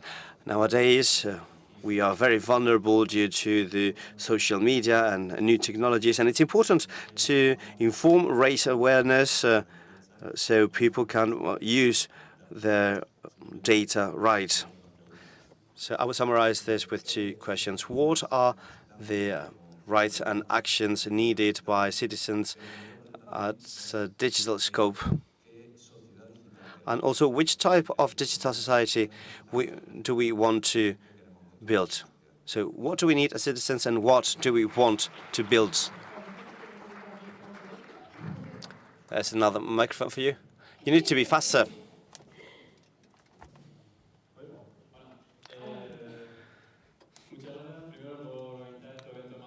Thank you very much for organizing this here in Malaga. I'm local, and I love this. I'm not going to tell you much. I will just say that we are 3 engineers, and we want to take cybersecurity to the small part. Not only cybersecurity, but also artificial intelligence, programming, and electronics. How many problems would be sorted out if our children knew about cybersecurity? We have created this out of our failure in university. We think there is a huge gap between schools and university, high schools and university. We have been in Madrid doing training for children, and they are brilliant. They are 15-year-olds programming better than some of my colleagues or some of my classmates in university. Programming is like English. It is badly taught.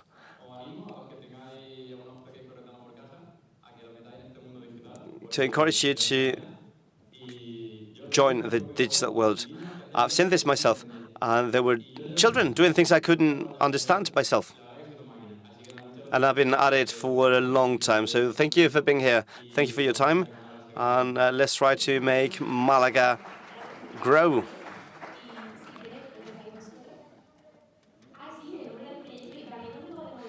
What's the name of your project and where we can find you?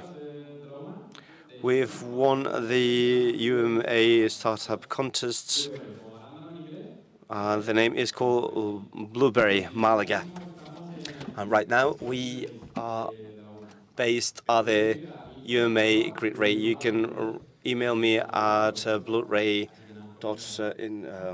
info@blueray.com. For everyone to understand. First of all, thank you to Ciber Voluntarios for doing those events here in Malaga, because all the events are in Madrid or Barcelona, so it's a little bit far away. So thank you for letting us be here, and for all the speakers for sharing those experiences. It's very inspiring, and for children like me, teens, it gives us opportunity to learn from people who has a lot of experience. So thank you. Let me introduce myself briefly. My name is Damian, I'm 17 years old, and 3 years ago I met two people, one from Madrid and another one from Barcelona, and we played every single afternoon. So we spent all our afternoons playing video games. That's a lot of hours invested in games. So nowadays, we have a project in mind. We are dedicating time to build communities for online celebrities and for online YouTubers, streamers, and everyone who likes one. So with this project, we thought that it came a big responsibility, because we manage a lot of people, and not people, we manage lots and lots of teams. And with our own experience, we saw that teens cannot count time spent on games, maybe money invested in microtransactions. So it's a very big responsibility. So we developed a PJR, Proyecto de Juego Responsable, Responsible Gaming Plan, to implement in all our builds and designs for these online celebrities. What do we do is create new options to limit that time, and give information to be spread by online streamers and YouTubers. We think this is very important, because we have to educate children and teens into playing responsibly, and into having respect to others, and to create a great community. You can find our project at www.royalpatrons.es, and we have all kind of information there. Thank you for listening. Muy bien. Muchas gracias, Damián. Vámonos. Hola. Bueno. My name is Rosa. Probably if I say here among this group of cyber experts, the Foundation of José Manuel Lara, many of you might know this, but if I say Grupo Planeta and books, many of us know Grupo Planeta, the famous publishing company. And luckily, they have the foundation, which is called José Manuel Lara. And the reason why I'm here this afternoon is to talk about the fact that for 15 years we have been working in Spain, but always focusing on culture and fostering reading through literature contests, by supporting book fairs. But the part that it relates to Empodera is that 6 months ago they did an additional twist, and in addition to collaborating to fostering culture, they have started implementing projects in Andalusia to foster educational innovation by using all of these technological supports that we have, because unfortunately we have a huge failure rate at schools in Andalusia, and a way in which we can work with children that are beginning to read, and they're just reading by reading without understanding. So it is important to make use of the fantastic tools that we have and the different methodologies that are going to be more interesting for our kids and our youngsters. And it provides with an added value. The fact that we're going to work through innovative education new ways to learn, and emotions. And I think that this mixture renders this project very rich. We have started off with 2 projects, and we hope that in this quarter we're going to implement it in Andalusia. And the people in charge of setting up this crazy project are thrilled and to see that Grupo Planeta, which is a large company, can translate into fostering innovative education in the classroom is fantastic. Thank you very much. And lastly, if we want to find you, Fundación José Manuel Lara. You're going to find it easy, and you're going to see all the projects included there in our website. Maria Hidalgo, social design in all the network. If you Google me, you're going to find me. And we bring all the strategies towards social activism, NGOs, and also to social entrepreneurs. We have projects that have to do with develop your legitimate creative feature.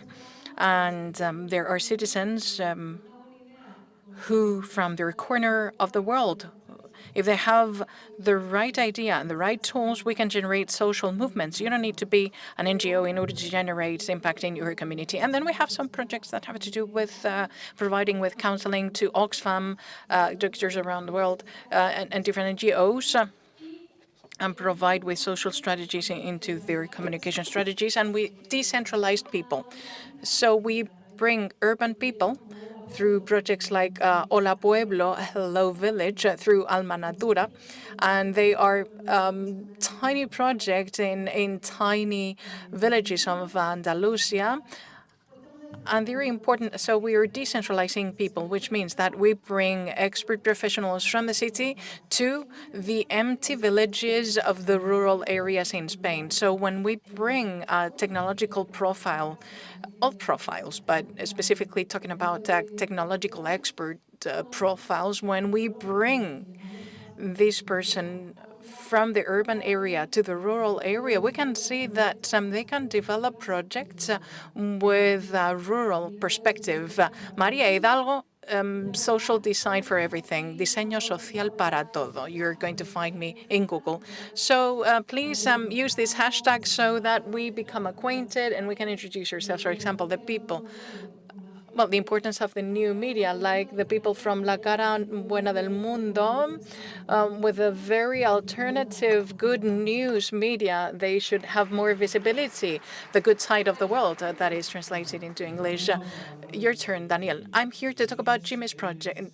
The Jimmy project is a development that we have done in the Ciber Voluntarios Foundation, seeking to facilitate the integration of migrants through their local communities. And how do we do that? Well, in a very simple manner, we do that by telling stories. How? Well, through an application that you can see here.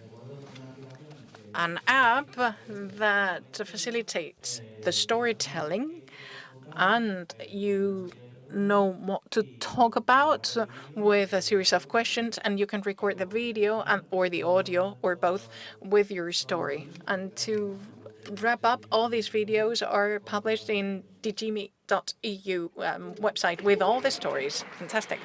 Thank you. Thank you, Danny. Very concise. And now, lastly, to wrap up, because we're lagging behind the schedule. I'm very shy. I never talked in public.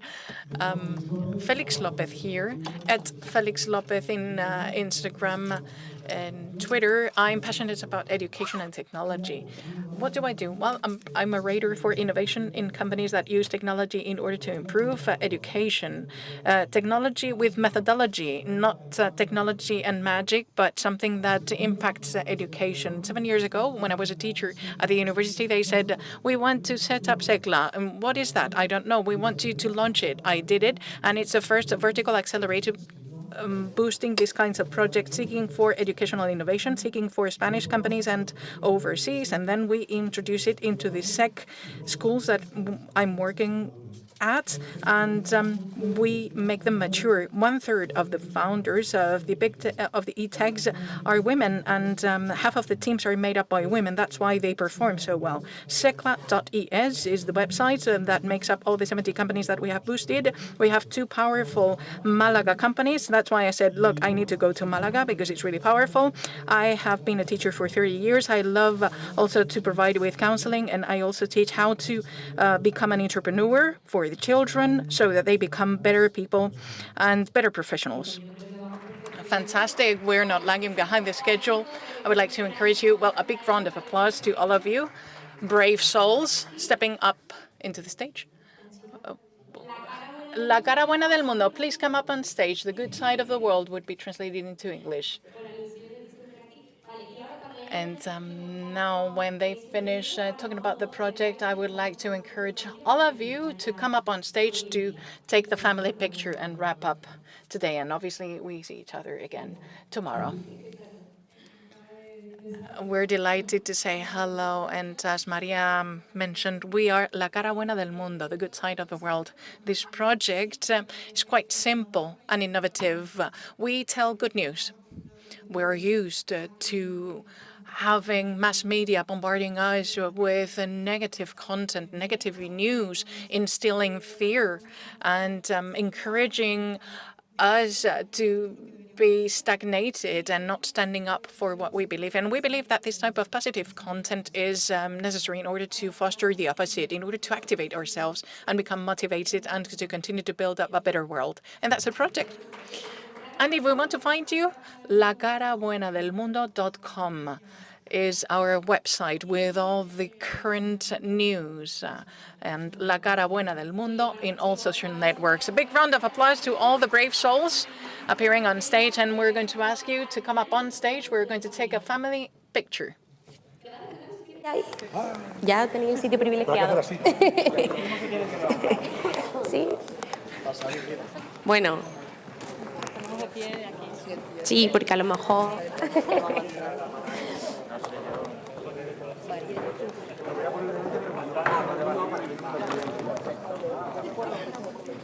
Claro.